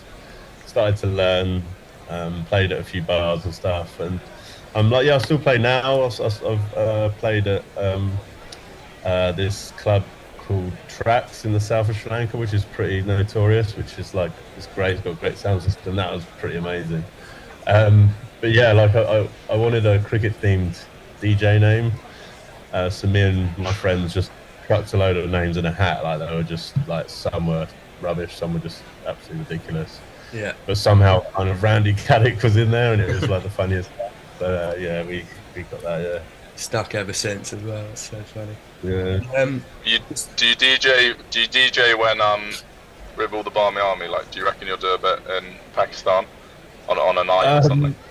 No, I did in the West Indies tour in 2022. I was like, yeah, I'll DJ a gig, but it's kind of like being a wedding DJ because everyone comes up and wants requests, and my music taste is a bit kind of like underground to what. Can't be playing ABBA, just rims. Just really Not a bit of Mamma Mia, yeah. Yeah, the clientele are like totally impressed with what I play, and it was a bit like, it's just not really. I don't know. I'm not a request DJ. I get really annoyed. So I tried, but like I can't imagine me doing it again. Yeah, and just in terms of like the Barmy Army, obviously you say you weren't involved before Sri Lanka, but now you seem to be going on a lot of their tours.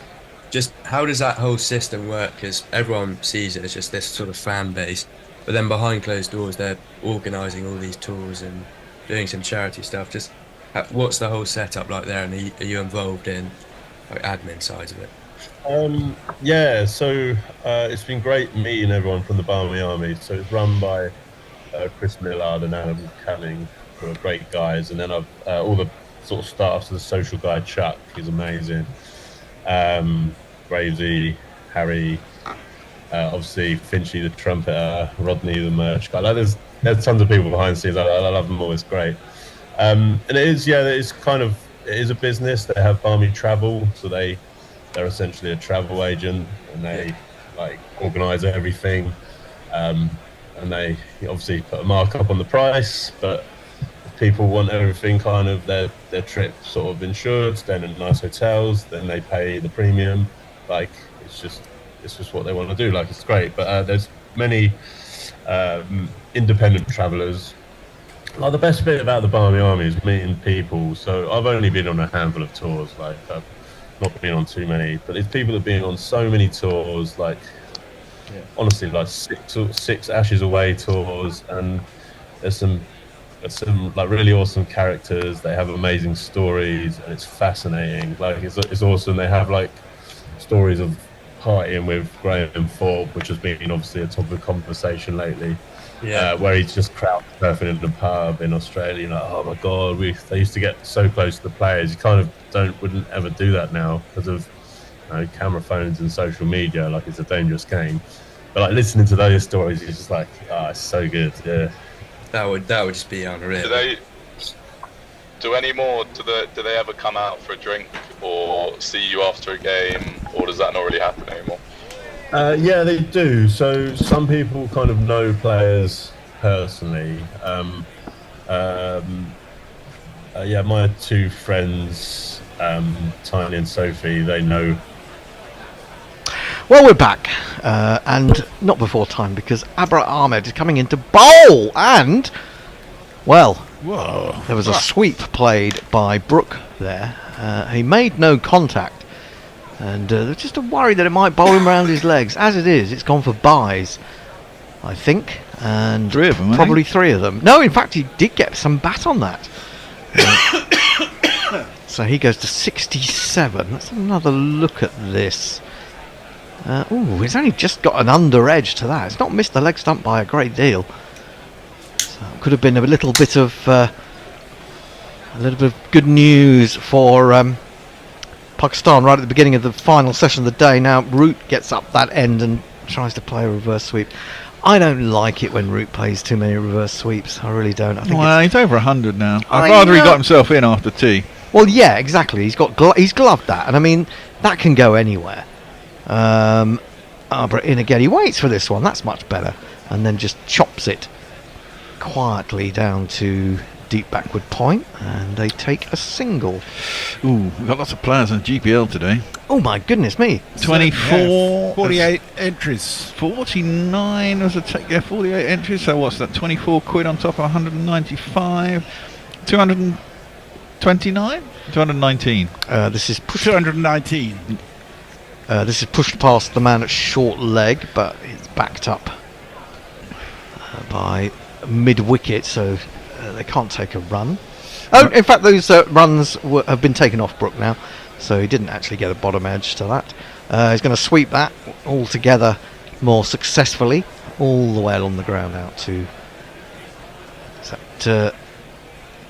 Amir down at deep backward square stroke long leg. I think we'll be looking at something over 400 today, boys.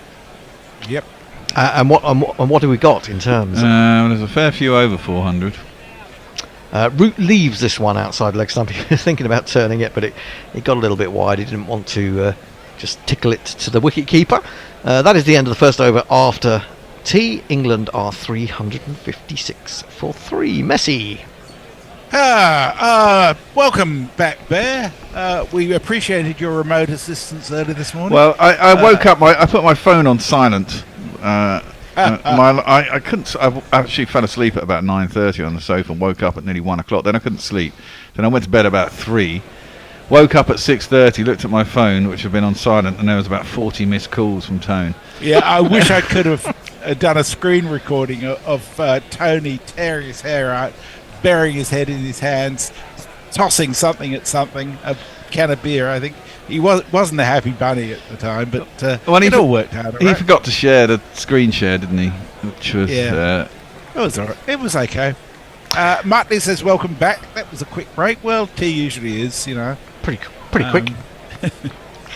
Amir Jamal will continue, and of course he's the man that has had a hand in all 3 wickets that have fallen. Aye. Caught 2, got 1. I can also say that one more run and England will have saved the follow-on. Well, we should get that with 7 wickets now, but you never know. I'll give him a jingle. You can talk over the top of it. So coming in to bowl to Brook, and Brook drives as pretty much as straight as he can without hitting the stumps at the other end. It's being chased by 2 men. They will get there. Shaheen Shah Afridi is the man. They get back for 2. Brook moves to 67. Well, the question is, England should get, even if they don't do too well from here, they should get close to parity, isn't it? Is this wicket going to collapse and offer an opportunity for a victory, or are we basically doomed for 5 days in a boring draw? Well, just remember Pakistan's capacity for self. Well, I do, and I do think if the pitch offers anything, or if we can get just even a 50-run lead somehow, get 620 or something like that, and get a couple of early wickets, put the cat amongst the pigeons, you never know what might happen. Beautifully timed off his legs. There's a short mid-wicket, and then an orthodox a little bit further back. It's the orthodox one that does the fielding, and there is no run. England have saved the follow-on. They trail by 198. They bowled bloody slow today, haven't they? I mean, they bowled like 50 overs. 50 overs, 25 overs a session. That's So they're 40 overs. They're not going to get 40 overs in the final session, are they? Especially once the new ball comes along. Which is interesting as to why they might be bowling Jamal at the moment. We thought before tea that they were just trying to get through as many overs as possible, as quickly as possible, to get to the new ball, which they are now 9 overs, minus a couple of balls away from. This is turned through the gap at square leg for another single. Brook moves to 68 from 82. We're going along just about 5 and over, aren't we? Yeah. Just over. And we were trying to work out, if you got your full 90 overs, then you do get pretty much parity today. But, as I said, we've had I think it was 86 overs on the first day. 82 was it yesterday? So the chances are It's something around that. I mean, we were short on both days despite having the extra half hour. So I'm not expecting us to get maybe any more. Well, 80 might be the limit today, which is, again, it's kind of annoying, isn't it, in terms of trying to push for a result. Jamal in, bowls straight, good length, defended by Root. Back to the bowler. Well, the new ball might offer new opportunities to score quicker again. That's true. That is true. And one presumes that when they take the new ball, they will become a little bit more attacking, and it leaves more gaps. One of the things that happened before tea is that although England was scoring at still a good rate, they didn't hit many boundaries in that last 40-45 minutes. Yeah. I think they went 7 overs between boundaries at one point. In comes Jamal down the leg side, poor ball, and Rizwan does well to skip across to his left and take. I mean, at the moment there is almost no attacking field. There is no genuine slip. I think there's a fourth slip, but no one at first, no one at second, no one at third, no one at gully. So just a random fourth slip in sort of acres of space. I suppose to stop that little glide, that little chop that, well, Root started and Brook has learned from him, I would say, to a certain extent, added his own little flourish. Jamal in again, bowls to Root. Root opens the face and nibbles it square on the offside for another single. He'll keep the strike, will he, or is there still one ball to go? No, that is the end of the over. 72 overs bowled. England 360 for 3. And Root could quite easily get a double ton here. Oh, no, Bear. Stop that sort of nonsense. I don't think so. He would have to go at a rate to get a double ton here. Brook could get a ton, that's for sure. And Root, hopefully, will just continue playing as he has done. Messi. Yep. Martley says, shouldn't that be cat amongst the geese? Farong says, after work, greetings to all, hope everyone's well. Only player with a baseball strike rate is the lad. Still doesn't get to bowl. No, it's shocking, isn't it? In the World Cup, Scotland's just dropped their match against South Africa. Dropped Laura Woolvard in the first over. Worked by Brook for another single. Sorry, no, Root. He goes to 122. I couldn't get into the Australia-New Zealand game yesterday. I really wanted to, but I don't know. And it ended up being pretty uncompetitive, didn't it? Abra in again. Out comes the sweep from Brook. It'll only be another single down to long leg. 361 for 3. 362 for 3. Brook goes to 69. England 194 adrift of the Pakistan score. Now Root goes back and pulls and gets a little reward for his effort. He gets a single. Who is that limping? Is it Brook now? Brook is now limping. Either cramp or he's done a hammy. No, I think it's cramp again. I've only ever really had... I mean, I get cramp quite a lot in bed, but I don't often get cramp when... or never used to doing sporting activity. Although one time I was on a treadmill in a gym and my calf just went. It was bizarre. Agony suddenly. In he comes, bowls, and another single. You know the lesson from that, don't you? Don't go to the gym. Absolutely. Well, I haven't been for about 5 years. 70 to Brook, 364 for 3. Root has 123. I remember the first time I ever had cramp, and the worst time, I can remember it vividly. We did this thing called peak assault when I was at school. It was basically for people to run around peaks. Oh, God. Yeah, we did it with Venture Scouts for some stupid reason. Jeez. But we were the worst Venture Scouts in the world because we were a school thing, and we were all just useless. We came last, I think. Abra bowls, and this one is pushed onto the off stump. Unusually, he's been operating around leg or outside leg. They should get back for 2, as this is Shaheen Shah Afridi running round towards extra cover, but halfway to the boundary. Root 125. He's in again. Root decides, I won't sweep this, I'll just pad it away. Abra, 26 overs now, none for 131. You know, that's not great, is it? And, and then they bowled him and they bowled him. I suppose they haven't got that many options. Well, no, it's either that and they keep bowling the three seamers into the ground. Yeah. Over on Blue Sky, Ben McCormack, who was one of those who took advantage of the GPL being open overnight. So brilliant! That's the way to do it then. So he said this an hour or so ago. He said only just tuning in and catching up with the scorecard. Not a bad knock from Duckett at number 4. Pope's got to be looking over his shoulder a bit, hasn't he? I think it's a bit soon to be talking that, to be honest. Well, I think they've dug themselves into a bit of a hole with Ollie Pope, having made him vice captain and then by default captain. And I know I saw that I saw a Nindo on our group chat, saying, "Well, Ollie Pope, what's he done? What's he doing?" And Grubby reminded him that he got 150 at the Oval. Was it the Oval for the final test? I think it was against Sri Lanka. But I don't know.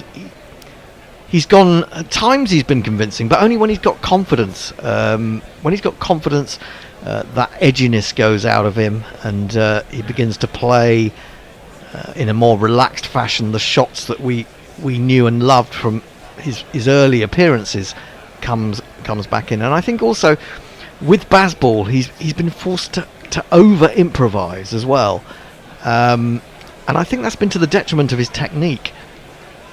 And I don't think he's a number 3. Obviously he's not an opener either, but he's definitely not a number 3. He's a number 5, isn't he? He's really? a number 5. Yeah. Absolutely. Yes. And he'd be good at 5. But he'd be good at 5. Maybe him and Stokes swap over, but Stokes could make a good 3. Yeah. He's got technique. Yeah, absolutely. Although it depends how much Stokes is bowling, and there's something about when you've got someone as good as him in the position that he comes in, you kind of want that backup, don't you? That kind of security in the middle order, really. Even if you don't have the security at the top. 366 for 3. Amir Jamal will continue. 1 for 60 from 12 overs.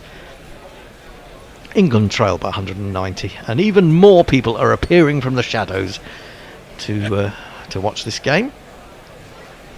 And that is good to see.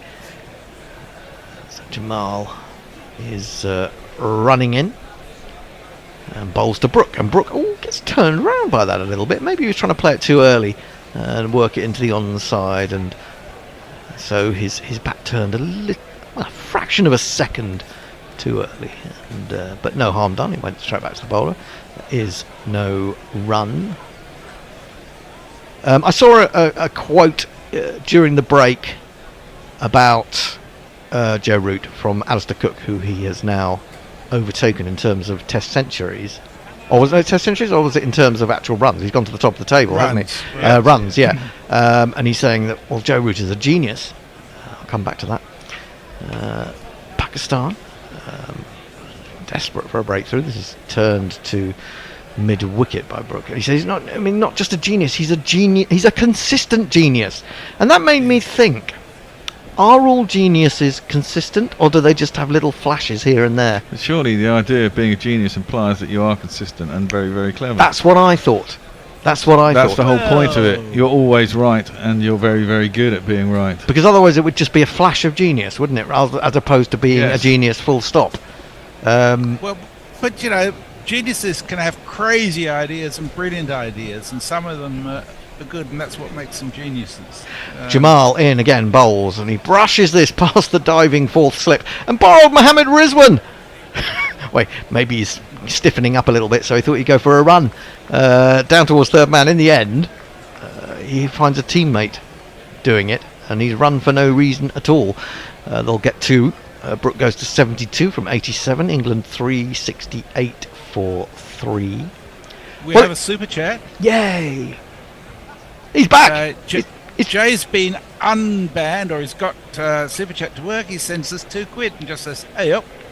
Hey up, Jay. Thank you, Jay. How's an individual chatter on YouTube, do you get banned? Well, that's what I was asking Jay on he day thinks one. it was certain language he might have been using that every now and then they pick up on. So he didn't say Bradman, put it like that. Kind of random stuff. I mean, considering the things that are said on YouTube, seems Yeah. odd. Tucked away again by Brook to mid-wicket. There is no run. 368 for 3. Brook 72. Root 125. Duckett, the man out today. Oh, one of the men out today. Of course, Crawley was out quite early on for 78. Duckett went on to get 82 over a run of ball, I think. He's like 68 balls or something like that, which is not bad for a man who yesterday looked like he might be out of the tour with a broken thumb. Well, apparently it's dislocated. They put it back in. Oh, it was dislocated. Okay, well that's better, isn't it? And I guess he's been pumped full of painkillers. Yeah. Jamal in again to Brook. Brook defends this one. It comes back into him slightly off the pitch and guided to mid-wicket. So yes, back to geniuses. I'm wondering, did Einstein have any particularly mad ideas that were so out there that they weren't? Well, they haven't as yet come to fruition. I'm wondering.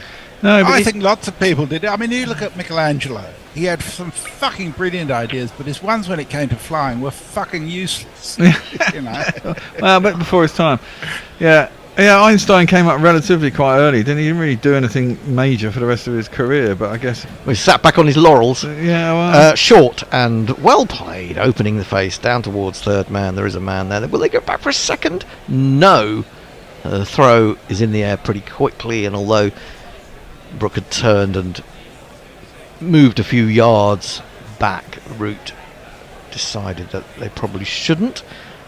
369 for 3 at the end of the over, 74 overs bowled, 6 overs to go before presumably Shahid Shah Afridi and Nasser Shaheen will take the new ball.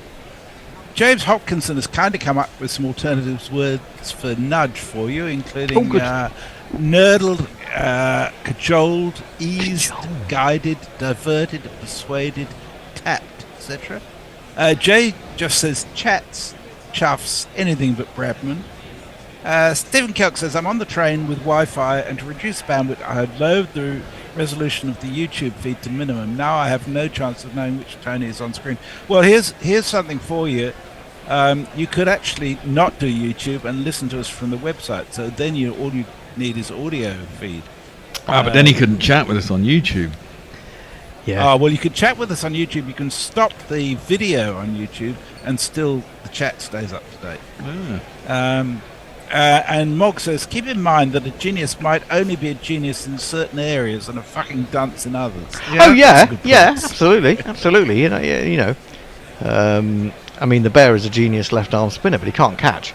I can catch really sharp chances. Off his own bowling. Dozzies, yeah. Abra, around the wicket to Brook. Brook sweeps to a ball on leg stump. There's a ring of 3 there, really, saving the single on the onside. A backward square, a man in front of square, and a man at mid-wicket, all quite close together. And, of course, there's a man in the deep as well. So it's probably only going to be a single there if he hits it, unless he hits it over or hard enough to get it through in front of square. Now what's happened there? He's only just about controlled that. That did pop on him a little bit. Maybe took a top edge as he tried to sweep. The man at backward square leg was interested for a moment, but I think it fell relatively safely. But there was some hands on heads and some excitement. Yeah, he didn't control that at all, did he? And actually, had he been on a slightly different line, the man at backward square would have been a comfortable catch. Anyway, we have he another survives. super chat coming up. Abra into Root. Root goes back. He thinks he'll get a single here, but he won't. He's played it straight to the man at square cover. Trying to ball them out, aren't they, with this line?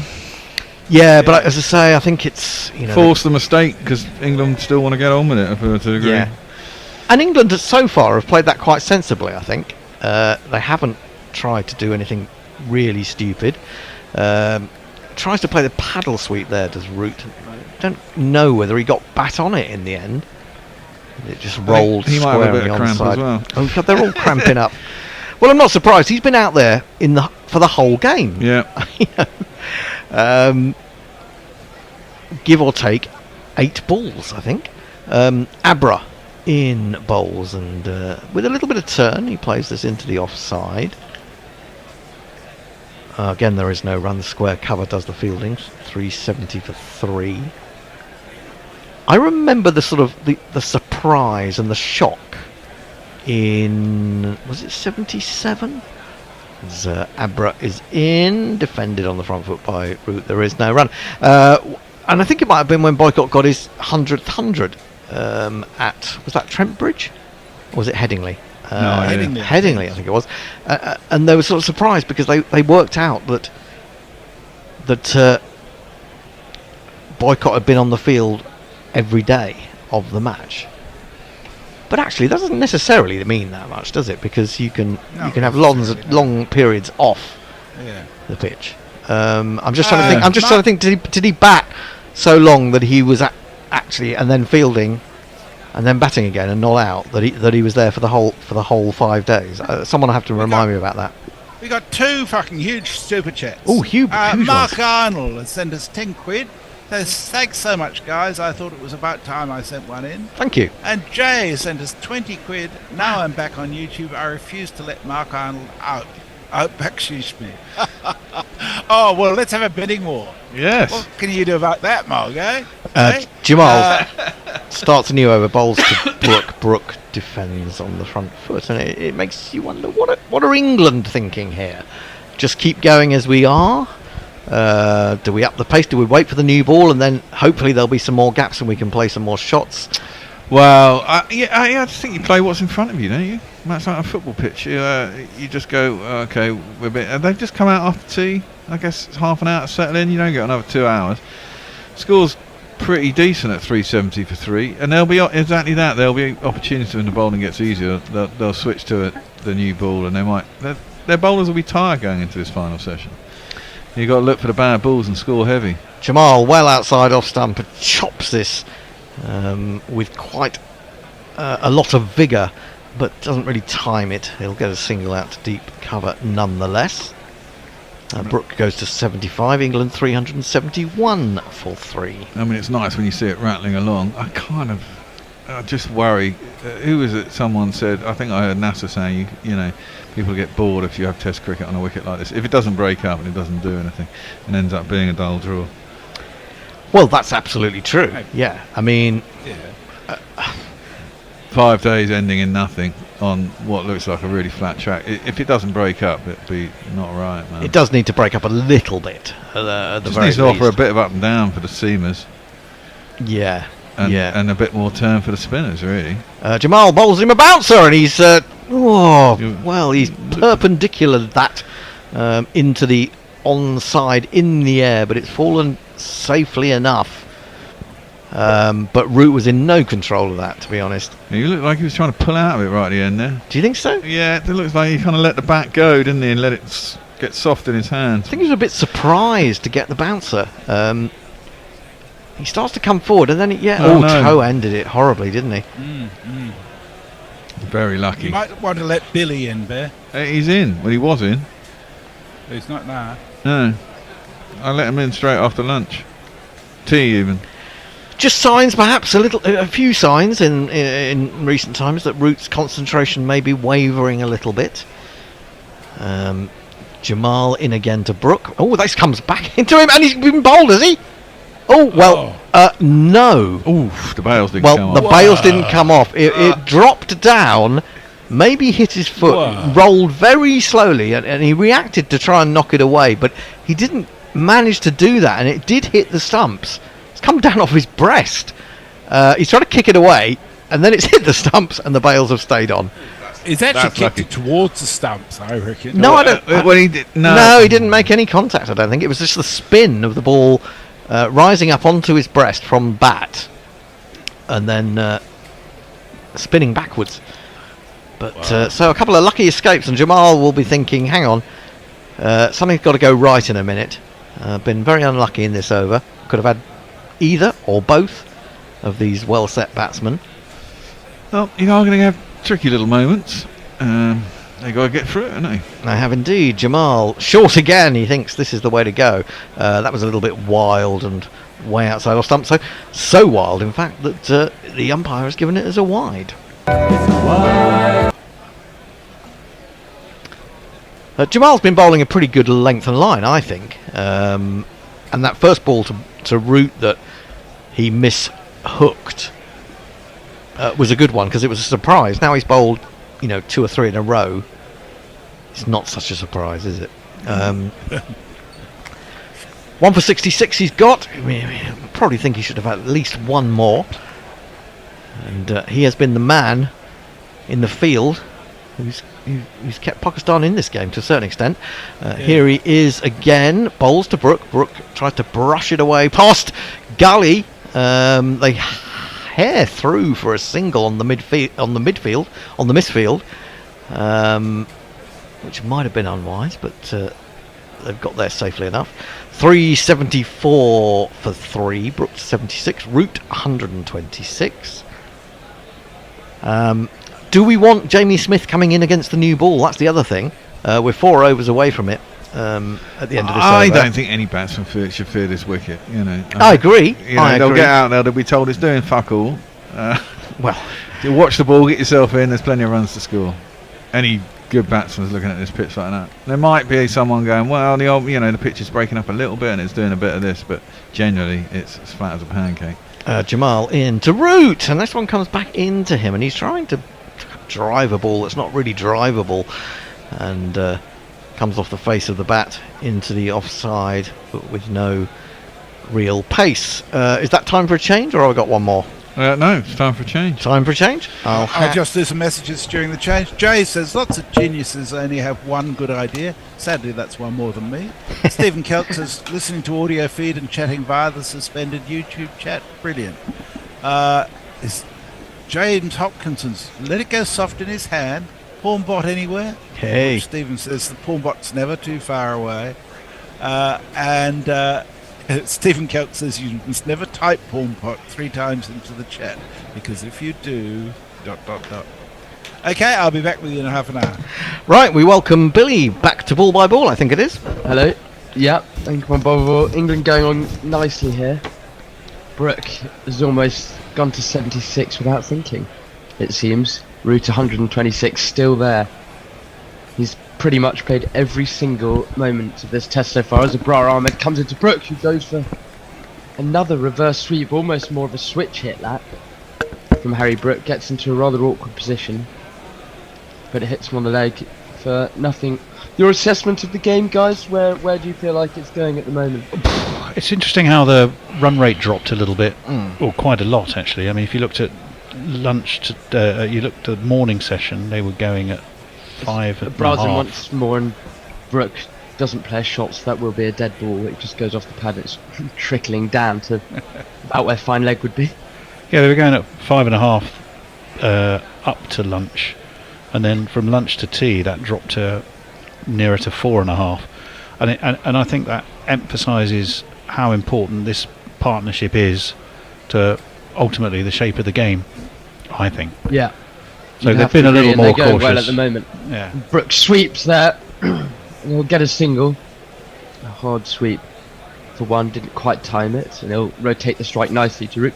Yeah, they haven't been particularly aggressive. No sixes hit as of yet, but they've rotated the strike nicely, so no wonder they're feeling tired. Yeah, they've done a lot of running, haven't they? Absolutely. Yeah.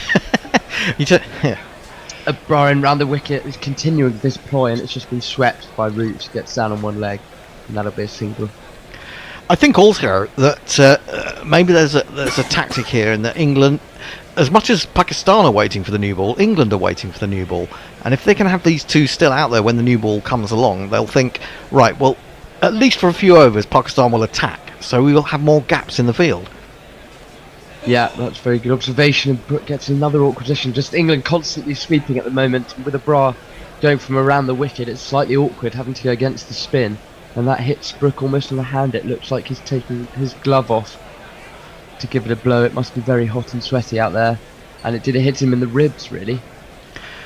I think, I don't know about you if you've played a lot of cricket, but yeah, I'll come back to that after this ball. into Harry Brook once more as a bra, and Brook kind of backs away to the leg side and defends it under his eyes. I always used to, because I wasn't a big hitter down the ground, I tended to rely a lot on the sweep against spinners. But when you played a lot of sweeps in an over, you get very tired. It's a very tiring shot going down that and then, having to bring out the sweep. It's a lot of effort. I don't know if there are other sweepers out there that feel that way. No, that's true. I have played a lot of cricket, but the sweep isn't necessarily a shot that I play too much of. But that's a good observation. That was the end of the 77th over, England 376 for 3. Is that anything on? Are you on socials, Tony? No, yes, that's me. I've just realised it is. Let me see. Stephen Kelp, you must never type Pornbot 3 times into chat, because if you do... we've done that one. Oh, have we? Yeah. Did we go to... Jamal's just starting a new over here. Well, it doesn't matter now. Is he going to bowl a no ball? He's bowled quite a few of them and a bit uppish from route, but it looks like he's guided that away for 4. He has. 4 on the floor, and 1 more 4 than the 4 before. That's what 4s are for, to get funky on the dance floor. Yeah, that was much better timed, wasn't it? It was a sort of short arm pull. Yeah. Short arm jab into backward of square leg. And he's found the gap. There's a man at deep backward square, there's a man at long leg, and he's hit it that well, timed it that well that it's pierced them. So Jamal on to just get to the new ball here, where you assume Naseem Shah and Shaheen Shah Afridi will be back on to try and exploit that new ball. But as you've said, a hard new ball on this outfield. Runs likely to come with these 2 at the crease. Wickets, there could be wickets. I mean, there's been a little bit of good fortune. A little bit of good fortune in recent minutes for England. Root taps his bat on the ground to wait Jamal, who comes in, bowls, that's back of a length, and Root just nudges it in front of his eyes, and they'll take quite a quick single there. That's very sharp. But no, just ticking on nicely. But yeah, they really haven't hit many boundaries, especially Root. I think when he brought up his 100, he'd only hit 7 boundaries in it. So no wonder he's feeling a bit tired. Yeah, you can't blame him for that at all.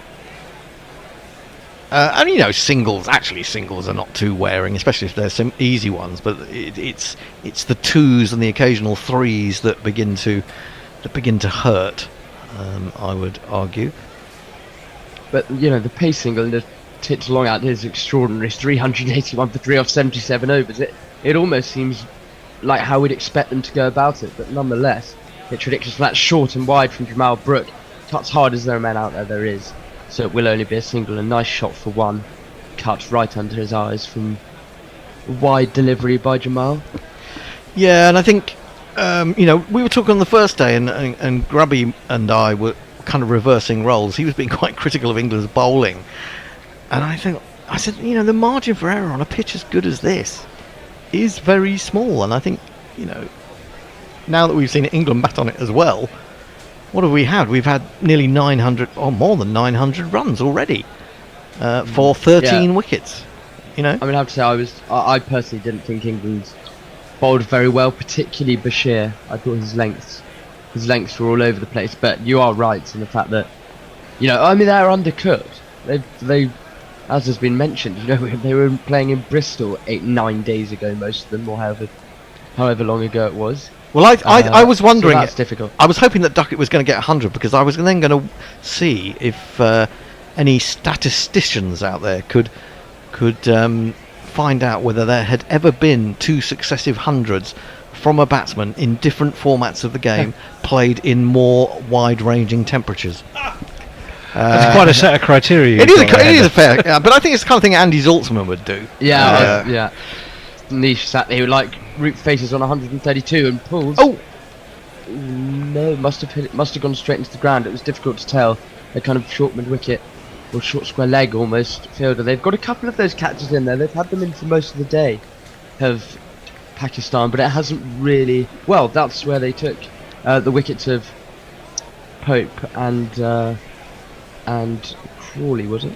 Yeah, Crawley chipped a mid wicket. Crawley's dismissal. Yeah. I didn't see it, but that's what I heard. Yeah. Yeah, I was suddenly mind blanking on where he got out. So they have had a bit of success in that region, but not in recent times. Root managed to guide that downwards and roll his wrists over it. And he'll face once more the penultimate ball of the over from Jamal. A bit of a holding period, as we were saying. 2 overs to the new ball and another short bouncer. And Root ducks nicely, goes way over his head and down the leg side, so that's not going to trouble him at all. We've seen the bouncer tactic employed a little bit, but no bowler has seemed to kind of get it right. It seems if they've really banged it into the pitch, it's almost been a tennis bally bounce. Yeah, I don't think it's a rapid. I think it's an easy pace pitch, and when the ball gets old, especially, and this one is nearly 78 overs old. The only way you're going to get it right up there is to pitch it very short. I did see a stat earlier. I was reading that this pitch has been rated by CricViz as kind of 2.6 out of 10 or something, and it's the fifth flattest pitch England have ever played at.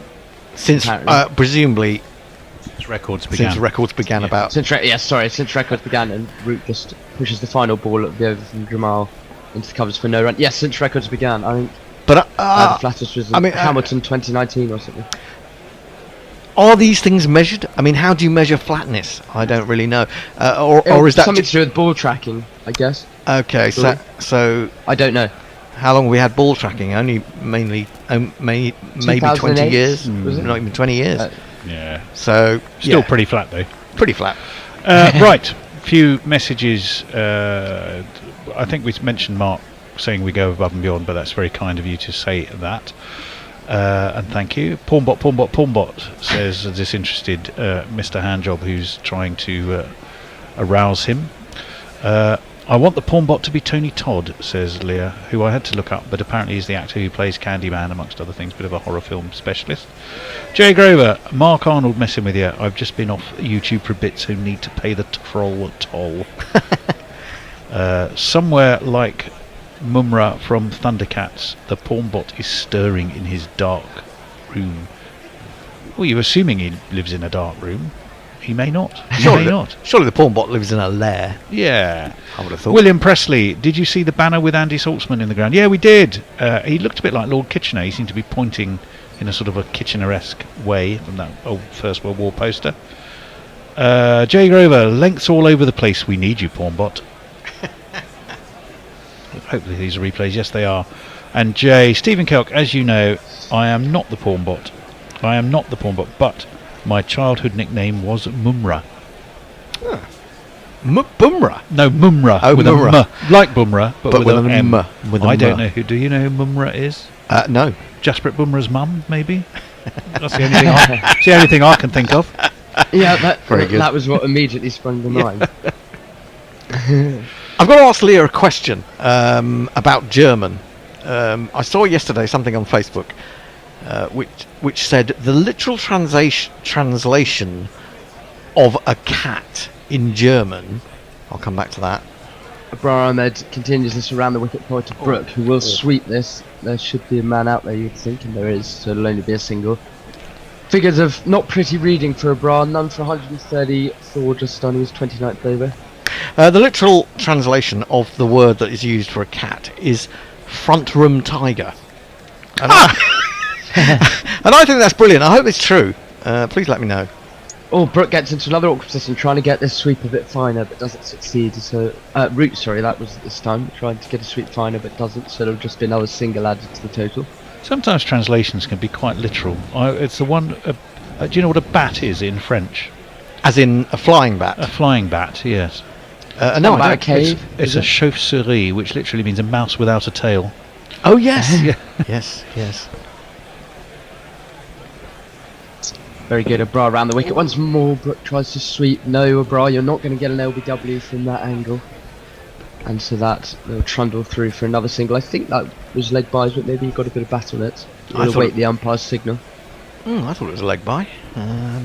So did I, but I haven't seen anything. Let's have a look. Yeah, straight off the pad. Maybe he signalled him. And we didn't see it, yeah. Pick it up. No. And the wicket once more. It's a bit tarsome this ploy. England trying to be inventive, and Root gets in bad position there. Goes to lap sweep, almost, and it goes through to Rizwan, who you could only assume is giving his usual chirp from behind the stumps. Yeah, Root doesn't need to do that. I mean, he's only going to get 2 more balls from Abra before the new ball. Don't give it away now, Rooty. Well, he's on 132, batted beautifully, as has been previously mentioned, around the wicket once more, and he plays that one nicely down the ground for a single. And that... No, there's one ball left. One ball left in this over from a bra. Brook will now face. He's slowed down his scoring slightly in recent times, trying to get inventive, trying to play the sweeps. I wonder if the bra will change angle for the last ball. No. Sticks with the around the wicket ploy, and that's wide. And dead ball, will that be? He didn't try and play a shot. Yeah. Yeah, I've just seen him off, I presume. 29 overs bowled, none for 137. England trail by 170. He's bowled a very long spell, hasn't he, either side of tee? Yeah, very long spell. And for no reward, and it's not really looked to get much reward, has he? He's been bowling in a very negative style, in a sense, to let the batsmen get themselves out rather than him actually doing anything. Plenty of action on YouTube. Let me see. Well, cat, first of all, in German is Katz, K-A-T-Z-E. Ashley Partridge says, hi, and how is everyone doing? So it's not Strubentiger. I think that's what I read yesterday. Well, that's a description of a cat, as opposed to the name for a cat. Oh, right. Okay. Stephen Kelk, why does nobody on comms know who Mumra was? He's a character in the Thundercats cartoon in the 80s. Am I right? I looked that up. Also the name of an indie band from Bexhill-on-Sea. I remember Thunderbirds, but I don't remember the Thundercats. You wouldn't want to put the two of them together, would you? No, well, it'd be carnage. No, absolutely not. We've got a bowling Danger change Mouse here, in there, just Tony. for fun. Oh, we do. A bowling change Salman here, Tony. Aliaga. We want to jingle Salman Aliaga up for the final over before the new ball, and that's driven nicely by Joe Root. Fielder running after it, they'll get 3, you would think, if they've got the energy in their legs to run it, and they think about it and decide not to. Good fielding. Here is Aga Salman. So it's just a Wouldn't it be nice if Aga Salman could be given just a game or two, and after having spent the match together, felt at home with the whole national crew? Oh, wouldn't it be nice? I like that. It's good enough. Just cut to discussion. Oh, here we go after this ball. Salmon comes in and reverse swept by Root. That will be a single that they'll trundle through for. Goes out to deep point. Yes, they just look like a bit of a conference in the middle between Babur Azam, Rizwan, and the two fast bowlers, presumably trying to work out whether they're going to take the new ball, which you'd think that would be a pretty straightforward decision, or maybe what ends. I suppose they might. Shaheen and Nassim are gonna choose to bowl that. They might not, I suppose, but I mean they're not looking like getting a breakthrough without it. Salmon will come in 4 balls until we will get that decision, and Root just steps away and tries to glance it into the leg side, but there'll be no run. Yeah, Root got back for 2 with that reverse sweep actually. Took a while for the man. Oh, there we go. Well done. The man who ran round at deep backward point. Well, he faces up again, nice open wide stance, almost Shivran Chanderpaul-esque to that around the wicket, and he flicks it through to mid-wicket, and that will be a single. Yeah, it's good. I like it when batsmen open up their stance around the wicket. Some batsmen I find get too square, and that just leaves them vulnerable. It makes it so much harder to access the leg side.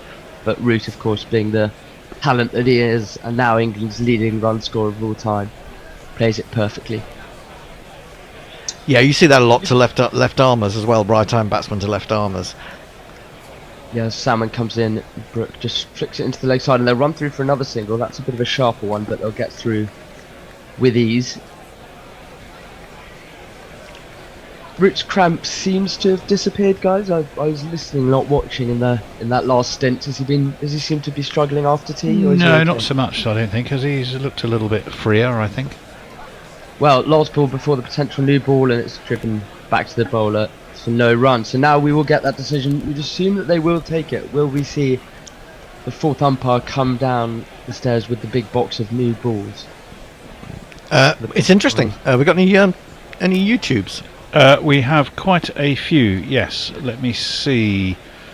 Boom, boom, boom. Having said that, a lot of discussion around. So, chauve-souris is a bald mouse, basically, rather than a mouse without a tail. You're absolutely right, because chauve, says Nicholas Agar, chauve is bald in French, which is true. England can get 750, says Ashley. That might be pushing it, but we shall see. If they do, then any kind of results probably out of the question, one would think. Mr. P says, Mr. P says, I suspect Thundercats was a little too late for Tony, for the Tonys, and too early for the young whippersnapper, which I presume What, you is mean young me? Billy. No, well, I think he might more likely mean Billy. Really? Well, they haven't taken the new ball here. Nope. Brook continues, and he continues around the wicket as well, and Brook uses his feet to try and get a position and dances down, but that'll be no run. I wonder, the only reason I can think of is the fact that Naseem or Shaheen usually gets first pick, you'd think, wants to bowl from the other end, would be the only reason I can think as to why they're bowling one more. Well, it might be just a really defensive tactic. I'll come back to that in a minute. LeBras once more for the second ball of the over, goes wide on the crease and Brook sweeps. This one might go for 4. He's got this a lot finer. A man will, you'd assume, come round and chase it, and he does cut it off. Which will, well, no, they're pushing hard. They get back. Yes, they get back for 2 comfortably. Yeah, he hit it very fine, but didn't really hit it very hard, and so it probably wasn't going to go for 4. Yeah, my thinking is, yeah, you might be right if Naseem comes on after this over. The alternative is that Pakistan have decided that these guys could score too quickly, and also because perhaps England were expecting it, and that's what they were waiting for. More around the wicket. This is swept nicely by Brook, a lot square, and this will be for swept hard, and for one of these.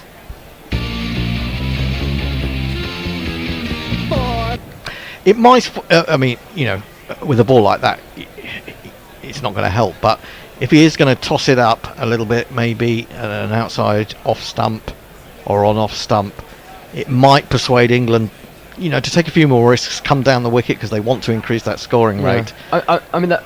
I just think it's a very negative tactic here from LeBras, because I guess the only thing is that he's getting England to play against the spin. Yep. But other than that, this one's tossed wider and finally plays a shot into the offside. They look like they might get a couple. They will.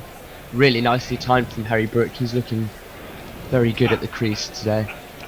Yeah, I kind of think that Amber, if he's going to get a wicket, he's really got to throw it up a lot more. I think I'd get back over the wicket, to be honest. Yeah, same. I completely agree. That was the 150 partnership up for England, 151 off 188 balls, and Brook sweeps again, and he's nutmegged Maharaj Rizwan, who won't be too pleased about that. They'll have to run it looks like. He hasn't timed it once more, but they'll get a couple. They're doing a lot of running, as previously mentioned. They must be absolutely exhausted, these two. He's Harry and Meghan. Oh, is that? Hang on, is that a bucket hat? I just spotted. I think it was actually. 400 up. Oh, that's 400 up. 402 for 3. Fantastic partnership. From these a bucket hat on the. Come on, surely not. I'm not a fan of that. Not very traditional. Brook faces up, steps away and flicks it into the leg side looking for a single, but he won't get one, and that completes another Abra over. Abra, incidentally, has nearly notched up his 150. England are 402 for 3. There seems to be a lot of discussion about cartoon cats, including Thundercats, Top Cats, Postman Pat's cat, which was called Jess, if I remember rightly. Fireman Sam apparently also had a cat, said Ashley, who's gone cat crazy. I called my first cat Snarf when I left home. Don't know why it's Snarf, but that was it. Let me see. I'll keep going. I'd prefer to be Snarf than Mumra, but alas, Grover doesn't rhyme with Snarf. Ashley Partridge, why not wants to know why Messers is not on TV. He's not on at the moment, but he will be back. Is that a Messers fan? Has he got his own little? I think he's got. Well, he's got a groupie. Of course he does. Cult. He's got his own cult. Yeah. Stephen Kelk wisely says Billy just doesn't want to talk about Thundercats. He, for some reason, finds the cricket more important. Disgraceful behaviour. We'll soon beat that out of him. Outrageous. Well, this is interesting. Saud Shakil is coming on spot. It's curious tactics. It's the only thing I can think of, as you guys said. Is that they just don't want England to be scoring too quickly with the new ball, but it's just very defensive, very negative. It is very negative. Let me tell you about the way he hooked, the way he bowled, and the slowness of the ball. He wasn't spinning much. He comes in, it offers a new angle of left arm around the wicket.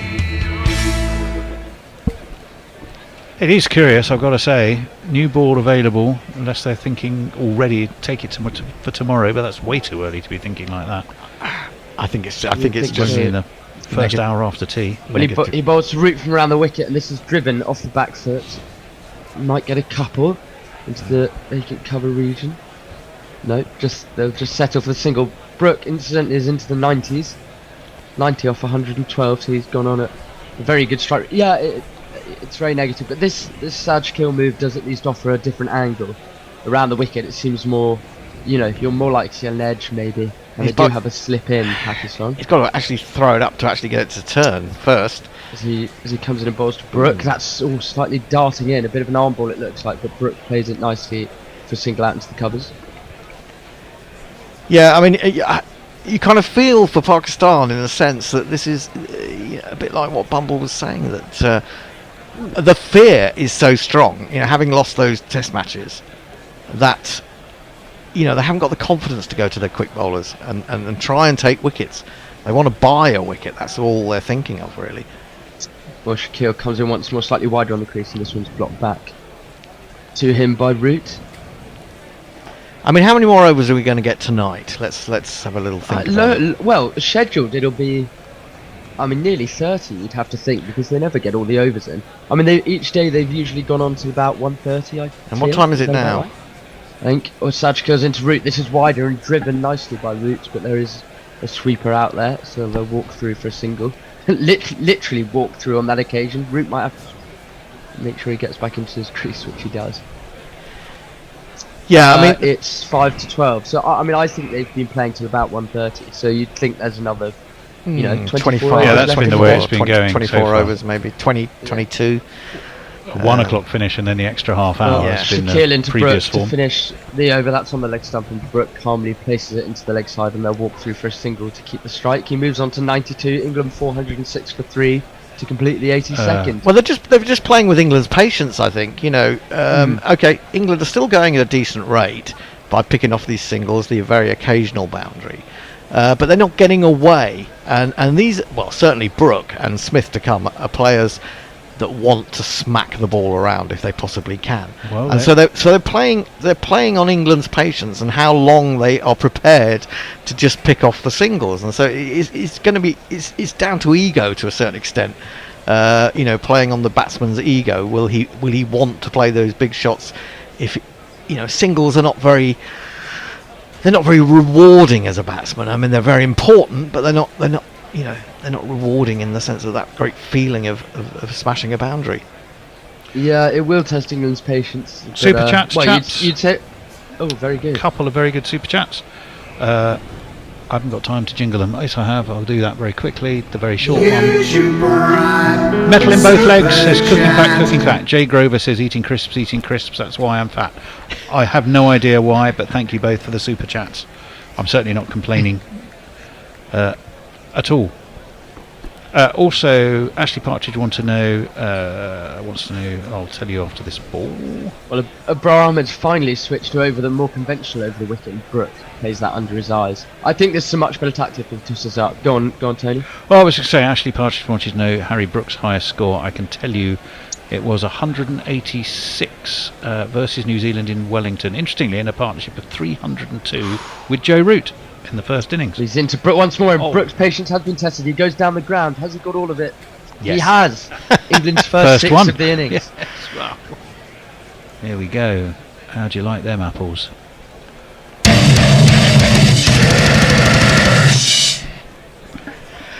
I didn't think he got that as well as he might have. I was a bit. There's no one out there. I think he did actually. I think he's absolutely nailed it. I reckon maybe slightly off the toe end, but it looked nice. Yeah, I mean it's carried. 10 metres over the boundary. And Abrar does continue over the wicket, and this is placed nicely from Harry Brook. Yeah, I was just wondering if that might force Abrar to go back around the wicket, which would be slightly negative and boring of him, but he seems to be okay. And Harry Brook has moved suddenly onto 99. I don't think he thinks about what the nervous 90s are. I'm not sure any of the younger crop of players do. But Joe Root it is to face on 141. He plays that under his eyes, getting down very low for no run. Brar Ahmed's also brought his 150 up with that 6. None for 154 off 30.4 overs doesn't make very pretty reading. And England 413 for 3. Root to face again. That's wider from Brar. Kept a bit lower. And they tried to set off for a single, but eventually decided against it. Yeah, so what? England trail by 143 now. So, potentially if they don't lose wickets, then parity this evening is still possible. Root to face once more, tucks that one into the leg side, and they'll wander through for a single for the end of another over from Brar Ahmed. Maybe this would tempt them to take the new ball. I don't know. It's a very curious decision, you have to say. I think it's fair. I really do. I mean, they know the publicity around these guys. They know how good Root is. They know how good Brook is. They know how good this wicket is, and they fear them taking them to the cleaners and getting a 100-run lead or more. They should have more confidence in themselves, I suppose. But when you've lost a series of Test matches on a run, it becomes less easy to have that self-belief. It's a bit of an indictment of the pitch if they feel that this is their only way to, when they're still ahead in the game in theory. I mean, once you put such a big first innings score on, team batting seconds has got to go way past your score to have a chance of winning. So the thing is, that's just seems so defensive, as you said.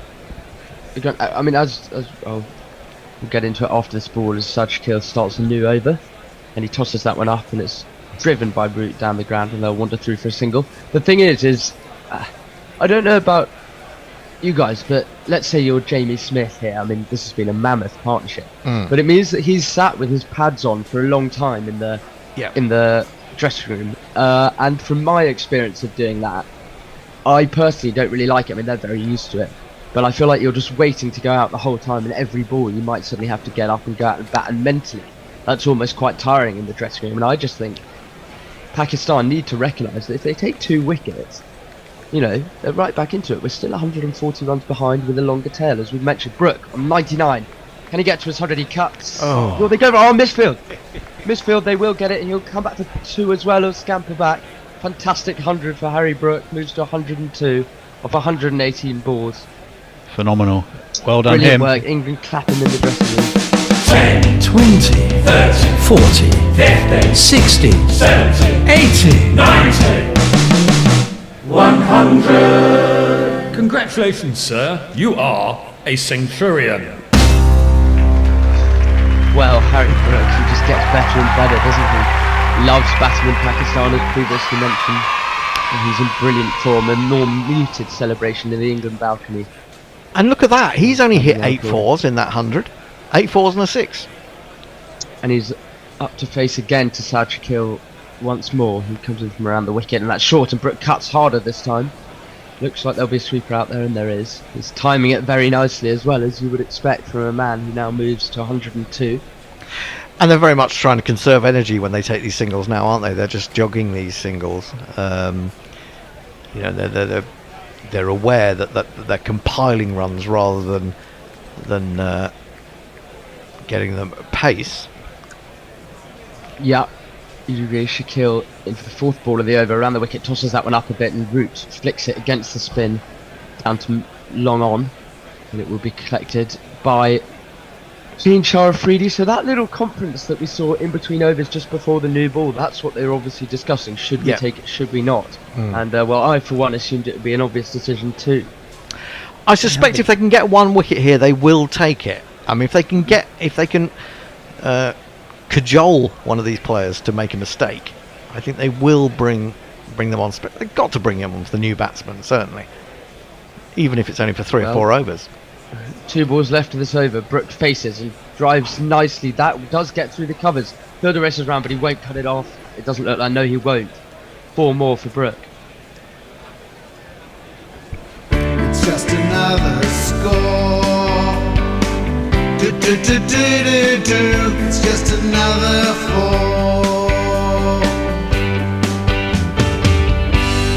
But if they're part-time bowlers like Saud Shakil start going for 3 singles and over plus a 4, then they're not really gaining anything, Pakistan, at all, are they? They might as well try something different.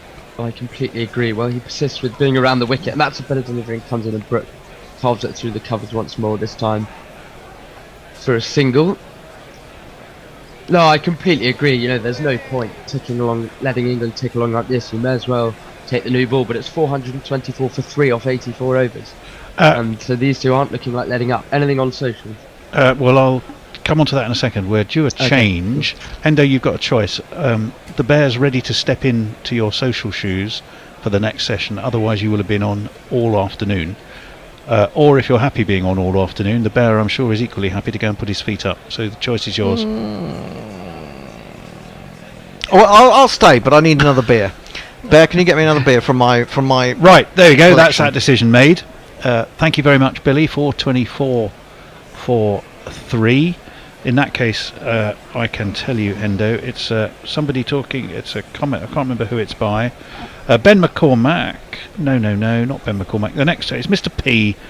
Talking about can't tell us apart from our glasses is your next social media message. I can't even see that on here, to be honest. It's a little way back, not that far back. Okay, thank you. Thanks, Bear. Always nice to be brought a beer by the Bear. A beer by the Bear. A beer by the Bear. Who's on ball by ball? You? Yes, that's me. It's basically the same 3 of us. Oh, it's the same 3 of us. But we're just metaphorically shifting seats. Oh, sorry, I misread it. I thought Bear was on anyway, but no. That's why I was giving you the choice. Okay. Otherwise, you are literally on all afternoon without a break now. No, I'm not on the overspill, so that's I can have a oh, you're not. You're absolutely right. You are not right. So anyway, it's 424 for 3. Spin is continuing. It's still Abrar Ahmed. No new ball in evidence as yet. Pushed down by Brook to Same, who's down there long on, and they'll take a single. He's on to 108 is Harry Brook. As you've rightly pointed out, his stats just get better and better. He's I think a once-in-a-generation talent, really, as this one is pushed away to mid-wicket. No run on that occasion. I would go as far as to say he's the best England batsman I've ever seen in my life, which I think is kind of saying something. This one's swept very fine. Is there a man down there? Yes, there had to be. It was a down to fine leg. They'll come back for 2. You think Brooks better than Root? I think he has the potential to be. Yes, it depends whether he's got the same appetite, and also perhaps Root limping badly from that. Bit of cramp. Yeah, I'll come back to that. In comes Abrar Ahmed, slipping close attendance next to Rizwan. They won't be needed because this is nudged into the offside towards short cover. Root does a bit of a stretch, trying to keep that cramp at bay. What's Abrar Ahmed got? Tosses one up, pretty straight, defended by the cramped Root. The camera is interested in 2 things really at the moment. Well, 3 things. It's looking at the brand new ball. There it is. As well, Waits defended, flicked really, not defended, but fielded at short mid-wicket by Shah Masood. No run. It's looking at the brand new ball. It's looking at Shaheen Shah Afridi. And occasionally it looks up at the reddish sky and the kites, but at the moment it's more interested in the ball and Afridi, which tells you everyone's asking the same question, chaps. When will that new ball be taken? You can't think that it's the bowler's decision to not take it. No, I think it was a sort of a group decision in a way. A very definite discussion about what to do. Beginning to realise I was a little conservative with a small C with my GPL predictions. Right. An absolute run fest, says Ben McCormack. We are going to get some quick bowling. I'll just say, Ashley Partridge says England can get 600 today. Well, maybe, but let's see who the new bowler is. Now, the way he threw that ball into the ground suggests they didn't seem to take the new ball. ball. The ball's available, but maybe they're giving him a couple of looseners with the old ball, I suspect. That might not be a bad idea. What is happening here? When he opened the bowling yesterday, I thought he was a little bit down on pace. It took him three overs to get a bit of fizz into him, and then the wrist was working well then, and he bowled a really good little spell to Crawley. It at is, that of point. course. We suspect we might see the new ball during this over, defended by Brook off the first ball, back into the attack for this chap. It's always time for Shaheen Afridi. You're not that other guy that Shaheen. It's always time for Shaheen Afridi. I never like it if they take new balls during an over. No. Because you then have to count. You never quite know how many overs to. Well, you can, but you have to be good at your maths. He's bowling around the wicket as well. He is. He's bowling round the wicket to left arm around, down leg. Rizwan dives to his left, makes a right Horlicks of trying to catch it. And he looks back at the bowler as though it was all Afridi's fault. Which it was a little bit, I suppose, but he probably should have taken that, I think. I'm just wondering whether there was a little... Hang on, they've just And taken now we do have the new ball. So he's had his two looseners. I agree. I don't think that should be allowed. Actually, I'm not a big fan of that. I think you should have to take it at the end of an over. I don't think you should be able to bowl two looseners and then take I've got nothing against its legality. But- I just don't like that. It just makes maths more difficult for people who are trying to commentate. If you take it after 85.2 overs, does that mean you take a third new ball only at 165.2 overs? No, Or, but the I don't think so. So you don't bowl technically a full 80 overs Actually- with the second new ball potentially, if it goes that far. Rarely does. Well, it's a good point. Maybe you. I'm not sure. We'll have to.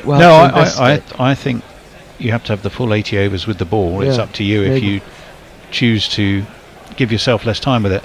Endo, you're going to be called upon very soon for some super chat duty. Okay. Or to the power of two. Again. Jolly good. Looking It's all forward going to it. Super chat. It's been a super chat frenzy today, which is great for us. There is a first and a third slip in, but Brook won't be worried because he's steered that towards deep mid wicket and will take an easy single.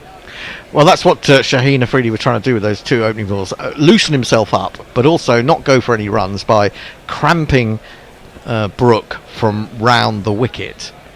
And now that he's got the new cherry in his hand, and he had no slips at that point, he has brought in a little bit of a close field, and he switched to back over the wicket. So he is hoping to get a little bit of in swing. That delivery was down at 129 k's. Yeah, it takes a time to get going, I think, these days, Shaheen. Left armour to right-handed batsman down the arse. Rizwan does take that one cleanly. Root has a bit of a swish, but doesn't get close to it. And there's no run. I mean, apart from Atif talking about the fact that Shaheen's pace has dropped a little bit since he got that injury. Was that in the World T20 Cup final and he hurt himself? Yeah, I think it may have been. He hasn't been quite the same bowler, and he does seem to have to ease himself into these spells. He was about 128 yesterday when he first started, and went up to 135, 136, and that's what he started at now, 128. This partnership now is 179 runs. Joe Root 146. He's got 150 in sight. Another landmark for him. It's been some phenomenal effort by England's leading ever Test run scorer. And he waits and he steers wide of Gully, and they will take a single. So it'll be 147 now. Only 127 runs England trail by, 7 wickets in hand. The only qualifier to that, of course, is if you've got Chris Wokes at 7, well, it's a long-ish tail, but it's a tail, as we saw, that can wag pretty effectively, Hendo. Well, potentially it can, yeah. Atkinson's got 100. I don't think he's going to do that regularly, but he's got a good pitch to bat on. If he certainly does. Right, here comes Shaheen Shah Afridi. Towel flopping behind him. He's got a leg slip in place as well as those two slips, but this is pushed to short mid wicket by Harry Brook. And there is no run. So after 86 overs, we've just taken the new ball. 4 deliveries with it. It's 429 for 3. Super chat. £5 from Jay Grover again. He just says Wokes. Ben, why do you pick Pope? Well, he's captain. This road is the reason for Joe Root's average. Well, I think that's hard. You know, it's not the only place he scored runs, and in fact, as we said, in Pakistan in 2022, he was the least effective of the top order. Jay says, I've been watching cricket for 46 years, and I didn't realise you could change the ball mid-over. Sorry, why did I do that in a Yorkshire accent? I've no idea. But he does say, I am not a clever man. Alex Marmon, by the way, was the other super chat. I didn't see it. Went through too quickly. It's a bit higher up. I may have missed a couple of YouTubes as well. Stokes is available next game, who drops out? Was the question. So that's a very good question. Well, that's a good question. It depends what kind of attack they want to go with. Yeah, it depends whether he can bowl. It depends whether he can bowl. I think he will be able to bowl. I read in the week that he's more likely to be able to bowl than bat almost, because the way he did his hamstring by turning for a quick single. But so apparently it's not the bowling that's the problem. Apparently he was the batter. He was out at lunch yesterday bowling on an adjacent pitch. I think I read. He was for about an hour by all accounts. Right, it's going to be some Nazim Shah. Who's going to be in to Joe Root. Swings it immediately, and Joe Root drives straight to short cover, and there is no run. Movement in the air. Yeah, Billy, movement in the air. Yeah, a little bit of swing. It just seemed to move a little bit out of the hand, quite a lot actually, and Root really reached for it. Didn't exactly move his feet, but we can forgive him for that, considering he's been out there for such a long time. It came out of the middle of his lovely-looking New Balance bat, though. It's very hard to get your foot to the ball when it's that wide and it's swinging wider. He actually played it quite well. I was worried as it left the bat that it was a little bit casual. And he's been out there so long, and he could easily have popped up a catch to cover there. He's managed to get to 147 Root. He's one shot away from notching up his 150. Wouldn't be the first one in this game to lose his wicket to a catch off a loose shot. Again, that swings, but he's driven sweetly by Joe Root. Oh, that was sumptuous. Away through cover for 4 runs. I don't know, we need to play the very best jingle we have, but I'm just going to loosely pick this one. Oh, well, there we go. I think it deserves this one, doesn't it? This is one of my favourites, just for its elegant simplicity. Which is exactly the way you could describe that shot, really. Yeah, it was absolutely beautiful. And if you've got a 150 jingle, that is 150 we absolutely do, Billy. He holds the pose nicely. We absolutely do. We've got jingles for just about everything. Nazim Shah, all that stretches Joe Root. He has to reach out,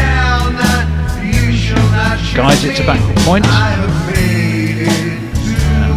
takes a single on this occasion.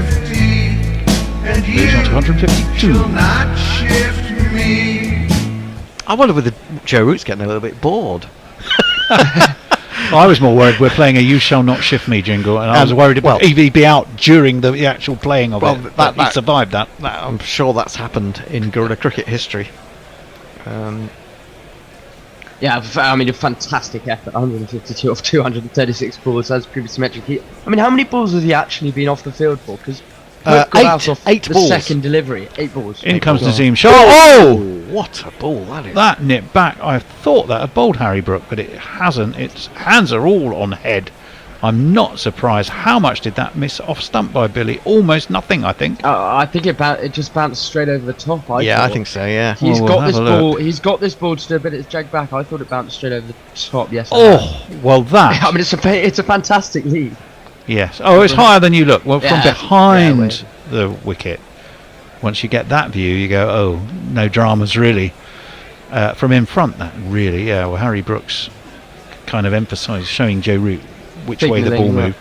That looked like it really just nipped back. He's looked a bit more threatening immediately, has Nazim Shah. In comes Nazim Shah. That again forces Brook to be quick about his work. Dabbing to gully, no run.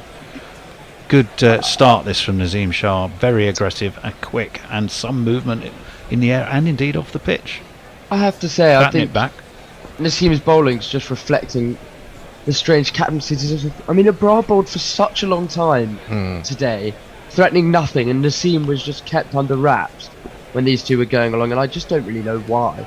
I mean, I think if even if you only brought these guys on for 2 or 3 overs, just to have another look again, just changing things a little bit. Yeah. It just seems very not even reactive, just very Just the one timid. slip for Nazim Shah. Oh, that kept it low, and it hurried Brook again as he pushes down on it into the onside. And there is no run. Now, I also would have more than one slip, I've got to be honest. I know you're trying to be a little bit on the defensive, but you've got your new ball. Attack, attack, attack, I would say, and they're still being a tad cautious, even with their quicker bowlers. Hendo. Well, yeah, they're definitely sort of. They're not going one way or the other, are they? They're hedging their bets a little bit, I think. Ashley Potcher says, Mr. P, who's your favourite player? Darren Bevan, I think it is, says, how do you think Stokes is going to avoid a draw? Hombre Nuevo says, if Stokes is available, drop Pope. Well, no. Well, I mean, no. They're not. Well, they're not going to do that. He's vice no, I guess they would drop one of the bowlers, which would probably be Wokes. Yeah, you would. Wokes would be the obvious one, but unless he suddenly makes a load of runs or takes I don't know that handful of Wokes wickets. would be the obvious one. Calves might be the more one in the firing Yeah, I line. would say Calves. I mean, Ollie Stone, of course, is off to get married. He's missing the first two Test matches. Yeah, well, he was supposed to be playing in both and was going to nip back in between. I think England have realised the folly in that. Yeah. I don't think he'll play a Test now on this tour, to be honest. I mean, you've also, honestly, you get married and then you go, where are we going on honeymoon, Ollie? Well, I don't think I mentioned to you, but I'm actually fucking off back to Pakistan. Enjoy your honeymoon night on your own. Well, as Atif said on the podcast, he said, there's some lovely parts of Pakistan for you to go on honeymoon. He specifically mentioned the north, didn't he? He did, He was like he'd taken a job for the Pakistan Tourist Board. As he was explaining how beautiful some of the north of Pakistan was. I mean, not to be too cynical of me. I understand that getting married is a massive thing, but surely you'd rather be playing a Test match for England. What, than getting married? Yeah.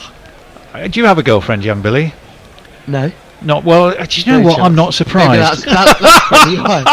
That's probably why. Somehow you. Come on. I mean, seriously, you've got any other day possible. Yes. You've suddenly that's more my point. Well, as we speculated, I think you've got any other day. He probably you get called up. At the time they set the wedding date. I don't think playing in for England again, and particularly touring to Pakistan, was on his radar. I suspect he took a view and went, well, possibly, but it's unlikely. So let's go for that date.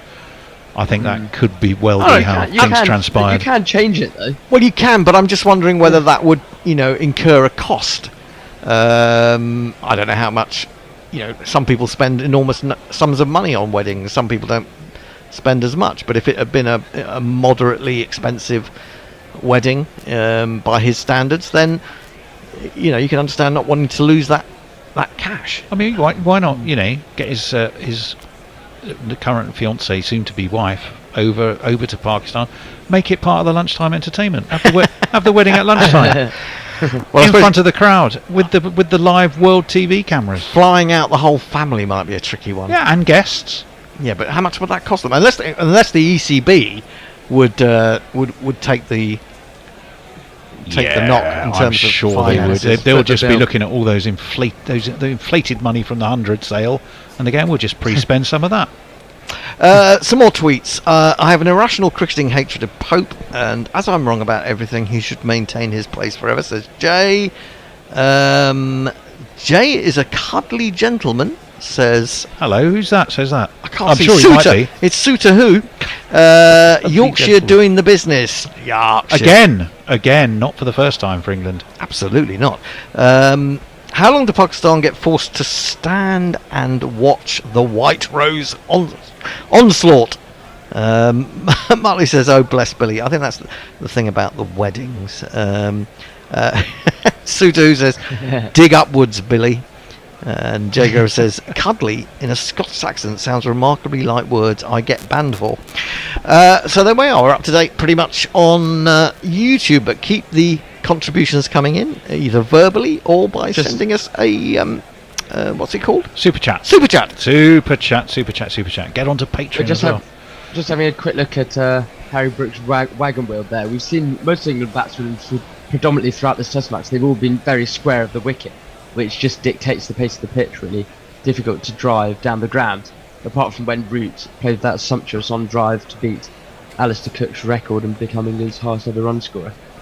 Oh, we had a few new patrons, by the way. Oh, good. People who have decided to come on board, which we're thrilled about. Hayley Suter, not as in Suter Who. Hayley Suter, Suter. Oh. Hayley, a huge welcome to you. I'm from New Zealand, am I guessing? I think it's a New Zealand currency, as far as I can see. And Linda Wood and Nathaniel Daniel are all new to our Patreon family, and we are thrilled to bits to have you with us. Thank you. I do like a rhyming. Thank you for joining. A rhyming first name and surname, Nathaniel Daniel. Yes, Nathan Daniel. Oh, right. Yes, Nathan Daniel. Okay. Right. Left arm over, Afridi to the right-handed Joe Root, who pushes to mid-wicket, and there is no run. We are a little bit concerned about Root's mobility, struggling with cramp in that heat. He's had ample supplies of whatever liquids you have to take on board, and salt and the things that try and prevent cramp, but it's not easy in these conditions. 4:34 for 3. We're in the 88th over, and the new ball is in its 3.5th over. Something, you see, it's just difficult, isn't it?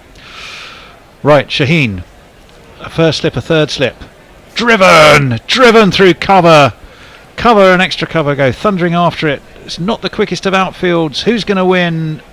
The fielder is, and they should have come back for 3. They have. Oh, it's a shame. That deserved 4 runs, Hendo. Yeah, beautiful shot straight out runs. the middle of the bat, it looked like, especially with the new ball. Yeah, slightly on the up, wasn't it? Slightly on the up. Was that Brook or was that really Root? nice shot. It was Root. So Abdullah Shafiq it was, who was very energetic in his work. You don't always put the words energetic next to fielding in when you're talking about Pakistan, but maybe that's a trope that's now outdated. I think so. But nothing wrong with that piece of work from Abdullah Shafiq. 119 the deficit. Oh, and Shaheen does a sort of a comedy job. He had to pull out of his rung, and he goes in a little comedy circle to head back to the start of his run. Lovely man. I thoroughly enjoyed meeting Shaheen Shah. Oh, did you? I didn't know you met. Awfully Did modest. you? Yeah, lovely, Oh, wow. modest fellow. When did you meet? When he first joined Middlesex. Ah, right. I was at a press conference. Wrote about it, Hendo, on our website. I think I may have seen As this one is guided on the 45, no run by Harry Brook. But he was completely quiet, self-effacing, very, very polite. You generally had the impression he was thrilled to be playing, regular cricket at Lords as an option. Just a lovely guy. Modest. He was very modest. He was talking about his brother, who he stays with when he's in London.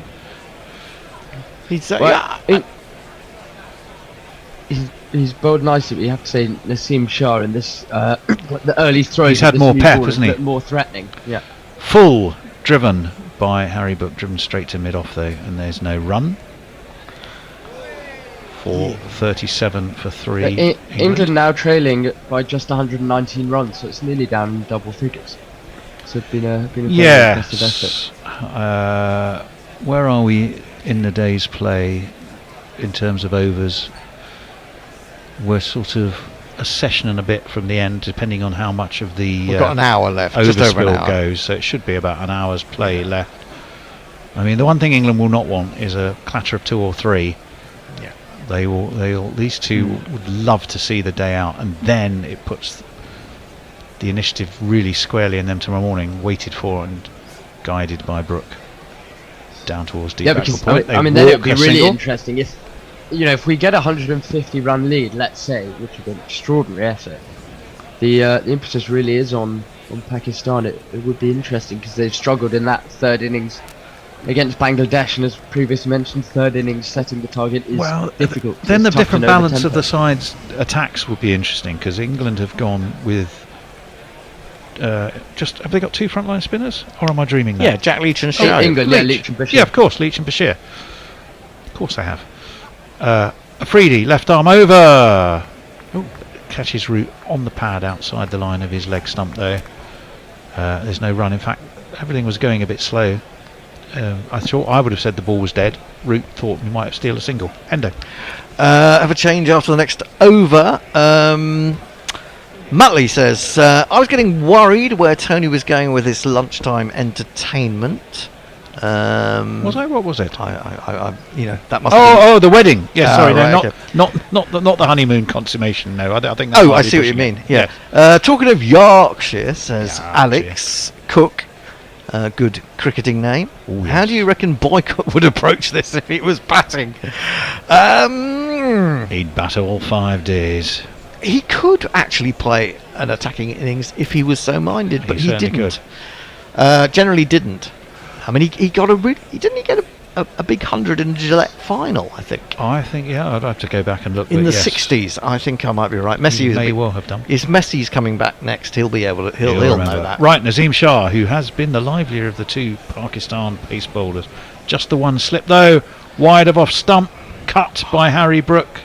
Cut to deep point. There's a man down there. They should come back safely for 2. Yes, they do. So you've got you've got 2 lovely bingo numbers.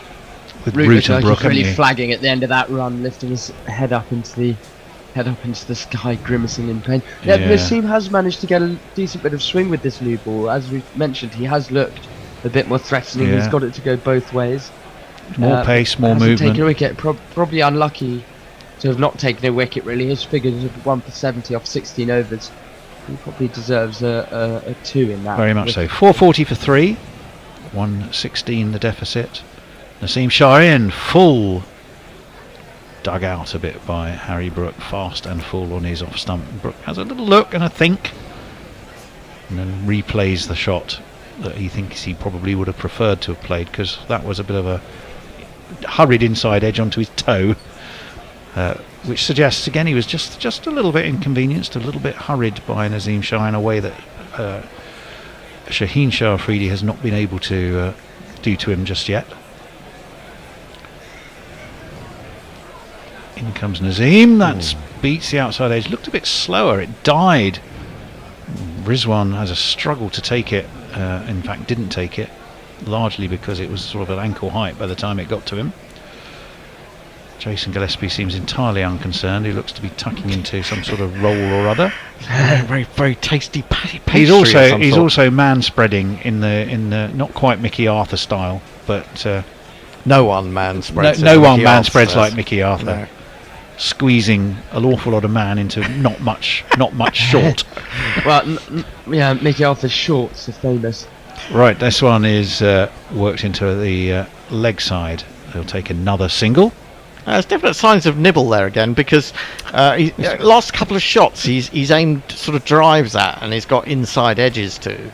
This one onto his pad, it brought him a run, but it wasn't where he intended. Well, and by Jason Gillespie, who was doing plenty of nibbling of whatever he was tucking into. Did anyone send any breakfast this morning? No breakfast this morning. I was a sad, lonely Norman fucking no mates on my own. And hungry.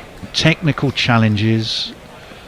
Lost, lonely, solitary figure in Sydenham. Defended by Joe Root off the bowling of Nazim Shah. He's not worried about that.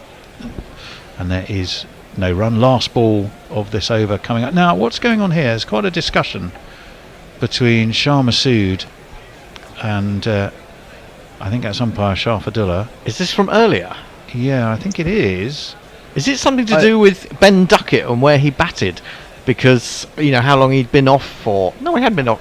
Yeah, he'd been off all last night. And the 20 overs that they bowled last night, and then came in pretty early this morning. Right, Nazim in. No, he never batted. Worked off his legs nicely by Joe Root. He should get 2 for this. Marjamal is the fielder. I don't think so, because it would just be like, it was no different to England just changing the batting. 4 off the field. Yeah, no, fair point. 89 overs complete, 443 for 3. We're going to have a little shuffle-a-roo. I think that's me for the day. I've got to get over my crying because I'm in tears after listening to your tales of loneliness, Tony. Yeah, he does play on the emotions, does Tony. He's got a real victim mentality. The Bear should be joining me, coming into the chair next to the jingles, so that we can have someone in operation of those. I'm taking over ball by ball, Gorilla Hendo, and The other Hendo, who goes under the moniker of Messi Jez, has joined us from down under. It's not a moniker, that's who I am. That's who you are. It is, Another absolutely. Henderson. Absolutely. Anyway, England, well, not exactly motoring along, but they're in cruise control, I would say. 443 for 3, 89 overs bowled. Brook is on 113. He's facing up to the left-armed. Shaheen Afridi gets in behind a good length ball, top of off, and defends stoutly. There is no run. Yeah, I mean, what the 4 9s are 36, 5 9s are 45, so they're still only just marginally under 5 and over. Yeah. So, you know, and considering it doesn't look, they haven't hit loads and loads of boundaries. They've just been knocking it around the park, taking the odd boundary, getting 3 or 4 or 5 and over. I'm just Bear, as the banker, you want to pray for them to slow down a bit. There's a big gap in the GPL between 377 and 394. This finds the outside edge of Brook's bat, and it's rolling. It's trickling down ultimately to third man, but there is no one. They had to. Yeah. The fielder, I think, is Jamal, had to run round to his left. He's got back for 2. I mean, what we got? We got another hour. We've got another hour. So say we got another 50, 60 runs. You're looking at about 400. Say 13 overs. Say if you keep the quicker bowlers on. 12 more at most. Yeah. All right, say 12. England could pick up another 60 runs, which puts them 51 behind. Leg slip goes in. Oh, beautiful drive. Slightly on the up, but straight to mid-off. There is no run. Another 58 runs would do me. That's I see. I can understand that. So you've got... that 403. Yes. I'm just wondering how... Actually, no. I'm just wondering how Brook and Root are thinking about this now, and what the feeling is in the dressing room. Do they try and get as many runs tonight as they possibly can? I mean, obviously they will try and get as many runs. Yes, I think so. But I'll come back to that, and I'll tell you why. Shaheen in. Oh, he's had a little poke at that outside the off stump, and it's risen into the hands of Rizwan. And could have just got a little outside edge to that, but didn't. The reason I'm thinking of that is that if Tony's going, if these two are still there tonight, having scored 50 runs, is that better than them losing 2 wickets in the race for 80 runs tonight? Because they can really go at it tomorrow morning when they're fresher. I think they just play through tonight. I mean, they're bowling really fucking slowly anyway. I'm surprised they get much more than about 11 or 12 overs in the next hour. Well, they're bound to try and slow it down as much as they can, aren't they? In again, drives, fluent stuff. It's that hard ball comes off the middle of the bat. Extra cover, need not run for that. It's 4 more. That's a gorgeous shot. I mean, that's it. You are going to get boundary balls with a new ball, aren't you? Well, I think that's why they delayed the new ball. Absolutely, with these two, going so well. Maybe if one of them had got out and Jamie Smith or Wokes was at the crease, they would have definitely gone straight to the new ball. Well, I mean, my point is, I think if they get through tonight and these two are still here tomorrow, England's strategy changes to not just trying to get level. I think then you think, right, let's bat till tea and get a 250, 300 run lead and see if we can bowl them out. Do you bat till tea or do you bat? Well, I think so, because I think the chance of you got 5 sessions left in the day. What you've got to bowl them out. It's probably going to take 3.5, and then you've got to hope that they haven't got too many that you can knock off in 25 overs. I think you're probably better to try and bat them out again. Shane again jumps down on that rather late, does Brook, but it escapes the grasp of the running gully, which sounds like a town in Victoria. And the 450 is up, and of course the 200 partnership came up with the ball before that. End of the over, Messi.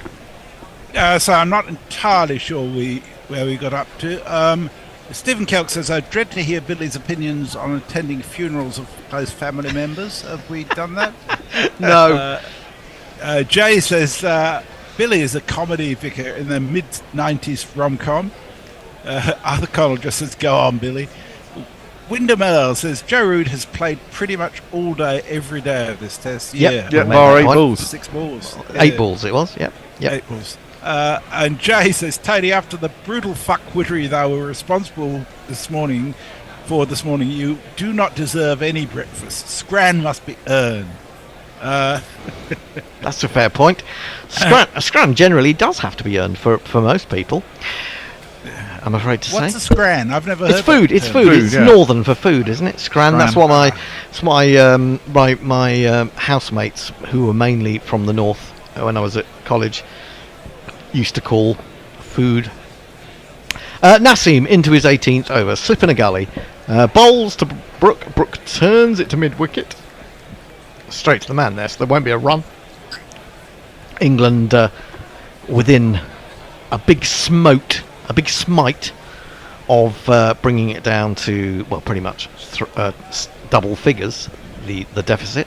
106 runs it is at the moment, we want to be exact. 450 for 3. The kites are amassing. And, well, it's been a real trial for Pakistan today. But, a couple of late wickets, it changes the complexion. Yeah, England are close enough now, though. Nassim down the leg side, flicked beautifully on its way. It'll only bring a single. Is that Shaheen down there now, I think? At long leg.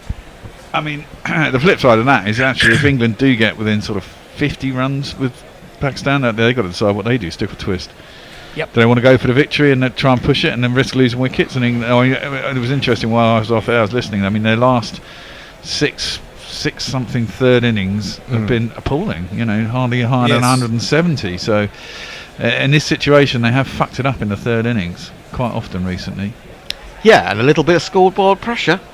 Root goes back to this one, turns it to mid wicket. There's a straightish, shortish mid wicket. I mean, he's not that short, he's about 15 yards from the bat, and then there's a guy a little bit squarer who you would say was the orthodox mid-wicket. He's the one that does the fielding. That's interesting. Sorry, go on. I was going to say it's interesting how things changed. Around lunchtime yesterday, you could get England at 11-1. They are now just under 2-1. That would have been a very good bet. 11 it would have been. I was tempted yesterday at 13. I think it was. Yeah. Even I can tell that. I took him at 6. Nassim bowls. It's hammered by Root. That was a man on top of his game. It doesn't matter that the orthodox mid-wicket dived. He timed that beautifully, hit it well in front of square, and he picks up yet another 4. You ask where I live, is the address I give, the phone. Yeah, really lovely shot from Root, that. Gorgeous. Timing is just sublime. Yeah, he's in the zone. I think he's been in the zone for quite a while. Or maybe Root just goes into a zone as soon as he gets out there. He's on to 161 now. Nassim bowls. He bowls and he pulls down to long leg. And the long leg does have quite long legs. It's Shaheen Shah Afridi, and he gets out the long barrier to prevent that going for 4.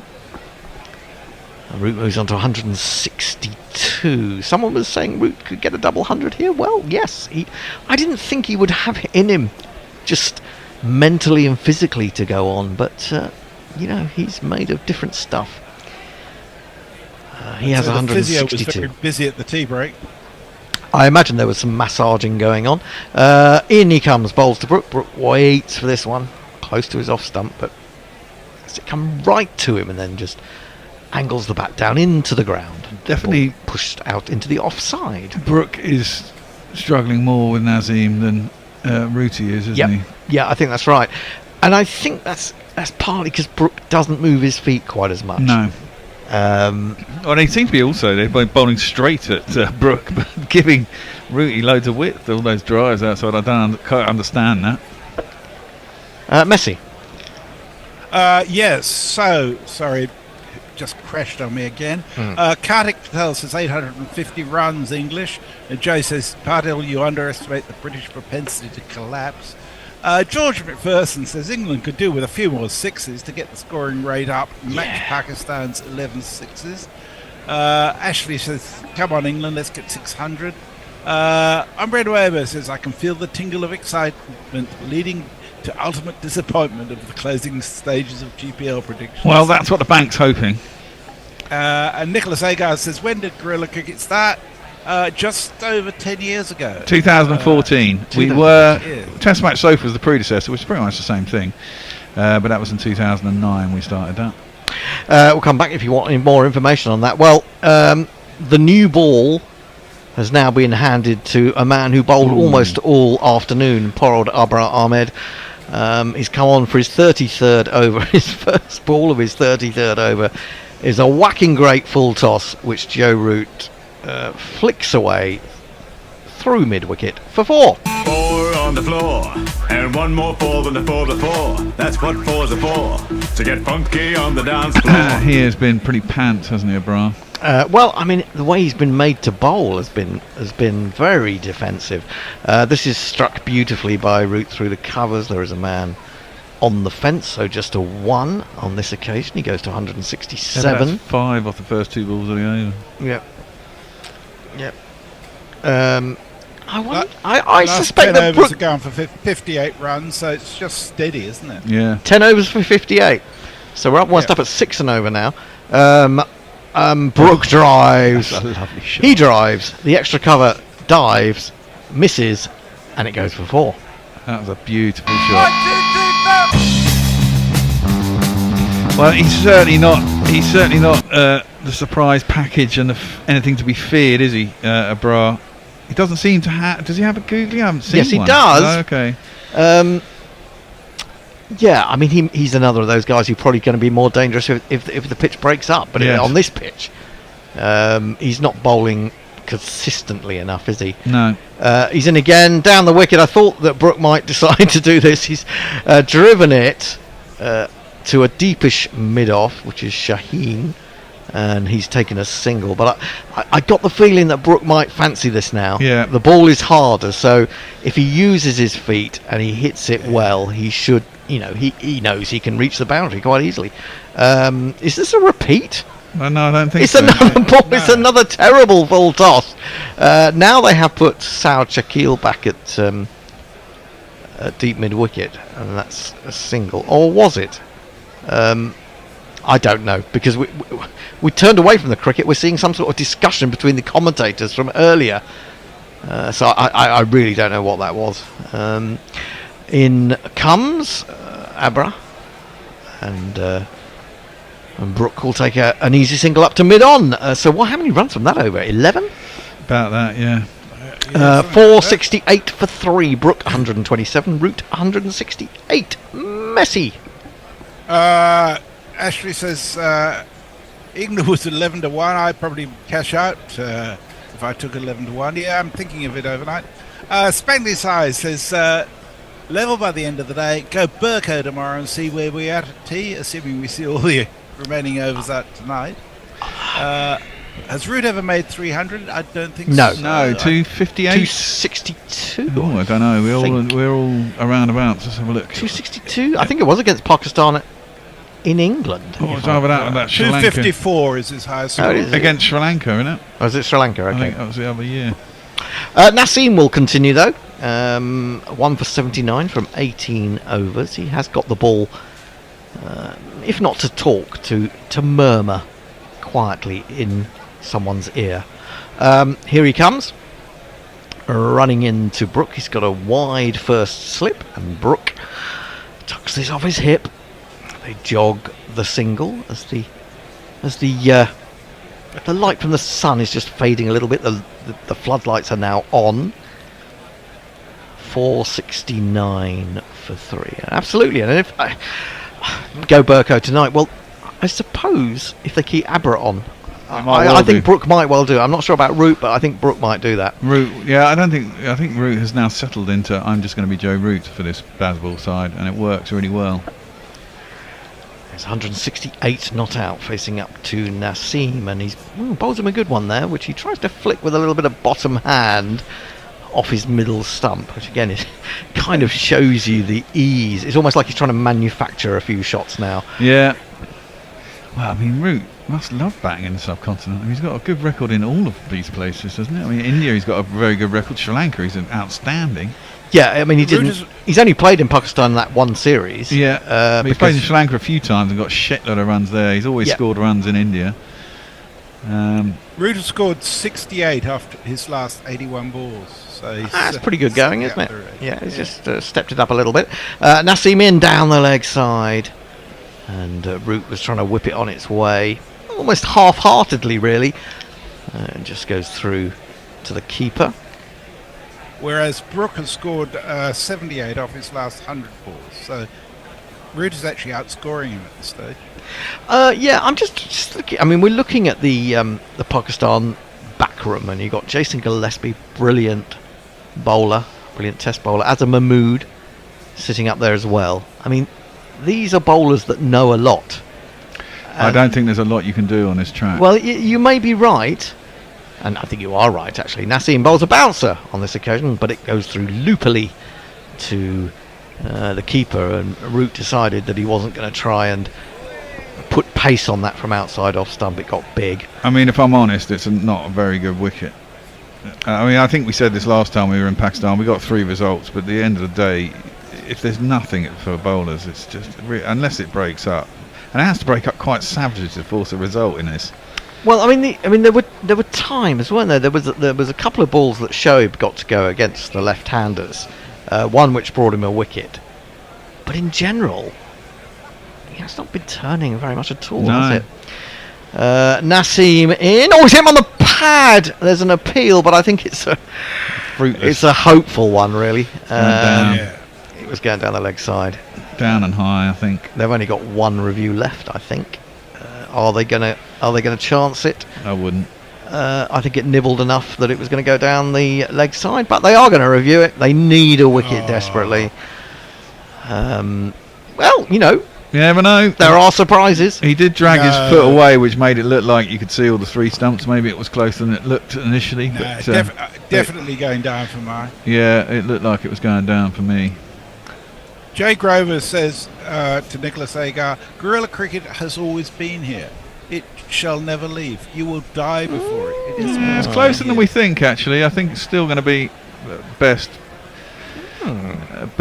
umpire's call on leg stump. It's somewhere. close. It's closer than I thought. Yeah, I'll say that. You really only can see the off stump and maybe a little bit of the middle. It's height, maybe. Yeah, it's above the knee roll. It's a new ball. He's got forward, not that far forward. It's an interesting one. Well. All it needed was umpire Dharmasena to have raised the finger initially, and Root would be gone, but he isn't, and that is incredibly frustrating for the bowler. Not out. Yeah, just tipping the leg bow. Yeah. And when it's going against you, it goes against you. Indeed. Well, I mean, you know, to be honest, when you got a pitch like this, you feel like the bowlers should be given the benefit of the doubt in those circumstances, because it's tough. England trail by 87. Root 168 survives by the skin of his teeth on this occasion. Dharmasena's having a long chat with somebody. A lot of time wasting this afternoon. A horrendous amount. I mean, I don't want to sound like Gary or anything, but you know, I mean, there has been a lot of time wasted between balls, between overs. Is it cricket shooting itself in the foot again? Wow. Yeah. I mean, especially when this is it. To get a result here is going to be really hard. I mean, it would be fantastic to get one, but. He's him on the pad again. He's going to give that one, I'm sure. No, he's not. He's not, and they've got no reviews. No, they have. They retained their review. Oh, they retained the review. Oh, yes. Well, I think that's closer, actually. And if the other one was very, very close and was clipping, I think I would. I think they have reviewed it, haven't they? Have they? I don't know. I can't. Or was that a replay? I don't know. I don't know what's going on.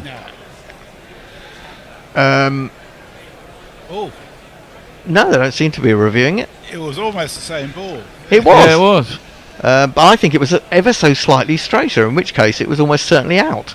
And certainly looked lower. Height that got him last time, wasn't it? Unless there's so an edge. if it's- There's big inside big edge. inside edge, yeah, big inside edge, which we didn't pick up. Of course, we can't have the sound up because that would be, Illegal. Well, it would be, more, yeah, and so we don't pick up on the sounds that you might be if you're watching at home. 469 for 3. Sorry, go on, Messi. Stephen Kelk says, yes, Gorilla is the Alpha and the Omega. Jay says, I started writing a history of guerrilla cricket, then I realised I knew the time of Bears Band's football practice and decided that were fucking weird. I did start. Someone was suggesting I wrote another book, and I'm lazy, and you can't make any money, and there's a lot of research that's needed for things like that. But then I think Nestle Boy suggested I wrote a history of guerrilla cricket, and I did toy with the idea a few years ago. I was going to call it Fueled by Pastries and Alcohol, but then I realised I couldn't remember most of it. Onto the front foot as Abra continues. You just got to remember the funny bits, really. Well, no, but I can't. I can't remember. I can't remember 10 minutes ago, let alone what happened in 2014. Well, there's a whole couple of chapters on the jet Lucky we got an lag. archive. Well, yeah, we do have an archive. Yeah, we've got the it was bump ball. So chip back by Brook, as they say, it was a bump ball to Abra. There was the Babe Station period, followed by the jet lag period, Katie's flat period. Yeah, but we really needed to have written some of these things down. Driven out to extra cover by Brook. There is no run. Some of the.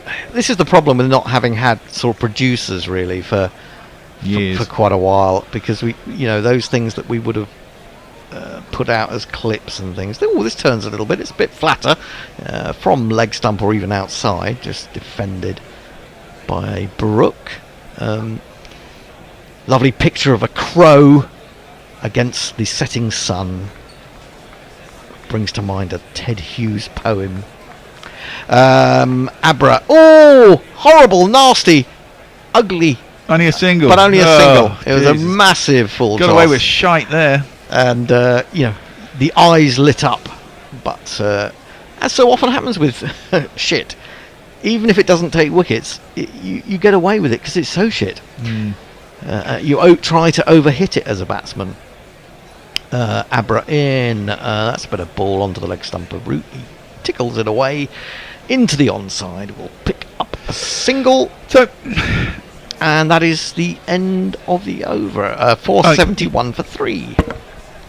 Stephen Kelk says, did anyone bet on 1 billion runs from the GPL? Well, somebody bet on 556, I think it was. Wow. Jay says, the centre cannot hold. Drop Brook for slow scoring, he says. Yeah, it's dull as hell.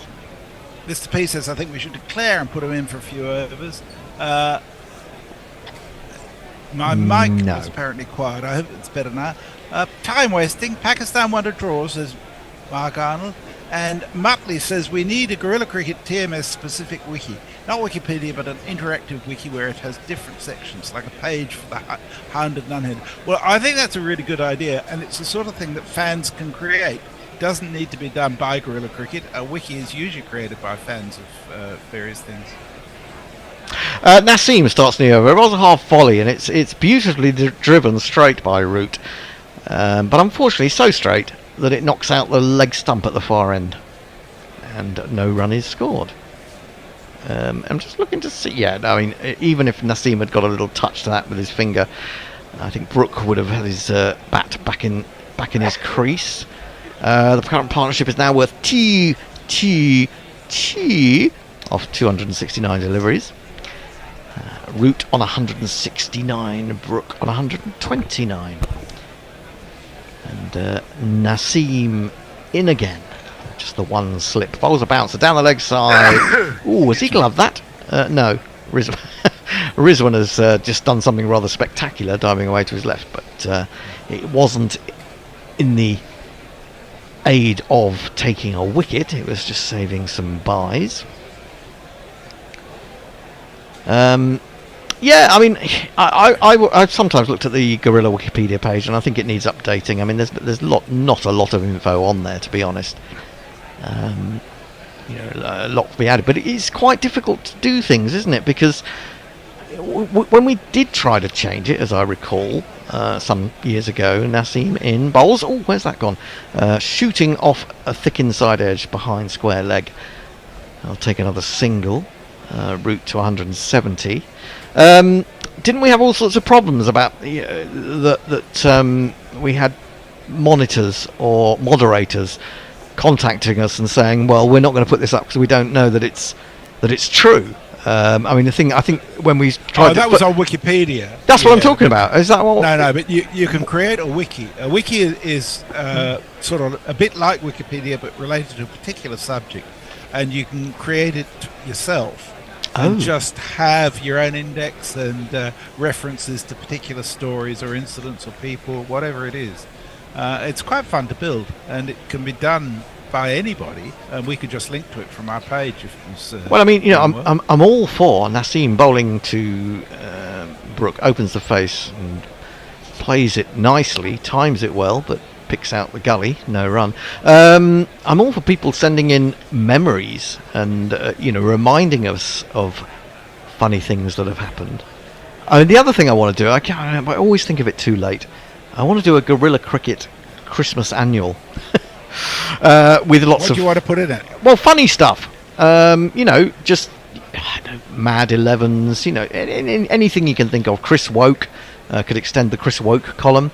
Various things like that. Gorilla Cricket Christmas Annual 2024. Yeah, that would be great, wouldn't it? Defended up to mid-on, but it's just getting the right people round the table to brainstorm and bounce off each other. This is defended up to mid-on. A Christmas maximum. We can invite our people on Discord to put stuff up. We can put up a page, a thread for that if people want to add stuff. Well, my thought is something that would raise some money. That we would put on Amazon and people could order. Yeah. That would be my idea, rather than a sort of stocking filler type thing. You'd have to do a lot of editing. Probably would. Nassim in. Oh, down the wicket comes Brook, and he absolutely massacres that through the covers. He's hammered that, and it's not surprisingly gone for 4. There's not one boy for me, I must have 2 or 3, I need 4. Yeah, it was probably a catchable height through wherever it went. He put it pretty flat, didn't he? Yeah, I don't think there was anyone there to catch it. I think he probably knew where the fielder was. And there's a deep backward point, but he wasn't going to get round to that because he's hit it that hard. He's on to 133, 4, 76 for 3. The deficit now just 80. It's time for a change, Endo. You finally get to leave the air. Oh my God! So it's you and 2 others. It's me and Billy. All right, Billy. You get a rest, Endo. You get a rest, Endo. I could go home, but I'll wait. We got 2 super chats too. Hey, well, get them in quickly. So Ian Southcote for $2 says Gorilla Cricket nude calendar. Now there's one.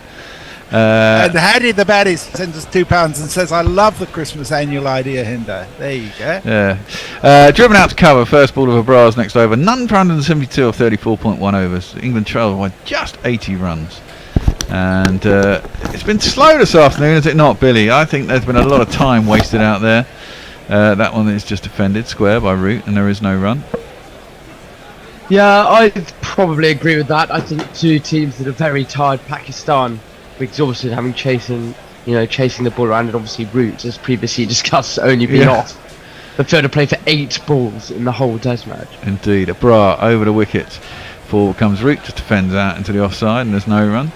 Having drinks breaks and calling for gels for cramps and changes of gloves and things does all slow the game down, but you can't really deny them that. No, you can't, not in this heat. It's hot, as we all know. A Bra over the wicket.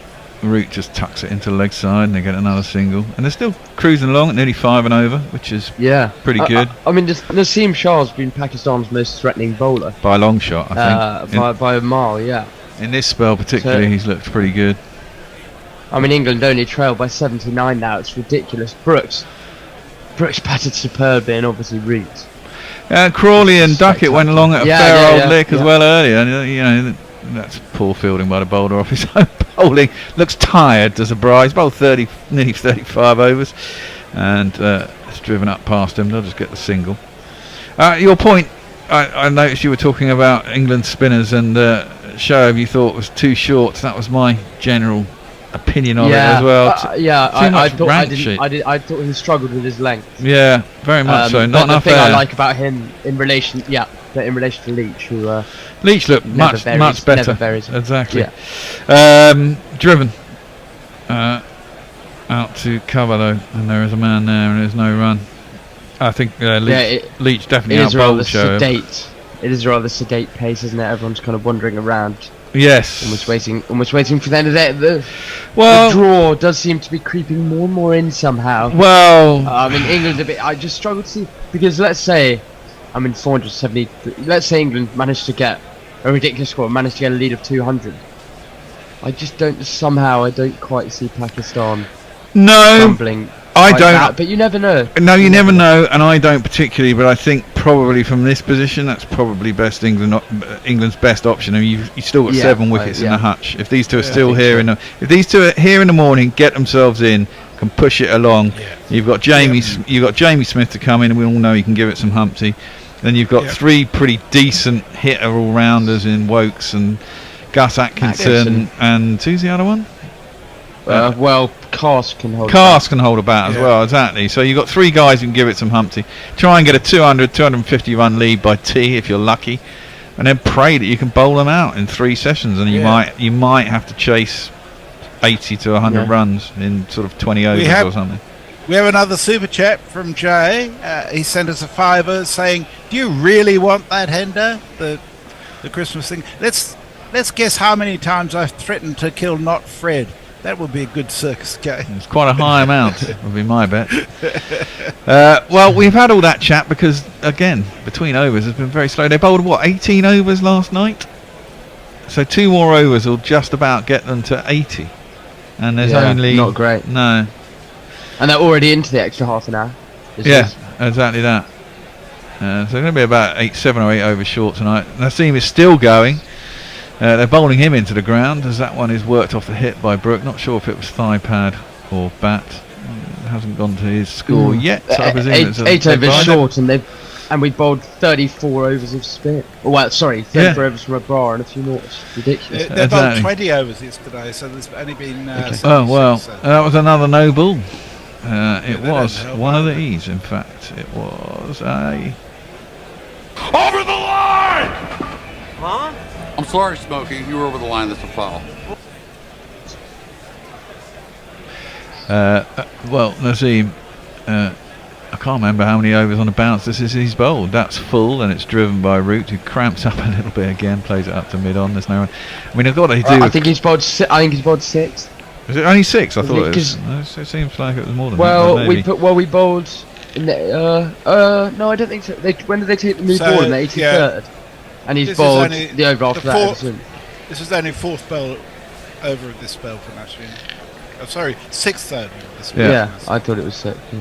Well, Rooty's cramping up again, so I guess some more gels will be coming out from the change room. I'll stick him in an ice bath at the end and give him a good rub down.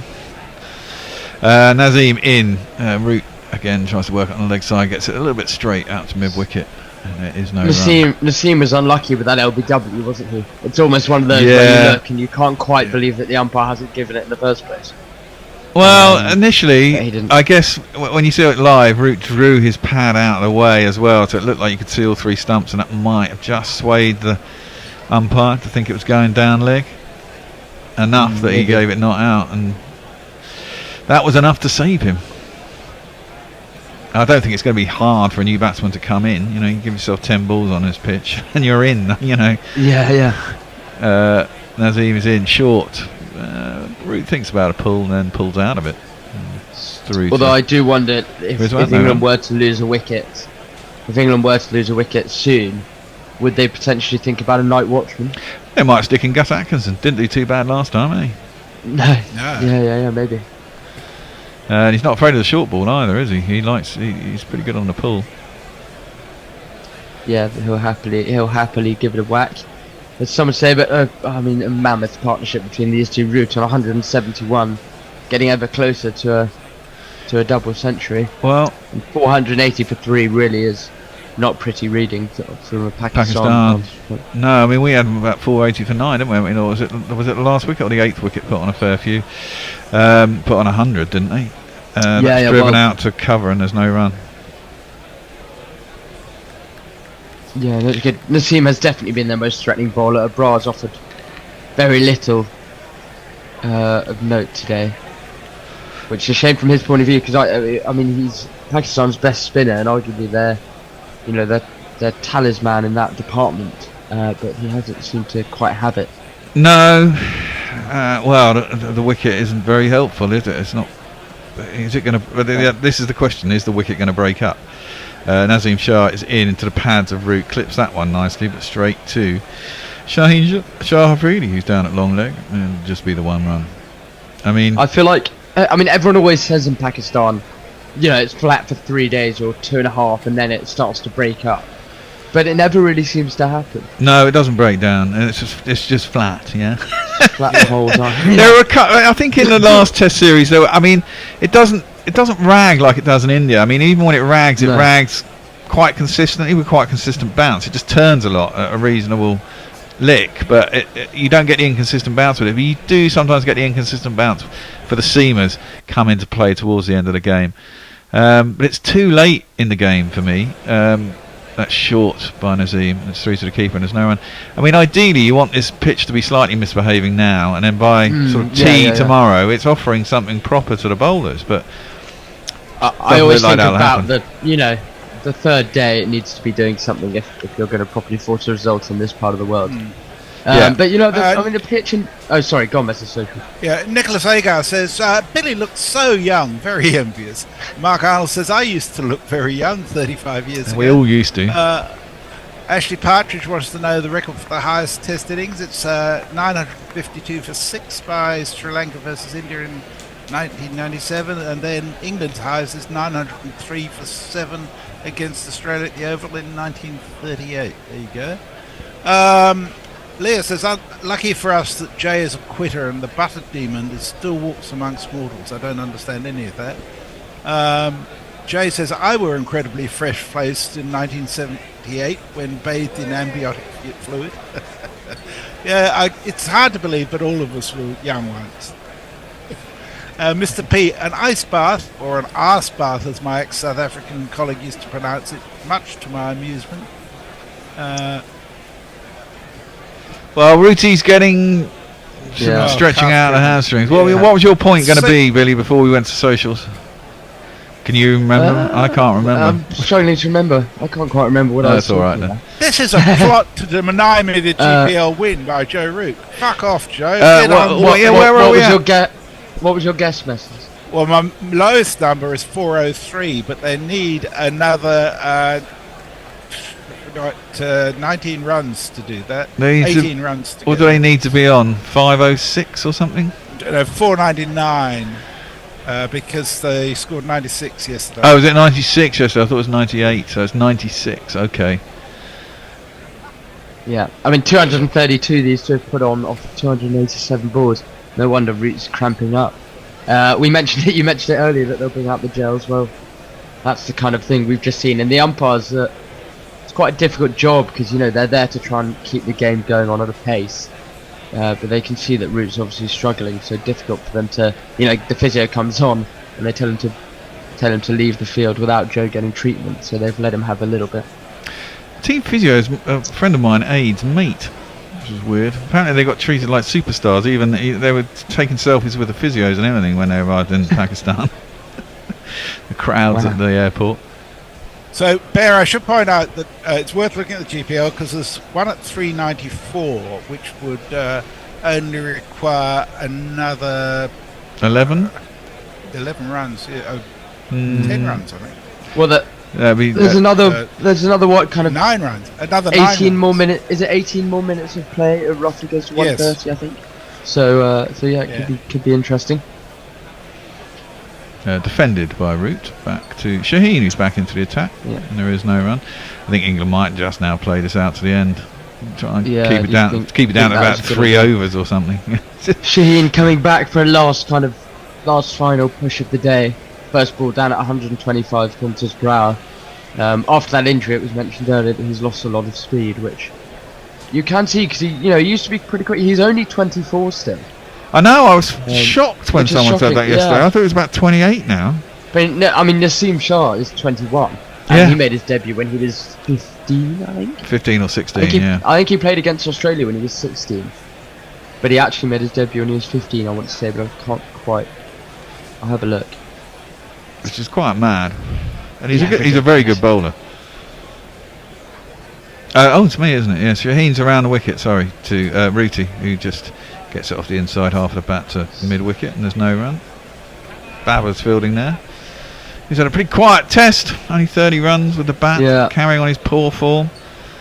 Yeah, he has struggled of late. The correlation between Babar Azam's form and Pakistan's form is extraordinary. Yeah, I know. Whenever he's out of nick, they seem to lose. And Rizwan at test level, he's fantastic at white ball level, but he doesn't seem to do it that often Nassim enough. Shah, I can tell you, made his first class debut at the age of 15, and then test debut against Australia in Brisbane when he was 16. Jeez. Yeah, I remember watching his debut, I think, late night, one night.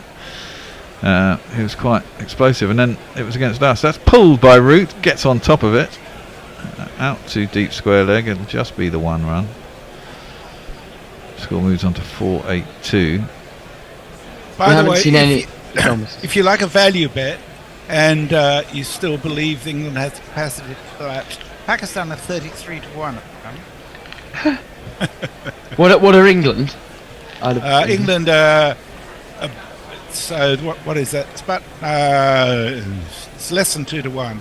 It's about 7 to 5, something like that. That makes sense. Really? Interesting.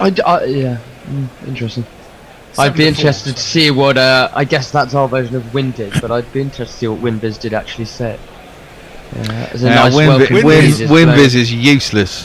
Winbiz doesn't do this test match, just by the look of it. I think they've been binned, you know. Oh, really? Yeah, defended out to your side. Well, it became a joke, didn't it? I mean, it's a system kind of devised for T20s, and they, having expanded it out to test matches and stuff, it came out with some very anomalous, stupid fucking readings. And even in ODI cricket, it looked like it didn't know what it was talking about. So, and the guy, I didn't like the man who started it, Ben, whatever his name is. Jamie Smith looks very relaxed sitting in the England dressing room. Well, yeah, maybe he's told he's not going out tonight. That's defended by Brook, maybe, and there is no run. And you can only really see a wicket happening with a mistake from a bowler, from a batsman being tired here, really. Trying to hit a big shot when he doesn't necessarily need to. I think England should calm down now. I think Hendo was right. Probably put on about 40 or 50 since he said that. I think it's about 430 something. So, what are we behind? 50, 60, 70 runs? We're getting 130, 140 in a session. We'll be ahead by lunch, and then just go mental after lunch and try and score 200 in a session. Bat them out of the game with a bit of luck, and then see if they're so tired that's driven back to the bowler. Good fielding off his own bowling by Shaheen at the end of a long day. Of course, no run. This is giving England's bowlers a nice break. Rest, yeah, which is true. Much needed, because of course they've had no acclimatization, nothing, and they'll be exhausted. So that's good. I mean Leah has a good point. Leah has a good point about age. She says, "I refuse to believe that Misbah-ul Haq was ever young. He was born at the age of around 43 and gave a grumpy press conference shortly thereafter." I think that's almost certainly true. Michael Bedford says, anticipating, I think it means Brooks 150 jingle. No, this is hubris on a MAGA scale. Yes, you don't want to get ahead of yourself. It'd be good to see Root get a double ton tomorrow. Yeah, it would be fantastic if he's still got the energy. It would be good. The setting sun, it always looks so beautiful over in Pakistan, doesn't it? Very nice and orange. Setting over the ground. Jamal's going to bowl. Let's see if he bowls a no ball. He's bowled quite a few of them today. Here is Brook defending to Jamal, and it goes out to backward point, and there is no run. We'll give him a little jingle. It's this guy. I'm a comin'. I'm a comin' for you. I'm a comin' for you, Jamal.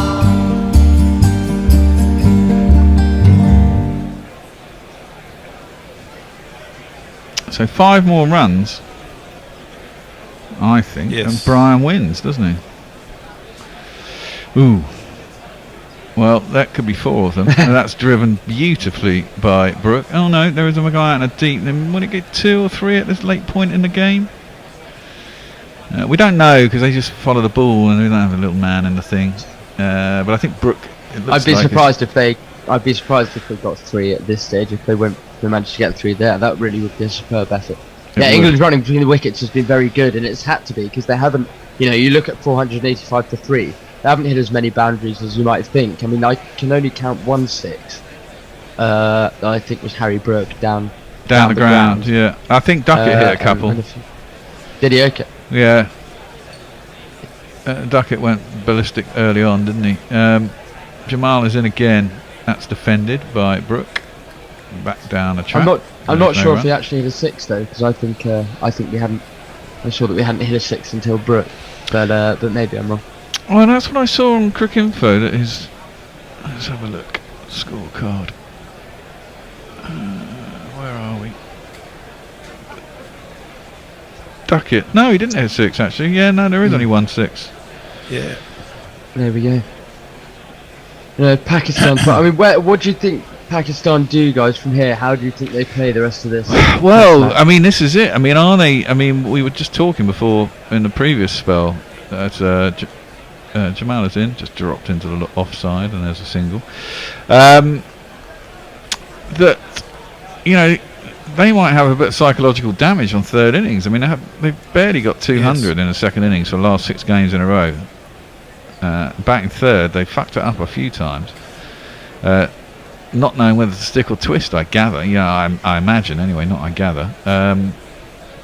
And so it does present England with an opportunity. Pakistan would have felt having 550 on the board, they're in the game, right? England go, sailing past them with these 2 still in tomorrow morning. The fear might come in. That's a lovely drive from Root, but Jamal sticks his boot out, stops it, and there is no run. There are a lot of people in the running for the GPL. Yeah, there are. Currently scored 390. From 394 onwards, there's heaps of picks. So it's a good chance of being won. Yeah, damn. I need it to land. What do we need for 3.9? 3.95 would be okay for the bank, and 3.99 and 400 would be okay. So if it lands on 4.96, we're good. That's down the leg side, and Root can't get anything on it. And there is no run. Must be getting dark. Take them off the field. Yeah, it's starting to look slightly dark out there, which I think Root might have just been suggesting to Brook actually. I don't know if they'll get the light meter out. We have managed to get not all the overs in because it's been slow, but we have managed to play till about 1:30 every single day so far. Should assume it will be around about a similar time, so maybe only a couple of overs left. Yeah, well, we're on remove their helmets. 390 for the day right now, so 4 more gets Brian and Brisbane. 4 or 6 more gets Brian and Brisbane actually. Oh well, that would be the most appropriate. Yeah, well, it would be actually. Paying back for all the lovely breakfasts and beers he's bought us. So I guess that's. I don't mind if Brian wins. Here comes Shaheen around the wicket to Harry Brook, who just drops it into the offside, and they go through for a single.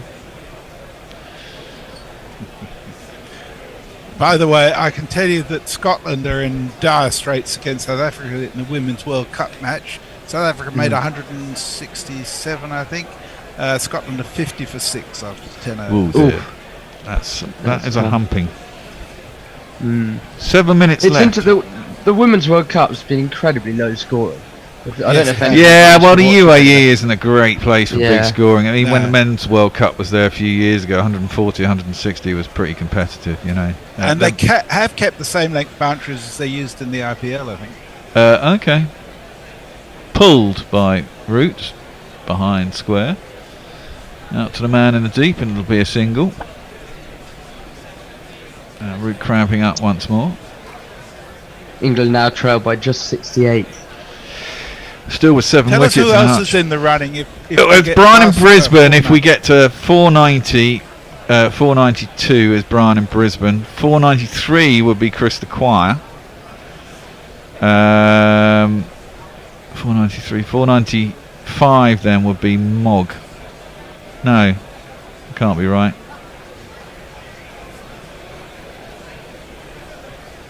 Uh, 494 would be Mog. That's dropped into the offside and there's no run. So 493 would be Chris the Choir. 492 Brian in Brisbane. 490. Yeah, that's right. Yeah. Brian in Brisbane. So those three are probably in play. Yeah. Men with Vens Yeah, on well, 4. there's Men still with 6 Vens on minutes 401. Yeah, it depends if we have another stop for cramp. We got probably. We could have another 2 overs after this, or we could just have one. No, we'll only have one. I reckon. Well, there's Three 6 balls minutes so left, and there's only 3 I balls left in reckon this there'll over. be 2. Well, There'll be one over after this. I'd lay you odds. Shaheen is in again. That's defended back down the track by Rooty. 2 balls left and it's over, and there's no run. well, I don't think either side will be very disappointed if it's only 1 over left. I think they'd both happily go off, to be honest with you. Yeah, I think they would. I mean, you can see the stars around the players now. I mean, I think it's probably dark now. They haven't managed to go through till the end of time. But I mean, when they have the long shot from outside the ground, it looks like it's virtually dark. I mean, look, it looks like a nighttime game currently. The way that the lights are shining. And Still playing it right under his eyes as Harry Brook. Yeah. It's amazing powers of concentration from these two. Absolutely. In this heat, foreign conditions, only been out there for a short while. Guides that behind square. It'll just be the one. And it's filled by. Is that a bra out in the deep? I think it is. No. I think that was Aga Salmon. It's 1 run anyway. 489 for 3. 1 ball left in this over. Brook in onto 140, so he's not far away from 150. It almost feels like Brook's played second fiddle because of how good Root's been, but in actual fact, Brook's been the aggressor as well, as you would usually think he would be. Yeah, he's coming. Root will get all the headlines. Yeah. Ditch just highest 4th wicket partnership for England against Pakistan. Well, that's short and that's pulled and that's down to long leg. Now we are in the money for Brian in Brisbane. That's 490, and Brian is on 394. Yep. Which is where we're at. We have probably. Well, actually, I think we might only get the 1 over in. It's. That's taken us through to just 4 minutes left, and I'm sure Pakistan want to get off the pitch as well. To be honest, Jamal is going to bowl it. So Anthony Henderson says, "What a great score, Root! What a great cricketer." Nicholas Agar says, "What's the highest 4th wicket partnership ever?" I'll check that for you in a minute.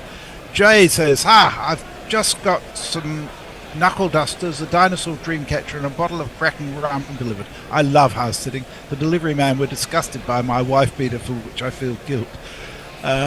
And is Joe Root England's greatest ever batsman, says Nicholas Agar, certainly of this era. Yeah. Well, it's into Root, who clips the first ball into the leg side, and then a graphic stiffens up. A graphic just came up on screen of how many overs in each day and the run rates and such, and a couple of things of note. By 1 run per over, England have been quicker the first 2 days, going at around 3.9 and over. England have gone at 4.9. But more importantly, if we go from today, they're only going to get 81 overs in or something. That'll be 19 overs lost to the game. Yeah, which is, well, exactly that. And when it's on such a dead pitch, I know the heat's hot. Root faces up. Beautiful drive. Probably only get 1 for it. Does indeed. Out to the man in the deep. Now we're on 395. The bank is winning. All right. 4 dot balls, please. When's the next number? One more. Who are we looking for? Brian gets it if they get one more. I need 2 4s. I can get 1 or 3 left in this over, and we're safe. The bank.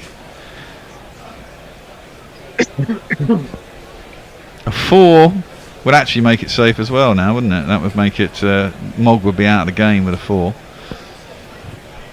Brook is facing up. Jamal is in, and he just defends out into the leg side, and there is no run. Yeah, well, Messer's all right. This is looking like it will be the last over of the day, so another 3 balls left in it.